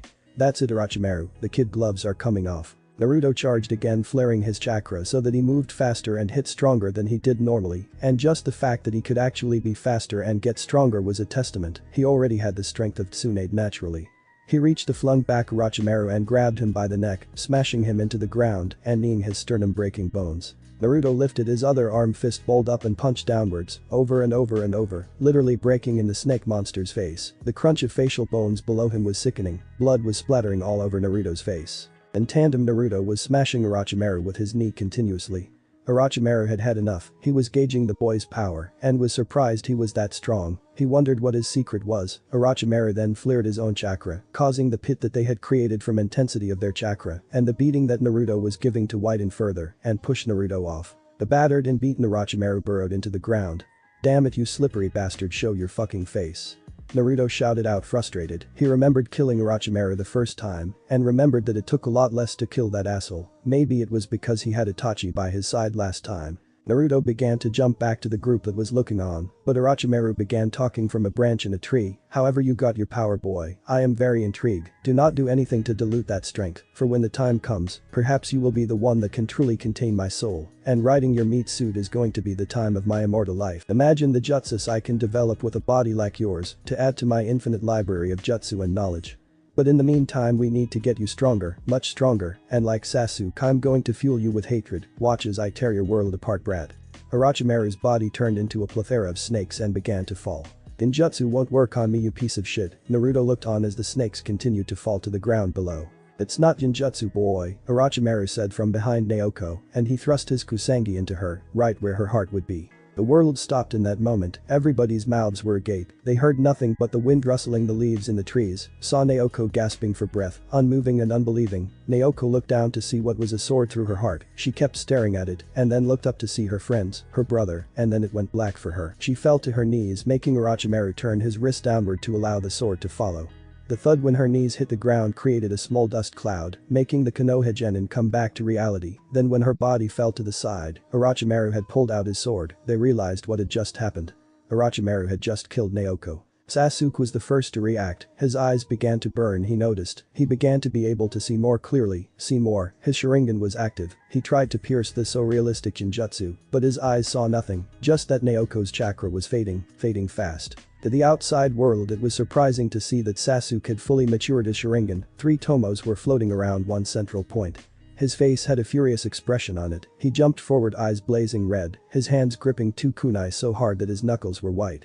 "I'm going to kill you." Sasuke was on him in less than a second, swatting the kusangi away with his kunai and thrusting the other forward to embed itself in the heart of Orochimaru. Not a moment later he dropped one kunai and put his hand up to his mouth. With one-handed signs he blew a storm of fire on the body of Orochimaru until a blazing hand erupted from behind that wall of fire, grabbing onto Sasuke's neck, stopping the attack. Orochimaru brought Sasuke to stare straight at his face. My, you have no idea how many times I have looked upon those eyes and wondered, what does it take to unlock the secrets behind them? What secrets can those eyes and those eyes alone uncloak? Soon I will see what they can do, myself, little one." Orochimaru then punched him in the stomach, dropping Sasuke to the floor. Naruto was behind them, trying desperately to heal his sister, pushing as much chakra as he could into her body, trying to heal and restart her heart. His hands were caked in blood, and his eyes were red from the tears falling onto his sister below. He was hoping for the sake of hope that his healing abilities and the fox within her would get the job done. If not, then he would summon the King of Hell himself to get her back, the Shinigami if need be. She wasn't supposed to die here, she wasn't supposed to die to filth like Orochimaru, he wouldn't let it happen. "Come on sisses, you can't die here, you can't give up here, come on fox, you can't let her die here." Naruto was now screaming in her face. Naruto looked up when he heard footsteps coming toward him. He looked up to see the face of a smirking Orochimaru. "Let that anger drive you, let it become you, and soon you will have the power that I need." Orochimaru began to pat Naruto on the head and then walked away, disappearing in a wave of wind and leaves a few steps later. Naruto looked up to see his friend clutching his stomach on the floor, looked behind himself to see Sai shifting, and Sakura looking on with a blank face holding Yudao's head in her lap. He looked around again and realized where they were, in the Chunin selection exams. For all they knew, enemies could be sneaking up on them at any moment. "We need to move, we're too exposed out here, let's go." "Sasuke, get up, I'm trying to heal her, and I think the fox is too, so she should be okay. Come on." Naruto picked up Naoko gently and began to walk in the direction of the tower, scrolls in his back pouch. Sasuke soon got up and began to follow, along with the other Konoha Genin. The Genin were walking along still, and Naruto was still trying to heal his sister, and he had almost put her back together proverbially, but his progress had plateaued. He was no longer feeling like his abilities were having an effect, and that was beginning to worry him. "We need to hurry, guys." Naruto quickened his pace when a voice rang out. "Somebody help me, please. A feminine voice screamed out into the open woods, it looked to be coming from not that far off. "Come on, we have to help whoever that it is," Sasuke called out. He felt like he needed to do something good after failing to take down Orochimaru. He needed to beat down on something, he needed to let off steam. Finishing his sentence, he began to rush to where the voice had come from, and no sooner did he come to see the sight of a giant bear about to eat a red-headed girl around his age. Sasuke rushed forward and began to do hand signs again to perform one of his clan's signature techniques. Fire style. Fireball jutsu, a ball of fire erupted from Sasuke's mouth, hitting the bear on its side, eliciting a roar from its mouth, showing off its giant sharp teeth. Turning to them, the bear prepared itself to attack, but caught sight of two pairs of eyes that looked frightening. They were red, blood-red and looking menacing. That was enough to cause the bear to turn tail and run in the opposite direction. It was already in agony from the fireball that smashed into its side moments ago. It didn't need more trouble. Sasuke moved to help the girl. She had glasses in addition to red hair, and she was a shinobi from Kusagakure, cowering at the base of a tree. "Are you okay?" asked Sasuke, stretching out his hand for her to take. "Yes, I'm fine, thank you," she answered. "Thank you so much." She took his hand and got up, dusting herself off. She looked toward the group behind her and saw that one of them was injured. "I'm Karen, thank you so much for saving me." "No problem, Karen, what happened here anyway? Why are you all alone? Where is your team?" questioned Sasuke. "They're dead, that bear caught us off guard and it killed them," Karen answered, looking teary-eyed. "Not moments before you showed up to save me. I would have been barefoot if you didn't show up." Karen turned to the boy holding the girl in his lap. "Is she okay?" Karen pointed to the downed Naoko with Naruto on top of her, still trying to heal her. "I might be able to help, I'm a great medic." "Well, if you can call me that, it's just my ability actually." Karen approached them and leaned down. She lifted up her sleeve and put it close to Naoko's bloody lips. Naruto looked at her curiously and put more effort into healing his sister. Karen gently opened Naoko's mouth and made her bite down. Naruto looked at her even funnier and wondered what the hell she was doing. Then he sensed Naoko's chakra getting stronger, she was coming back. Naoko was in nothing but darkness, she couldn't move and couldn't see, and then she was getting her strength back, she was seeing flashes of light. In a sudden burst of life she launched herself upward and hit something that made her go back down. "Oh," Naoko heard from whoever was above her. She opened her eyes to see her brother holding his nose. She got up again and looked down to her chest, where she remembered a white hot pain suddenly appear not too long ago. "What happened?" Naoko asked as she checked to see what happened to the wound. Naoko looked to her brother for answers. Recovering from the blow to his nose, he glared at her. "You almost died, you idiot. The Sannin Orochimaru stabbed you in the back and left." Sasuke fully matured his Sharingan, and "Oh yeah, we got the scroll we needed to pass this part of the exam." Naruto took out the scrolls and showed them to her. "Oh," was all that Naoko could think of to say. She felt happy that they could continue the exam, but was angry that Orochimaru got the drop on her. Then her mind turned to the other thing Naruto said. "Oh Sasuke, congratulations. You finally fully matured your Sharingan, you've been waiting for that for a long time." She got up and hugged him, which he gladly returned. Sasuke was ecstatic that she was alive. Naruto didn't like when guys touched his sister, so he quickly intervened. "It's time to get going, let's not stay exposed out here. Come on Karen, you can join us too since your team is dead." Naruto picked himself up and began walking toward the tower, but beyond everything else he was glad his sister had survived and extremely pissed at Orochimaru. He would show that snake bastard the bloodlust that he constantly held at bay. He would tear that man apart. "Yeah bro, ruin the moment thanks." Naoko let go of Sasuke and began to follow her brother towards the tower. The Konoha genin had arrived at the tower in less time than they had expected. They walked through the double doors that had a tag on them with the kanji for open. Naruto pushed open the double doors and looked around to see a wide lobby with a poster on the front wall, a philosophical paragraph on it. Naruto took the scrolls out of his satchel and handed one to Sasuke. "Open them together on 3, you guys should open yours too, Sakura, Sai." 1, 2, 3, Naruto, Sasuke, Sakura and Sai opened their scrolls at the same time, and at that time, they then began to sizzle and smoke. "This character, it means human, what the hell, it's a summoning scroll. Toss them away." Sasuke shouted out and threw his scroll to the side. All the others who were holding scrolls followed his example. After the scrolls had enough time to sizzle, the room was filled in a dense smoke that clouded the area, not allowing anybody to see anything in front of them. "Damn, you guys look like you had a tough time," a familiar voice commented from the smoke. "I told you they weren't ready, Kakashi. Look at that blood all over Naoko, and Yudao is knocked out. They can't handle something like this yet." Another voice rang out from the smoke. When it cleared, Team 7 saw their two teachers, Hada Kakashi and Yamino Iruka. "As I said before, Iruka, they are soldiers under my command, not fresh brats, they have been trained for this from youth." Kakashi looked over to his students and then eyed Naoko, who did seem to be covered in blood. "Are you okay, Naoko?"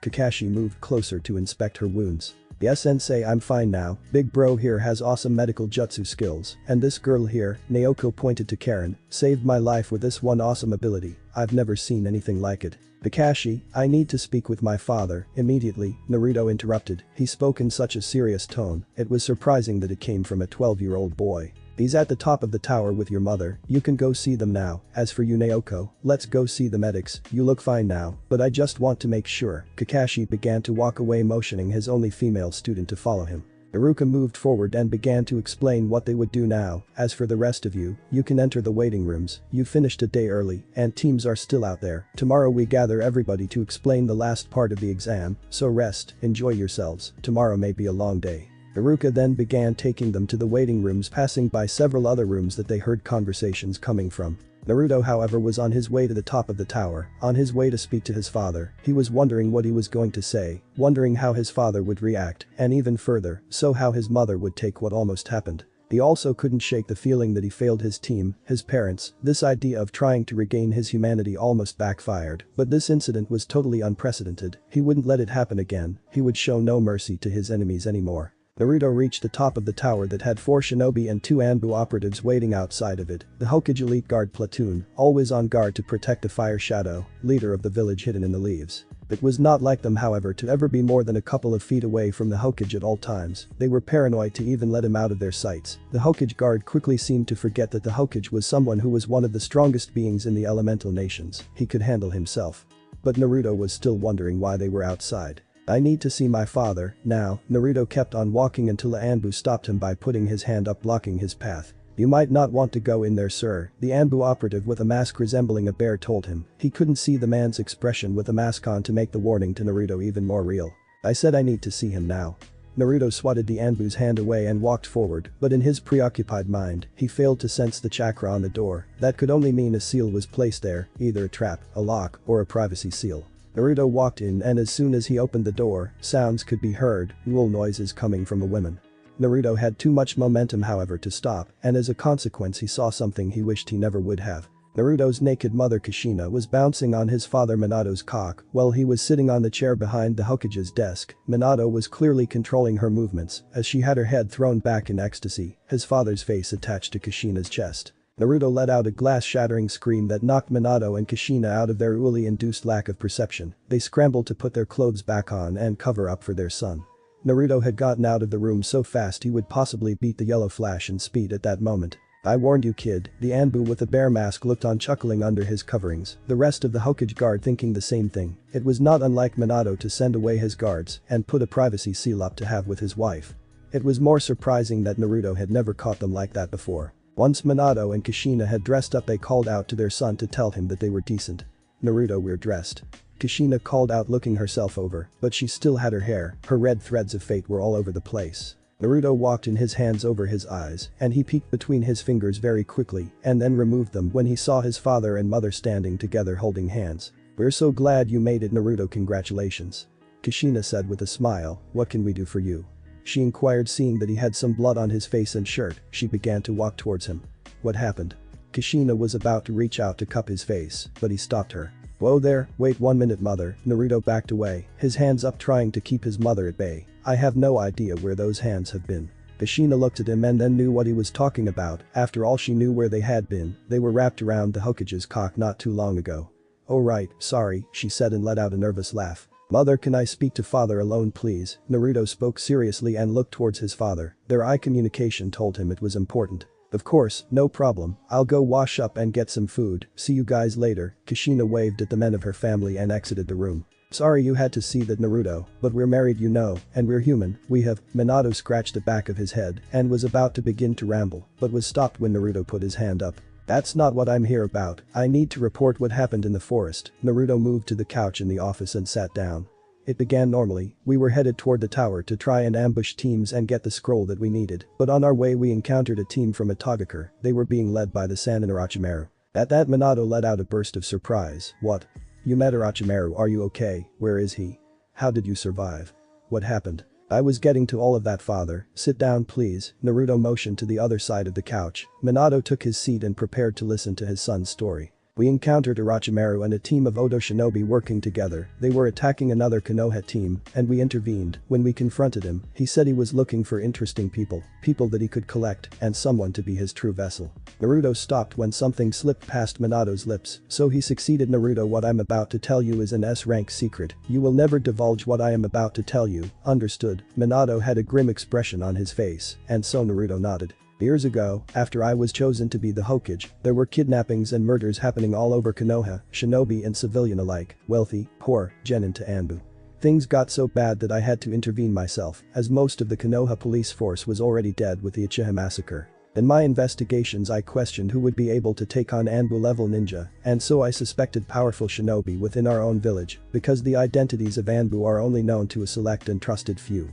I deducted that it was Orochimaru. Minato contemplated on what to say, but just chose to reveal everything. He was speaking to his son after all. I brought my findings to the Sandaime, as he is the teacher of Orochimaru and my most trusted advisor, and I wanted to know what he thought. When I told him what I found, he didn't seem surprised. He had told me he was beginning to see more of a darkness in Orochimaru after he was not selected for the position of Yondaime. Hiruzen took it upon himself to see if my accusations were true. He took an Anbu squad and tracked Orochimaru to an underground laboratory.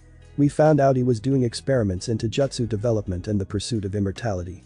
Hiruzen couldn't kill his student, he saw him as a son ever since he began to take care of Orochimaru after his parents had died. Minato was explaining what he knew so far. Minato paused and looked toward his son. We later found out that Orochimaru did find a way to be immortal. He transfers his soul into a body, a vessel for his essence, and that is how he is able to achieve immortality.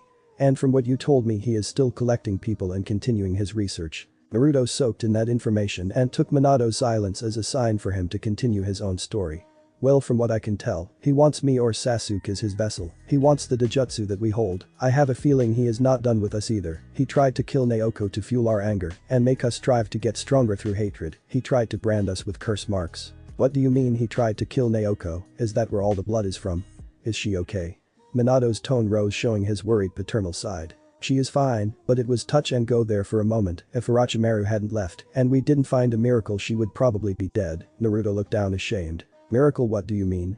Minato was wondering what beat his son's medical ninjutsu. We found a girl from Kusagakure. She has an ability of some kind that allows whoever bites her to heal, and it seems it works with even near fatal wounds. Interesting. Minato began to tap his chin. What is it? Naruto looked on curiously. That ability, your mother told me about it before. She said that it was something that a select few in her clan, the Uzumaki, had. It was a gift like the ability that you and your mom have, allowing you to use chakra chains, or even the gift of longevity and vitality.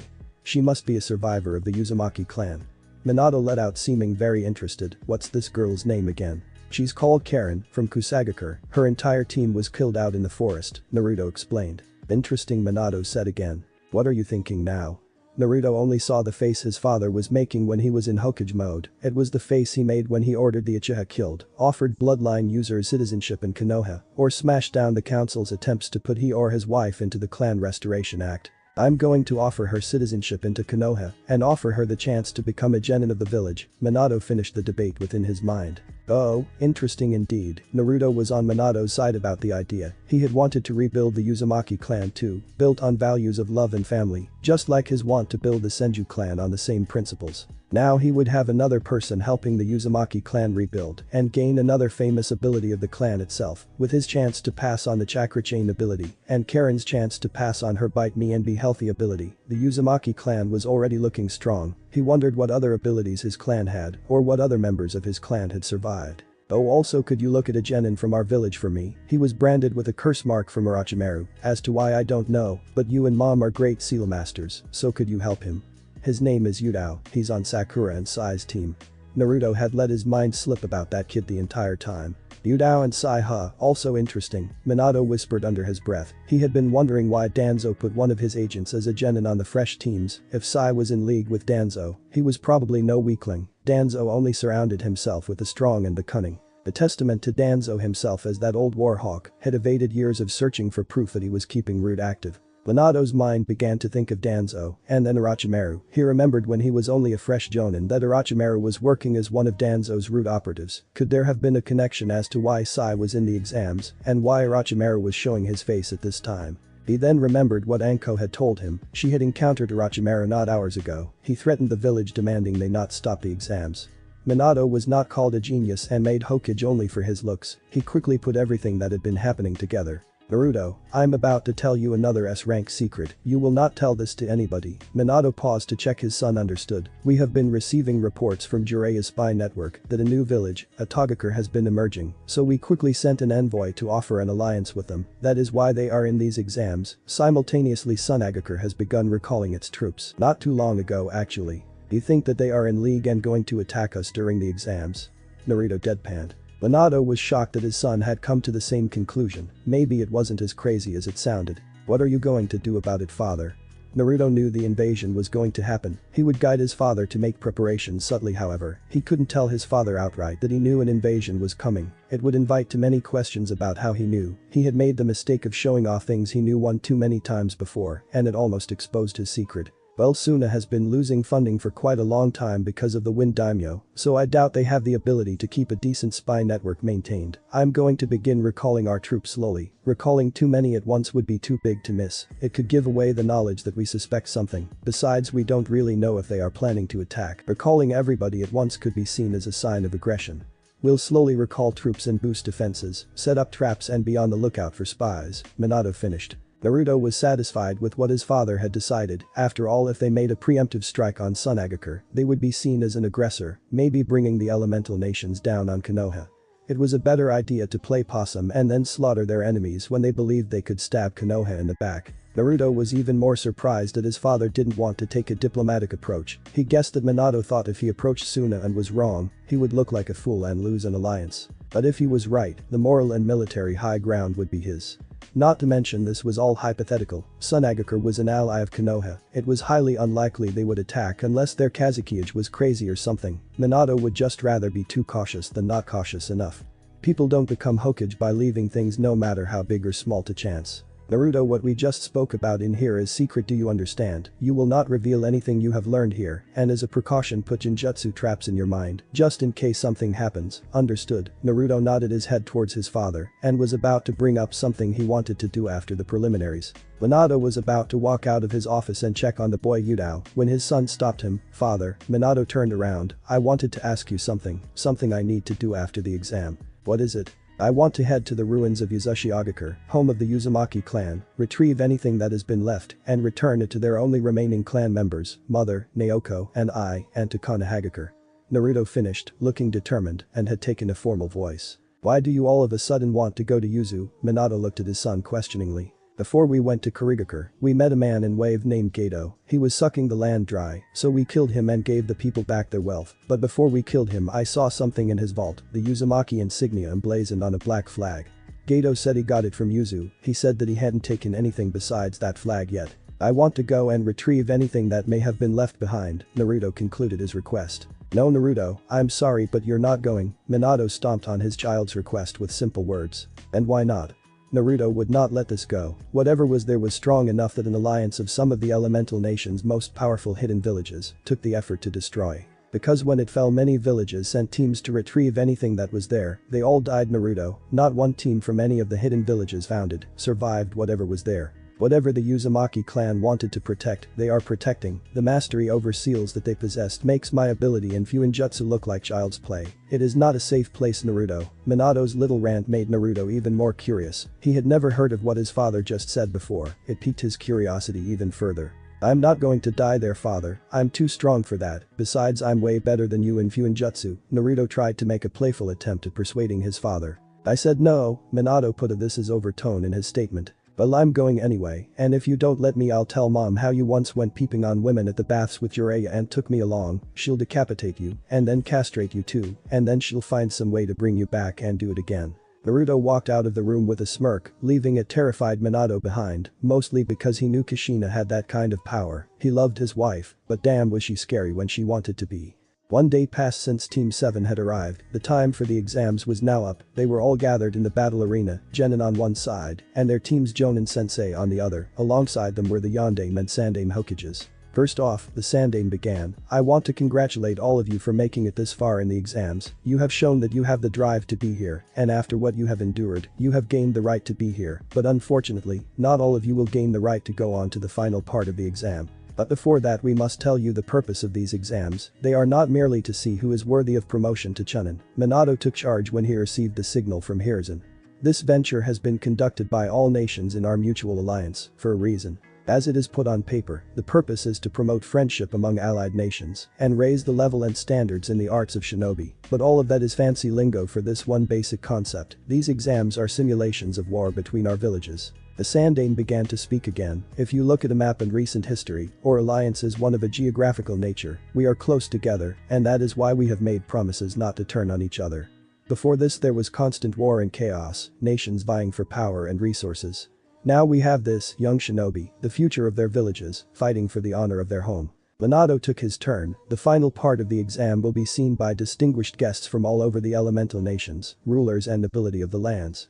They will be watching you to see your skill and your ability to be shinobi. This is how commissions for shinobi assignments are decided. Say one village's shinobi perform outstandingly, that village's mission rate will increase by a significant margin.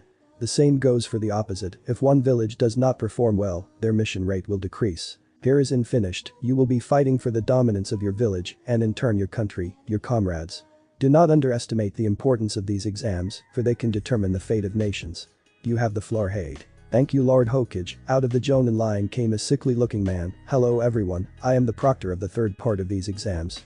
I hate to be the bearer of bad news, but the truth is we have too many applicants, and since the final part of the exam will be viewed by a highly important audience, we need to have the best matches possible. In a sense we want only the cream of the crop to be in the exams, so before it takes place, we will have preliminaries to see who will get to the finals. Before we begin however, does anybody wish to withdraw? One hand went up and Naruto realized that it was Kabuto, the guy he met in the first part of the exams. Very well, proceed through the double doors and wait in the lobby until someone goes to collect you. Hate motioned him away. Anybody else? No, I guess not. Well, that makes 26 participants left. We will have 13 matches, with 13 participants heading toward the final exam. This is no holds barred. Each pair of combatants will fight until one is either dead, defeated, or unconscious. Surrender immediately if you feel overwhelmed. We don't want deaths, but they may happen. In some cases I will intervene if I see the match has already been won, but don't count on it. Hate's gaze swept over all the genin. Your fate will now be decided by this electronic board. Hate pointed behind him to where the board was opening. From here 2 combatants will be chosen at random. The first round is the electronic board made a loud buzzer noise, and 2 names popped up, Naruto Namikaze vs Dosu Kanuta. Please step forward, gentlemen. Naruto got out of his team's lineup, Naoko and Sasuke wishing him luck, but when Naruto got to the front, he was surprised to see one of the sound ninja that had fought against him and his team, followers of Orochimaru. At that moment Naruto was wondering how he got the scrolls necessary to get admissions to the preliminaries. He thought Sasuke had taken the sound's team's scrolls. They moved to the center of the arena and waited for the proctor's instructions. Everybody else please proceed to the observation decks. When you are called you may come down. Hate began to take his position. Gentlemen, are you ready? He pointed to both Naruto and Dosu, earning a nod from both genin. Very well, begin. Neither of the genin moved, they kept each of their one visible eyes on each other. Then Naruto broke the weary silence. You know what happened out there, to my sister. It was more of a statement than a question. He almost killed her, your master.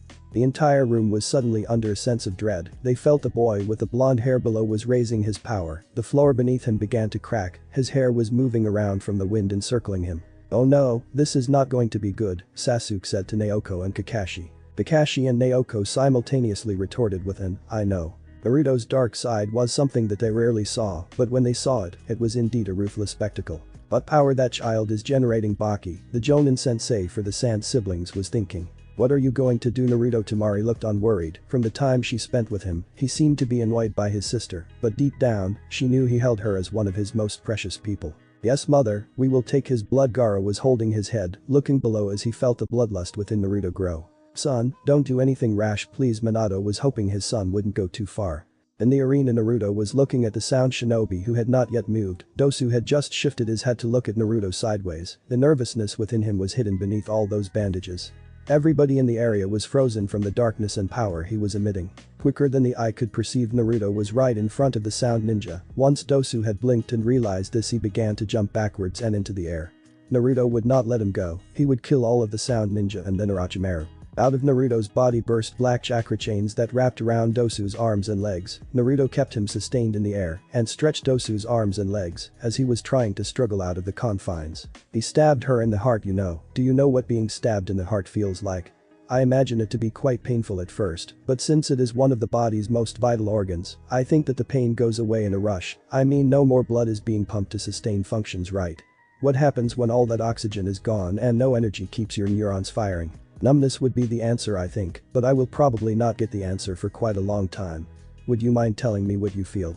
Naruto by this point was face to face with Dosu. Dosu could not speak from how scared he was. The boy with the blonde hair was looking at him dead on. Tell me, Dosu, tell me what you feel. In the next second, Naruto put the palm of his hand on the chest of Dosu. He slowly pushed a chakra chain out of his hand. It pierced the sternum, it pierced the heart, pushed aside his spine, and made itself known when it protruded from Dosu's back. All this happened in the span of 10 seconds. In that time, the bandages that Dosu had over his face began to stain with blood, beginning at the mouth. The material soaked it up and began to spread across the entire face. Naruto looked down at the gaping hole in Dosu when he put his hand down. He then looked up to Dosu, looked him right in the eye, and muttered one word, "Speak." Naruto had released the genjutsu that kept Dosu from screaming out that he wanted to surrender, that he was begging Naruto to stop. But he could no longer form words. His mouth went numb. All he could do was taste the metallic and wet substance in his mouth, blood. He began to gurgle it in his throat from the effort he was putting in to curse Naruto. Soon he felt dizzy, exhausted. He closed his eyes and went to sleep forever. Naruto noticed this and looked at Dosu. He lifted the sound shinobi's head, which had gone limp by the throat, and whispered, "You chose the wrong people to mess with, Naruto," then released the chakra chains in his throat, allowing Dosu to drop into the puddle of his own blood below. Naruto allowed the power and darkness he was emitting to recede. The room felt like it wasn't under so much weight. The shinobi in the room could actually breathe again. Tei looked at the puddle of blood and the dead body on top of it, then to Naruto, the son of the Yondaime.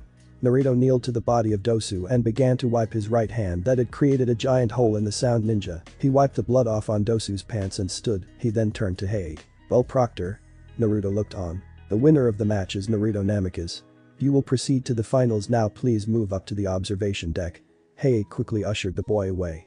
Naruto began to instead walk to where his father was situated. Naruto walked up to the observation stand where his father was looking in on the matches, along with several other Konoha Jonin and the Sandaime Hokage. Minato had a grim expression on his face. He had just seen his son kill a foreign shinobi in cold blood, slowly and gruesomely. He knew his son had a dark side that allowed him to do questionable things, but what he just did was something that was not necessary, not like when he rescued the Hyuga heir. Hiruzen was thinking along the same lines. Over his tenure and lifetime, he had seen many horrible things. He had seen the ruthless acts of many shinobi from all across the elemental nations, but those he had seen commit such acts took dark roads, such as the man he considered one of his oldest friends, a childhood friend. Now he was considered the darkness of shinobi, Danzo Shimura. "Father, I'm going to take my leave for what we talked about earlier." Naruto had arrived. Blood was still on his hand, dried from the wipe, but refusing to get off. "Be careful, if you can't get in, don't try. I don't want you to die out there, not for something that may not even be worth the effort or sacrifice. But remember, you have 1 month, you made it into the finals, and they take place at the end of that month." Minato told him sternly. He couldn't help but be curious as to what was there, and if anybody could find it, it was his son, and Uzumaki.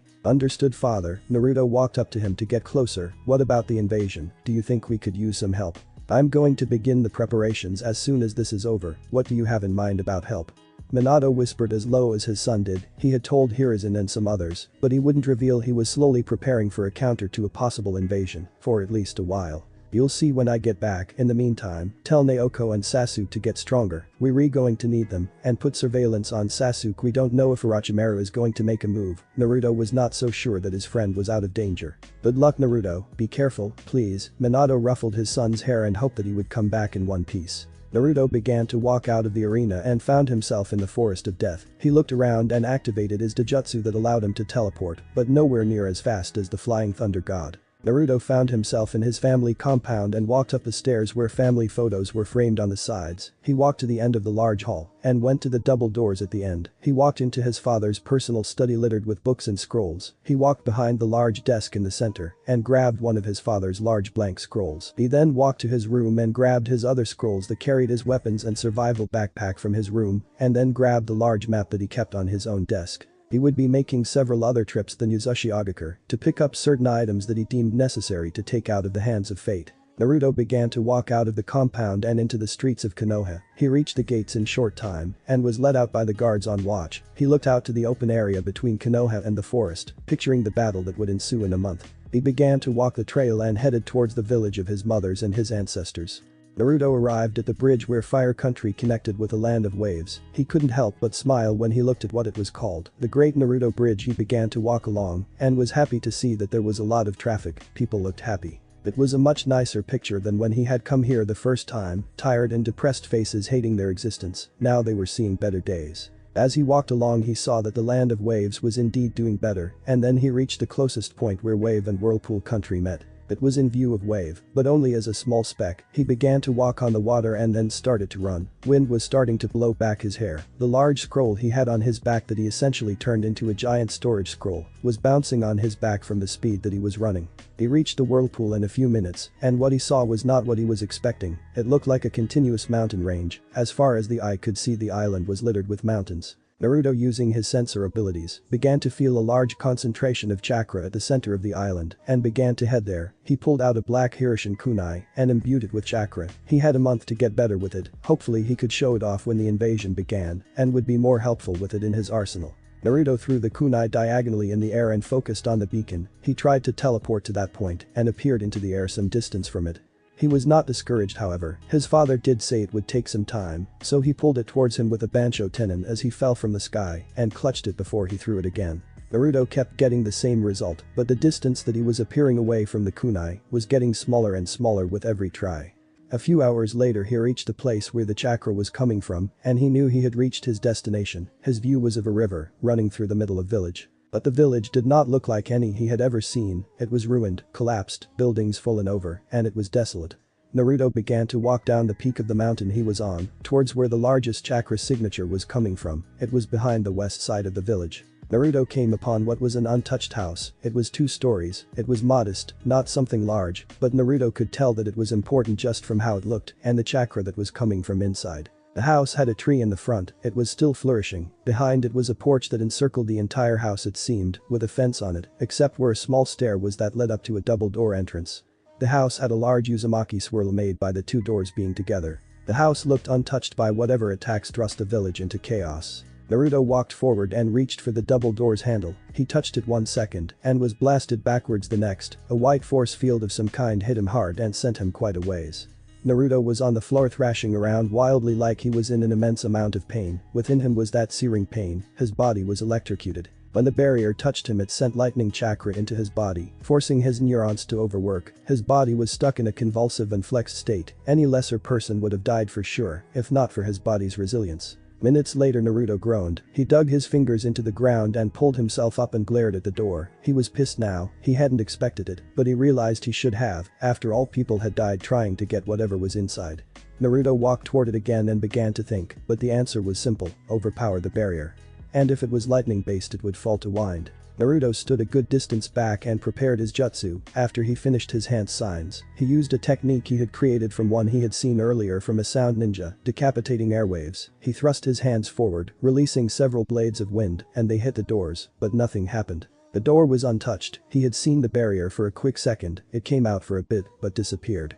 1 moment later he realized what it did. A massive visible wave of sharp air came rushing towards him, threatening to slice Naruto apart. Naruto's quick reaction saved him. He put up his own barrier and absorbed the chakra-infused airwaves, stopping him from getting sliced apart by his own technique. Naruto looked on in shock. He had never seen a barrier do that. Sure, he had seen them stop attacks before, but never had he seen a barrier throw them back at the user. He chose a different approach next. Naruto walked up to the barrier and tried to use his ability to absorb chakra again.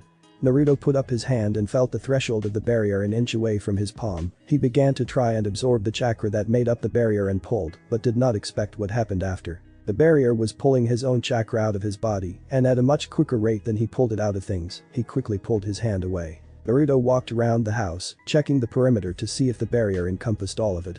Unfortunately it did. Naruto once again was at the front doors. He looked frustrated and worn out. He had tried many things to bring down the barrier, all failed. Inside of the house had to be something worth getting to. A barrier of this proportion and ability wouldn't be guarding anything, so how would whoever created the barrier get back inside? Naruto felt like a fool when he came to the most probable conclusion.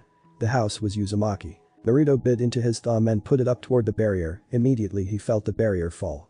A smile appeared on the blonde-haired boy's face. Naruto put his hand on the handle and pulled it to the side. It moved. Naruto walked inside and felt a stale air enter his lungs. People probably haven't been inside the house in decades.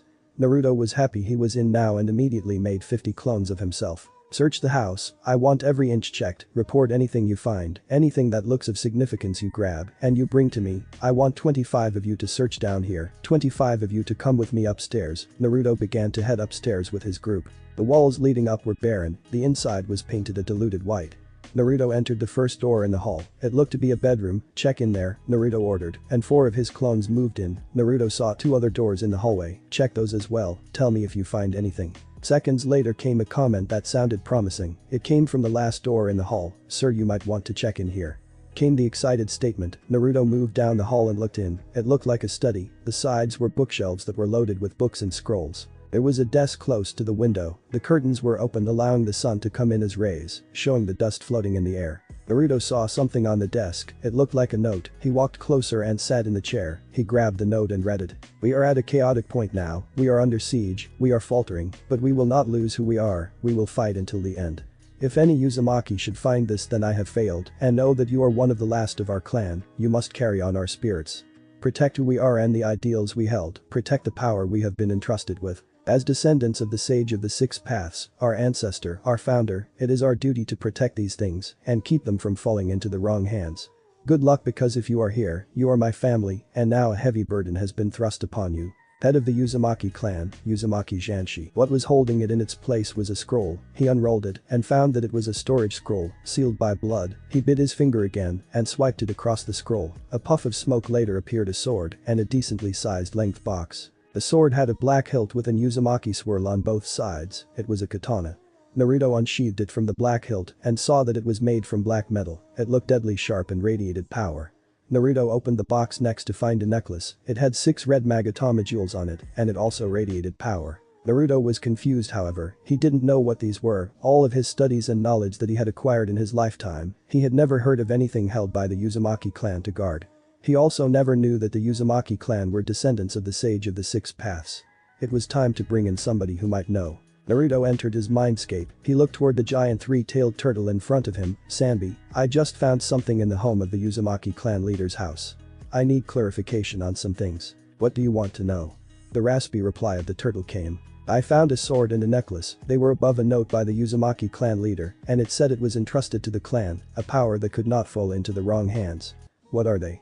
Naruto pictured the 2 objects in his mind, and they appeared in his hands. He held up the 2 objects to the turtle. They belonged to the Sage of the Six Paths, my creator. That was his personal sword, and that was his necklace. Sanbi motioned to the objects with his head respectively. Would you care to elaborate more? It said they were a great power, so they have to do something right. I've never heard of them before though. Naruto was however surprised that they belonged to the sage. The sword, it has many abilities. It can absorb chakra, seal the souls of whoever falls to it. It can absorb the user's chakra and store it, or give the user the chakra that it absorbs. The chakra pushed through it can create shapes stemming from the blade itself. Not just that it is the sharpest sword ever created and unbreakable. You can also push elemental chakra through it, deploying attacks from it. It creates a bond with whoever uses it by offering it blood, but that only works if the previous user is dead, and the last person I have seen use it was the sage, so I think you can create a bond. Once you have bonded with it, you are the only one who can wield it. The Sanbi finished the explanation for the sword, and Naruto was happy that he had found it. Okay, so what about the necklace? This couldn't possibly be used for combat. Naruto looked at it, admiring its beauty, but wondering what purpose it had. That necklace was the sage's. It allowed him extreme mastery over the 5 elemental chakras. He created it to practice with the natures, and eventually it became so powerful with it, he imbued those powers into the necklace on his deathbed. The Sanbi looked down at that in remembrance of the only person who ever cared for him. So it helps with controlling the elemental chakras. Naruto was not impressed. It now amplifies the ability of the wielder to use the 5 chakras, 1 jewel for each nature: fire, earth, water, wind, and lightning. What's the 6th jewel for? Naruto questioned. The jewel allows the wielder enhanced ability in the use of yin-yang chakra, basically in any jutsu that does not have a nature element to it. That seems like a lot of power. This is very interesting. Naruto looked at them with renewed appreciation. I also wanted to ask you, are the Uzumaki's descendants of the sage? Yes, they are. Why do you think the Uzumaki were so advanced in sealing techniques? After the man became the first Jinchuriki by sealing the Jubi within himself, he became fond of the practice of what is now known as Fuinjutsu. He passed that fondness on to his youngest son, who then passed it on to his son, until the Uzumaki clan came to be. Thank you for the information, Sanbi. Naruto received another nod from the turtle, and he left his mindscape to see the room with his clones, looking through the books and scrolls. Once the others saw that he had his eyes open, they turned to him. "Boss, you gotta see this stuff. It's incredible." Naruto turned to the small group gathered around something. "What is it?" Naruto asked and got up from his seat to see what they were looking at. "We pulled a book from the shelf, but it was a trigger of some kind. The bookcase slipped open, and this compartment was behind it. They're summoning contract scrolls, boss." Naruto reached them and pushed them aside, looking to see 5 large scrolls leaned against the wall in the hidden compartment. He read them and was blown away by what he saw. He read the characters on the scrolls: dragon, phoenix, owl, wolf, and the final scroll had an Uzumaki swirl on it, with the kanji for forbidden at the top. Takes these and sealed them into this scroll. Naruto took his own giant storage scroll off of his back. He unrolled the scroll. He then sealed the necklace and the sword in, and the clones sealed in the summoning contracts. "What did the rest of you find?" Naruto looked to the rest of the clones. "We so far have water jutsus, fire jutsus, lightning jutsus, kinjutsu styles, taijutsu styles, juinjutsu scrolls. A load of techniques that we have never heard of before." "Good, seal everything into that storage scroll over there." Naruto pointed to where his other clones were. Naruto got out of the study and went down the hall, checking on everybody to see if they had found anything. It seemed that everything that was valuable was in the study, however. A few hours later, Naruto had turned the house upside down and found nothing more. Naruto dispersed his clones and began to leave the compound. He walked through the rest of the village for a few days and found other interesting things: recipes for medical remedies, food recipes, and even literature from the village. It was depressing to see that such a prosperous-looking village was wiped out, the home of his clan, but he was looking forward to bringing back the Uzumaki clan and establishing them among names such as the Uchiha or the Senju. Days later, Naruto was headed to the land of hot water. He was headed to get something very important and promising to a lot of things in Konoha, elevating the Uzumaki clan and his power. Naruto reached the destination. He confirmed looking down at the map that he had brought from home. It was a valley in the land of hot water where the Kyuubi once made his home. It was also where a team of Kumagakure Jonin assembled to try and capture the 9-tailed fox for Kumo. It was the place where the Kyuubi killed the Gold and Silver brothers after it spat them out for feasting on his stomach. Not that they died after it spit them out at first. After they betrayed Kumo and went on a rampage, they came back to finish the job, and then they failed. Now they were 6 feet under somewhere where Kabuto once found them and brought them back with the Ito Tensei. He came along when Kabuto was gathering pieces for their Ito Tensei subjects. It was amazing how resourceful he was in finding the corpses of notable dead shinobi. Naruto arrived at the spot and placed his hands on the ground. He raised a modest square of earth from its place and began to dig out the bodies of the dead brothers. Naruto grabbed them both and threw them onto untouched ground. They hit with a dull thud. Naruto walked toward the bodies and grabbed Kinkaku, opening his mouth. He pulled out Bashisan and Shichisaken. He then placed them on the floor. Naruto then moved towards Kinkaku and pulled out Kinkinjim and Benihisago. On the floor were the most renowned criminals of Kumagakure and FOUR 6 of the 5 treasured tools of the Sage of the 6 Paths. He sealed everything, even the brothers' bodies, into his storage scroll and began to leave, now headed for Omegakure. He crossed through Fire Country again and reached the grave site of Hanzo of the Salamander. Unfortunately, the Salamander contract was nowhere on him, nor was it in his headquarters. He found out when he asked about it after joining the Akatsuki. It seemed to have disappeared. Now it was time to go after what he was dreading the most. He had already used half of the month that he was allotted and would now go after something that may take much longer, and now that he thought about it, he should have done first. Naruto a few days later was in Tenzakugai, a frequented town by none other than the legendary Kunoichi Tsunade of the Sannin. His sensing abilities were good, but in such a crowded place, he would have more difficulty. But it wasn't as hard as he found out when he put it into practice. In such a large place, one person with cage-level chakra levels was somebody who was sticking out like a sore thumb. Naruto quickly went into the casino where he sensed her at. The few guards at the front tried to stop him since he looked underage, but with a quick look into his eyes, they turned into mindless drones for a few seconds until they woke up not knowing what happened. Meanwhile, Naruto had made his way into the casino, easily spotting the blonde with her assistant holding their pet pig. The Sannin was playing cards at a table and was losing chips profusely. He walked towards them and smiled at them, receiving weird looks from the pair, wondering why a kid was smiling at them, but that soon stopped when they saw a Konoha headband on his forehead. "What do you want, Squirt?" Tsunade looked away from him and took a swig of her sake. "You are needed back in Konoha, Lady Tsunade." Naruto crossed his arms behind his back and allowed them to rest on the scroll that he was carrying. "Sorry shorty, but I'm not going back. I'm never going back to that place, ever, so piss off." Tsunade was already in a bad mood, but this kid was now pushing it with his arrival.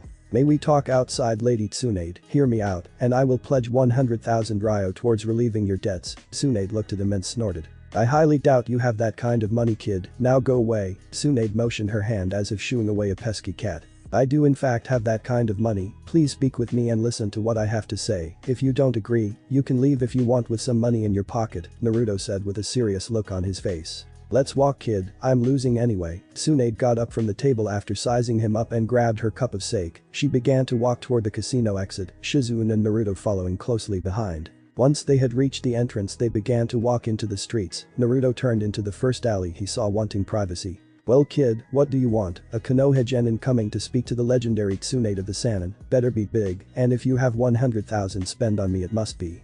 By the way, why did they send a genin anyway? They should know I can still take on hordes of Anbu. Do they think your baby face will gain you immunity to a beating? Tsunade goaded Naruto. I am not here on a mission, the money is my own, and neither my father nor the Sandane know that I am here, Naruto deadpan not liking that she called him a baby face. Your father? So it's you Naruto, son of the Yondaime, how you doing kid? I haven't seen you since you were born. Tsunade was surprised that the little brat she once held in her arms when she was younger was the person in front of her. I am fine, thank you, and it has been a while, but we need to speak about why I am here, Naruto wanted to get to the point. Well go on kid, Tsunade shifted her weight and crossed her arms over her big breasts. In 10 days, there is going to be an attack on Konoha by the villages of Sunagakure and Itagakure. This invasion is being orchestrated by your former teammate Orochimaru.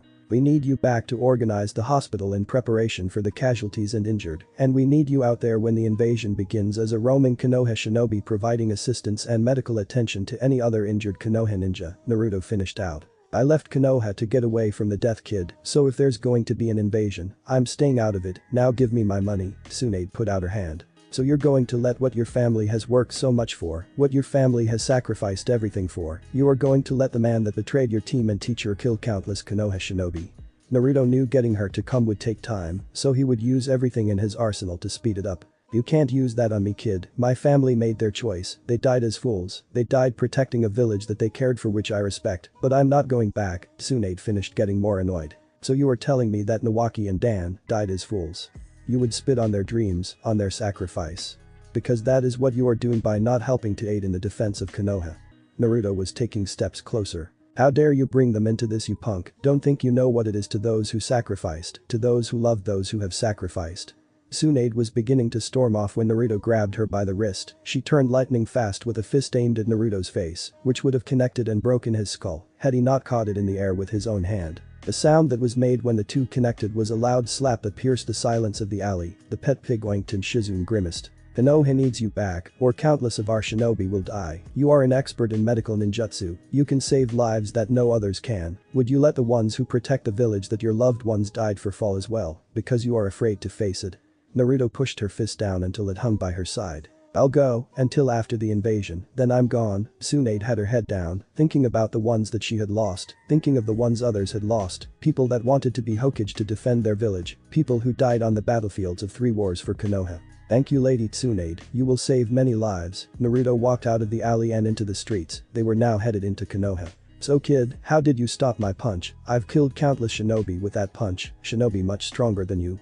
Tsunade couldn't let how he so easily stopped that punch go. I am stronger than you Lady Tsunade, I am stronger than any shinobi you have ever faced, Naruto kept walking along. I'm sure you know that I've faced Hanzo, he was strong enough to defeat the 3 Sannin. You're no stronger than Hanzo kid, you're a genin, Tsunade countered, insulted however that he believed he was stronger than her. You only became the Sannin when he defeated you and showed you mercy, your teamwork helped your survival, alone you all would have died, and alone you are significantly weaker. Not that you can't kill high-level shinobi, just that you can't take on people like me or Hanzo without help. Care to test that theory kid? Tsunade challenged. Since I know you will not let the subject drop, sure, let's just do it in a secluded area, Naruto kept on walking. So Naruto, how did you become so strong? I've seen walls smashed apart by Lady Tsunade's punch, Shizune questioned, very interested in the young man. Training, from childhood to now, I've been training to be the greatest shinobi all of my life, Naruto said simply. Training all of your life? That sounds like a dull way to live, you must have some other hobbies. Shizune couldn't believe that such a young kid would train all their lives to kill. I do enjoy cooking, and sometimes I like to garden, Naruto said nonchalantly, revealing those things was strange for a boy, let alone a boy who said he had been training all his life to be a killer. Really I enjoy gardening too, for medicinal purposes, but Lady Tsunade and I move around a lot, so I rarely have the ability to do it, Shizune replied looking downward slightly. Maybe we can plant a garden together in Konoha sometime, if you decide to stay I mean, Naruto kept on walking. When they had finally reached a secluded area out of the town, he prepared himself to fight Tsunade. He crossed his arms over his chest. Not even going to take a stance, kid. I don't want to kill you, so tell you what, I'll only use this one finger. Tsunade twirled her finger in a circle and then pointed it at Naruto, who was across from her in the isolated field. Such arrogance, it is a miracle that you have survived through war. Naruto began to walk forward and Tsunade was getting angrier and angrier. You little runt, I'm going to beat some respect into you. Tsunade charged forward, fist cocked at high speeds, her steps creating dents in the ground and her hair flying back with the wind. Naruto was unafraid. She was charging in recklessly and predictably, nothing more than an open-ended move, leaving gaps in the defense of the user. Naruto jumped into the air looking down on Tsunade. She quickly followed, jumping up herself, but was intercepted when Naruto dropped an axe kick on her, which she blocked with her arms. The force, however, still launched her down into the ground. Naruto landed gracefully away from the crater that Tsunade's impact created. Tsunade picked herself out of the hole, rushing forward towards the small blonde that was enraging her with every second. Tsunade launched herself forward again and began to let her fists fly, going at such speeds the air could be heard being displaced. Naruto was effortlessly dodging all of her attacks, finding the effort that she was putting into her attacks amusing, but he needed to do things before the invasion, so he began to put his own attacks into action. Naruto brought up his hands to catch Tsunade's fists, which greatly surprised the Sannin and her assistant. He held onto them and jumped up, using both of his legs to kick her in the chest, sending her flying backwards. She backflipped and landed on her feet, still skidding backwards. Your hands hurting, kiddo. Tsunade smirked and rushed forward again, activating her chakra scalpels. She began slicing at Naruto, but he kept jumping backwards until he reached a safe distance and began a sequence of hand signs. A second later he let loose his attack, a giant ball of fire left his lips and headed towards the blonde women. Tsunade jumped to the side and grabbed a tree, ripping it from the roots. She hit the fireball with it, launching it away, but igniting the tree as well. She then tossed the tree at Naruto, which he blasted away with a Shinra Tensei. We should finish this, Lady Tsunade. Naruto ran forward and created shadow clones which joined him in his charge. They all jumped in the air except for the original, creating a diversion and attracting Tsunade's attention. The original Naruto abruptly stopped while the others were closing in on Tsunade, made her suspicious. She tried to bound away, but they suddenly exploded with a large concussive force that sent Tsunade smashing into a tree and knocking her unconscious. Naruto and Shizune walked towards her slumped over body and examined her injuries. They seemed only superficial. I'll take her, we should get moving, Shizune. Naruto grabbed Tsunade's arms and threw her over his shoulder. He looked towards Shizune, who had a worried expression on her face. He smiled at her. Don't worry, she'll be fine. I know, Lady Tsunade has been through much worse. You seem really strong, Naruto. How are you only a genin? Shizune inquired, interested about the boy who just blew up a Sannin. My father believed I was too young to take on higher responsibilities and danger, so I could not advance further until I graduated the academy like the others in my age group, Naruto explained, hoping his father would let him take the Jonin exams after making Chunin rank. I haven't seen Minato in quite a long time. He was still a Jonin when I was in the village. Now he is one of the most feared and respected ninja in the world, a Kage, impressive for the playful kid I once knew him to be. Shizune remembered those times and his kind smile, but then she remembered his girlfriend, now wife, the scary as hell Kushina Uzumaki, that only Minato seemed to know how to tame. Don't worry, his status has not changed him. He is still as childish as ever. He only becomes the S-rank shinobi when the situation demands it, and this coming invasion is going to demand it. Naruto kept striding through the clearing until he reached a road that was a direct path from the town to Konoha. The trail would be no less than a day's walk. Along the way, Shizune and Naruto talked about each other's lives. They learned a lot about one another and found that they had some things in common, like interest in gardening and medicine creations or poison creations. They shared each other's concerns about what the invasion would do to Konoha, and before long they had reached the main gates of the village. They exited the tree canopy to find a large clearing between the forest and the village. Things looked very different, however. The walls looked fortified, the ceiling core was out on the walls, putting up barrier fuinjutsu, and droves of Konoha shinobi were entering the village at the time.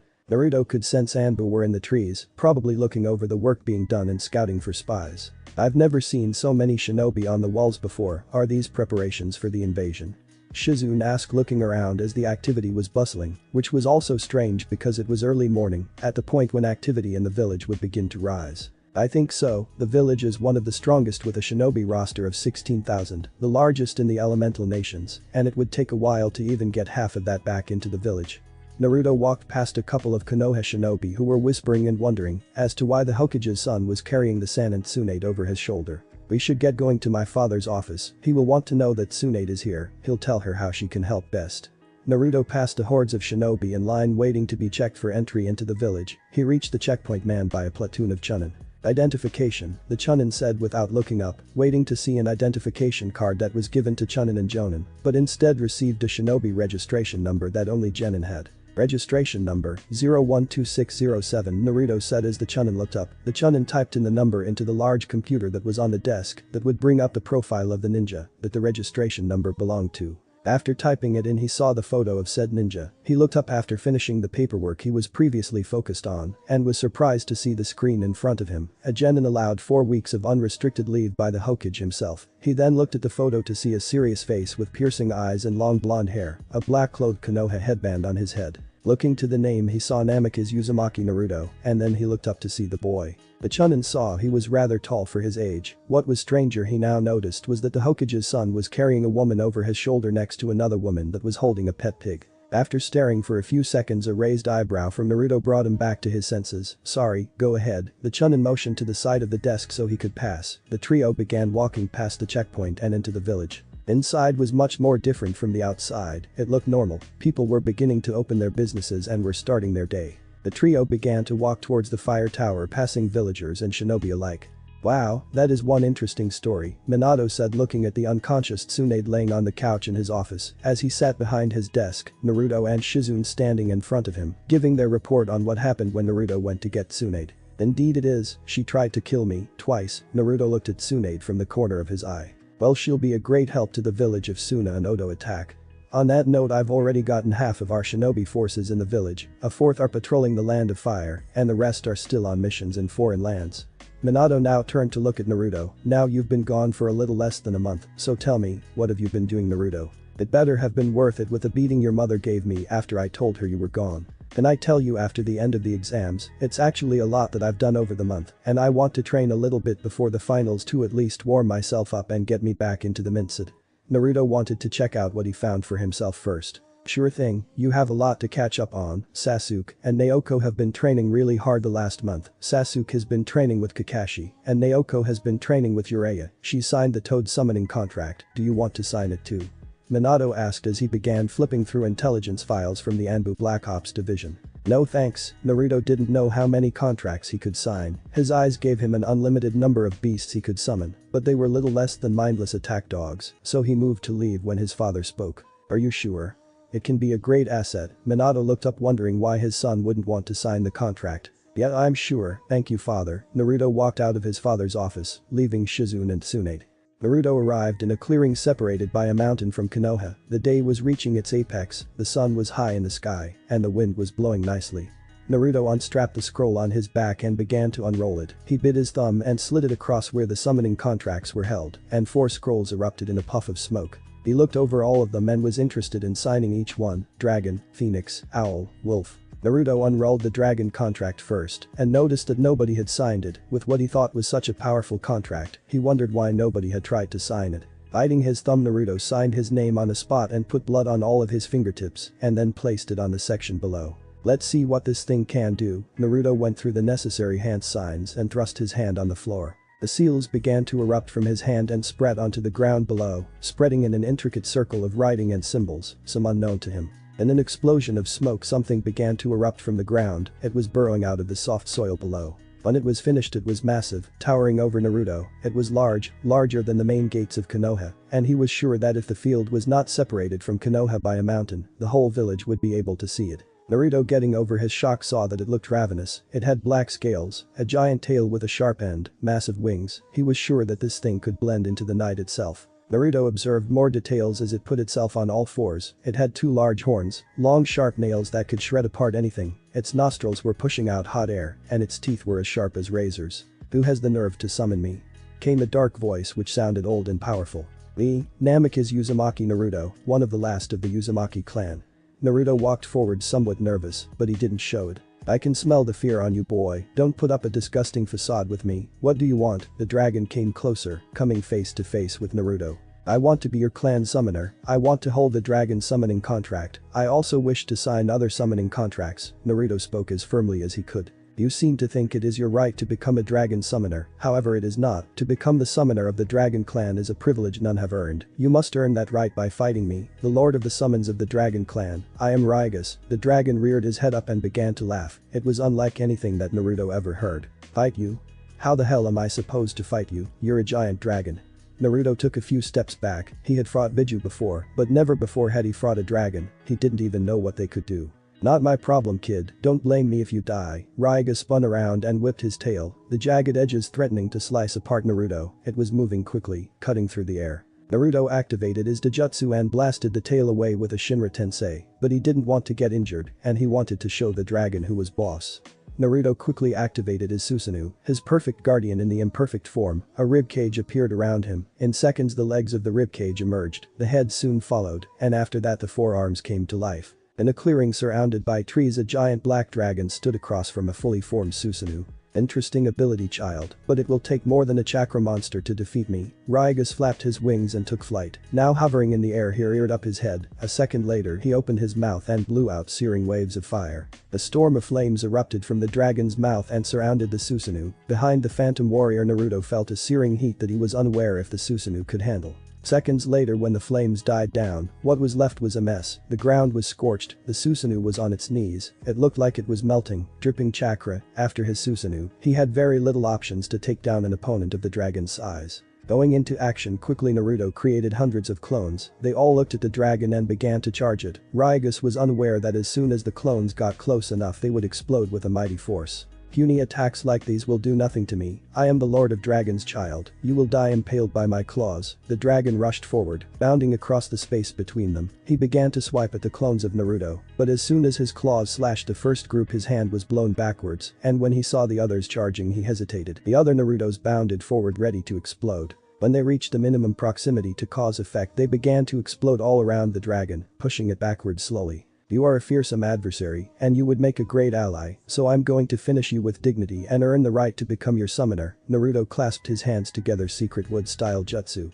Deep forest emergence. "You will not defeat me, and I will not show you mercy." Raigas was about to attack again, but a rumbling from the earth in front of him stopped him in his tracks.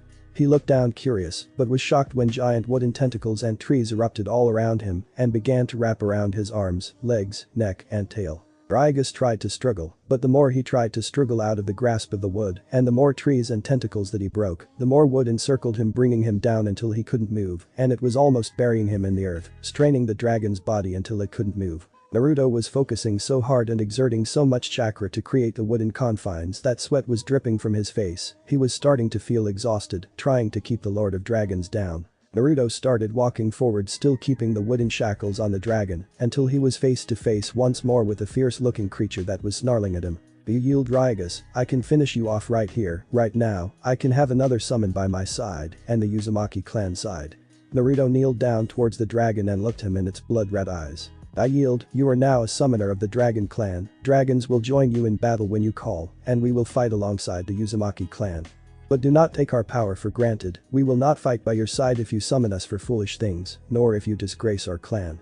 Farewell." Raigas then turned to smoke, returning to wherever he came from. "Well, that was horrible. I've never seen a Susanoo fall so easily. I wonder what else dragons can do." Naruto was wondering what the mythical beasts could do, as they just took down something that not even the strongest of shinobi could handle. The Susanoo was destruction incarnate, but the dragon took it down with a single barrage of flames. Naruto wiped his face with his sleeve, getting rid of the sweat and dirt on him. He walked towards the other summoning contracts and hoped that they wouldn't be as hard to acquire as the dragon. Naruto unrolled the other summons and began with the wolf. He went through the same process and bit his thumb again. He signed his name and put his imprint. Naruto summoned the boss of wolves with a massive input of chakra, but did not see what he was expecting. It was a large creature, larger than any wolf he had seen, and it was as big as a creature he had once seen, a rhino. It was furry and was dripping saliva from its mouth, which resembled a pit of razors with all of its jagged teeth. It was growling and it began to step closer on all fours, sharp nails digging into the ground with every step. "Who are you, boy? I suspect you wish to become my summoner if you have brought me here, so I will get to the point. What makes you think you are worthy of having the tribe of wolves at your disposal?" The large wolf was walking circles around the genin. "I will bring glory to your tribe. You will become a renowned summon of my clan when I revive it, the Uzumakas." You will always have a summoner, and you will always have partners and my loyalty. Naruto walked towards the massive wolf and put a paw on its front right leg. So, what do you say? You seem to be a level-headed young man. Very well, the wolves thrive for battle. We will come to your aid when you call. We will put our lives on the line for you, but if you do not put your life on the line for us, we will leave you to stand alone. I am Cornell. The wolf was about to leave until Naruto stopped him. Thank you, Cornell. I will honor your terms. Naruto let the wolf return to his home and was happy that this summoning was easier to get than the dragon one. Naruto looked up to see that the sun was about to fall. He thought that he had accomplished enough for the day, so he began to seal up everything and started to head home. It was already nighttime when he reached the home of his parents. He opened the door and heard his family speaking in the dining room. Hey guys, Naruto walked in to see Minato, Kushina and Naoko eating ramen at the table. He guessed since he was the only one that had the ability to cook in the household, his absence subjected them to daily meals of ramen. His mother looked up after hearing his voice, noodles dripping from her mouth. She spat all of them out onto the table. I'm going to kill you. Kushina rushed forward and kicked Naruto in the chest, launching him into the wall behind him. Your father told me you were leaving for a month without saying goodbye, and then you got here in the morning, and you don't even come to visit me and tell me if you were okay. Kushina was now holding her son by the collar and slapping him left and right as he was taking the beating on top of the rubble from the wall. Ow, I'm sorry mom, please stop hitting me, I'm sorry. Naruto's face was red from the beating he was getting. Mama, that's enough, we need to be fresh for when we have to compete in the finals. You can't just beat him up. Me and him and Sasuke are some of the best genin participating. We are going to bring so much clientele into Konoha, we can't not be at our best.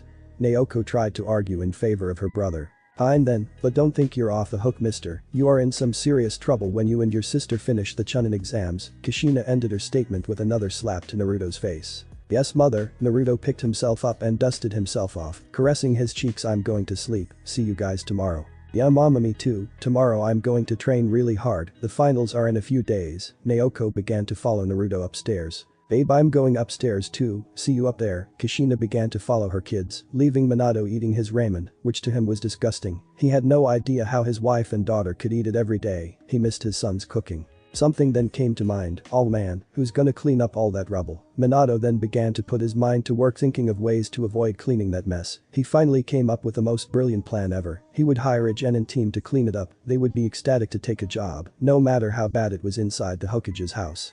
It was the day of the finals, and the preparations for the invasion were over. They were indeed formidable, enough to take on a large-scale siege. They had enough military personnel in the village to take on any other village in the elemental nations. But not only did they have the quantity, but also the quality. With squads of renowned shinobi preparing for the defense of Konoha, the battle was sure to be quick and decisive. The little military power increase that was visible was excused under the guise that it was increased protection for the nobles and lords visiting Konoha to see the Chunin exam finals, and partly that was why some increase occurred. People were rushing around with the increased activity in the village, most flocking towards the stadium, taking seats in the stands, the nobles and lords protected by loads of bodyguards in their own private section.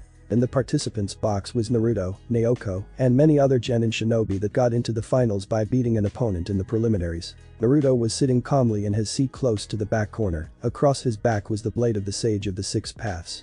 He had completed the blood offering a few days earlier and almost sliced off his hand from how sharp the blade was, but he began training with it days before with a Kenjutsu scroll he had found in Yuzu. Naruto looked intimidating to the rest of the group, and he had learned that he would be facing Kankuro, Temari's brother, for the first round of the finals. The proctor was below. Gekko had survived his encounter with Kabuto, but he hadn't found out who the other spy was. Namikaze Uzumaki. Naruto, Kankuro of the desert, please come down to begin the first round matches of the finals of the Chunin selection exams. Hei's voice rung through the arena. A second later Naruto appeared with a shunshin, leaves swirling around him. His appearance spoke of nothing but pure elitism and confidence. Kankuro joined them a few seconds later. He was protective of his sister, and she had shown an infatuation with the boy. Temari had told him he was nice and he was very strong. Well, now it was time to test out that statement for himself. He would knock down the kid 3 years his younger by a peg. Participants, are you ready? Hei looked between Naruto and Kankuro, receiving a nod from both of them. Very well, begin. Neither of them moved, but Kankuro's impatience would lead him to make the first attack. He jumped backwards and detached a crow from his back. I'm going to beat the hell out of you, kid, and embarrass you in your own village. Unwrapping the puppet from its bandages, he tossed it a few feet in front of him and connected it to him by chakra strings to his fingertips. His deceptive puppet took its stance and jumped for Naruto, metal spikes erupting from its body parts, aiming to rip Naruto to shreds. Naruto weaved through Kankuro's attacks, jumping backwards and dodging each strike that came near him. Naruto knew Kankuro's fighting style in and out. Puppets were weak when fighting against groups, and since a puppeteer needed his hands to control the puppeteer is the greatest weakness to the puppet offense. Naruto reached a safe enough distance and crossed his arms over his chest, unimpressed by the Sand Ninja's single technique. You should learn more than just puppetry. What would you do without your tool? Would you like to find out? Naruto pulled out a black Hirishin kunai, he launched it at the crow, and tried feeling the familiar beacon that was his chakra. He activated it, and less than a second later appeared where the kunai was, above the crow's head. Naruto quickly snatched the kunai from the air, and simultaneously formed a Rasengan in his hand. He thrust it downward at where the crow was. Kankuro, unable to react in time, looked on as his puppet was blasted into dozens of pieces and plowed into the ground. So, what will you do now? Naruto landed swiftly while the surprised Kankuro looked on. You know the Flying Thunder God and the Rasengan, the legendary techniques of the Yondaime Hokage. Kankuro was shocked. Kankuro and every Suna shinobi that would take part in the offensive had read extensive intelligence reports on any and every possible threat that they could face that Suna knew about. Tsunagaker had plans and profiles and contingencies to every possible threat that the invasion could face. Kankuro found it odd that nobody got a briefing on how they were going to take down the Hokage, or both of the Hokages for that matter. All that they were told was that they would be handled. He just believed squads of their Jonin and the Kazekage, his father, would handle the both of them. Mostly because they were both extremely dangerous, and the Hirishin was one of the techniques they estimated would create the most casualties, what had almost completely decimated the forces of the Wagakure in the previous war. The fact that the son of the Yondaime knew the technique was a major unexpected variable, and if he could use it as proficiently as his father, it would no doubt be a devastating problem also. Naruto looked across the short distance at a petrified Kankuro, amused at the expression that he was making, but his entertainment would have to wait. The invasion was coming, and his father needed him somewhere. I need to be somewhere, so I'm going to have to cut this short. Naruto put out his hand and pulled Kankuro towards him with a Bansho Tenin, only to punch him in the stomach when he was close enough. Knocking the wind out of the boy with the face paint, he fell to his knees and onto his side unconscious, drool slipping from the corner of his mouth. The winner is Naruto Uzumaki Namikaze. Heiei called out toward the cheering crowd and then called for the medics for the unconscious Kankuro. Naruto created a shadow clone to go to where his father needed him. The original was headed towards the participant waiting area to wait until the invasion began. Minato was in the cage observational stand along with the Mizukage and Kazekage. That was an impressive display, Lord Hokage. I was not aware that you taught my future husband how to perform your legendary original techniques. The Mizukage looked onto the walking blonde with a seductive smile on her lips. And what was that technique that he used to pull the Suna shinobi towards him? I have never seen anything like it. I would also like to know what that technique was, Lord Hokage, and I was unaware that you taught him your techniques. Other shinobi with those tools at their disposal can be quite dangerous. Not only that, but in the hands of a weaker shinobi than yourself, other villages may get their hands on him and extract the information of those techniques. The Kazekage commented. He is my son, I would trust him with my life and my techniques, after all they are both my legacies in a sense. As for that technique, it is one of his unique abilities, Minato told his two fellow shadows. Minato then leaned to his left, where the Mizukage mate Terumi was sitting. You should know something I haven't told Naruto about your arranged marriage to him, nor have I told my wife, so you should tread carefully around the subject when you see them. Care to tell me why you have not told them, Minato? It was your council's idea to arrange this marriage. Mei was angry that the Hokage hadn't owned up to the agreement, something which the alliance between Konoha and Kiri depended on. Honestly, I'm scared of what they'll do to me. Both of them have a ruthless dark side when they are crossed, something my son inherited from his mother and something his mother just always had. Minato thought back on all the times he had done only the slightest thing wrong to earn him severe punishments. He was one of the most feared men in the world, but to him nothing was scarier than his family. But enough of that for right now, may I have a private word with you? Minato motioned them to head into the hallway, excusing himself from the Kazekage. Do you remember what we were talking about earlier? Minato said vaguely for worry that the Kazekage might hear. Yes, but it has not happened yet, so maybe you were wrong. Mei looked around the arena and just saw an ecstatic crowd cheering on the fighting ninja below. Not yet anyway, but just as a precaution, don't drop your guard around the Kazekage. The danger that he poses is not something to take lightly, and I will not attack him until I am absolutely sure that Tsunagaker has betrayed us. Minato shifted slightly to get a better look at the entrance to see his guard Raido and the Mizukage's guard Ao. Understood, Lord Hokage. Mei also shifted herself to get a better look at the fight going on below. Raido, I need you to deliver a message for me. Minato beckoned his bodyguard over with 2 fingers. Yes, Lord Hokage.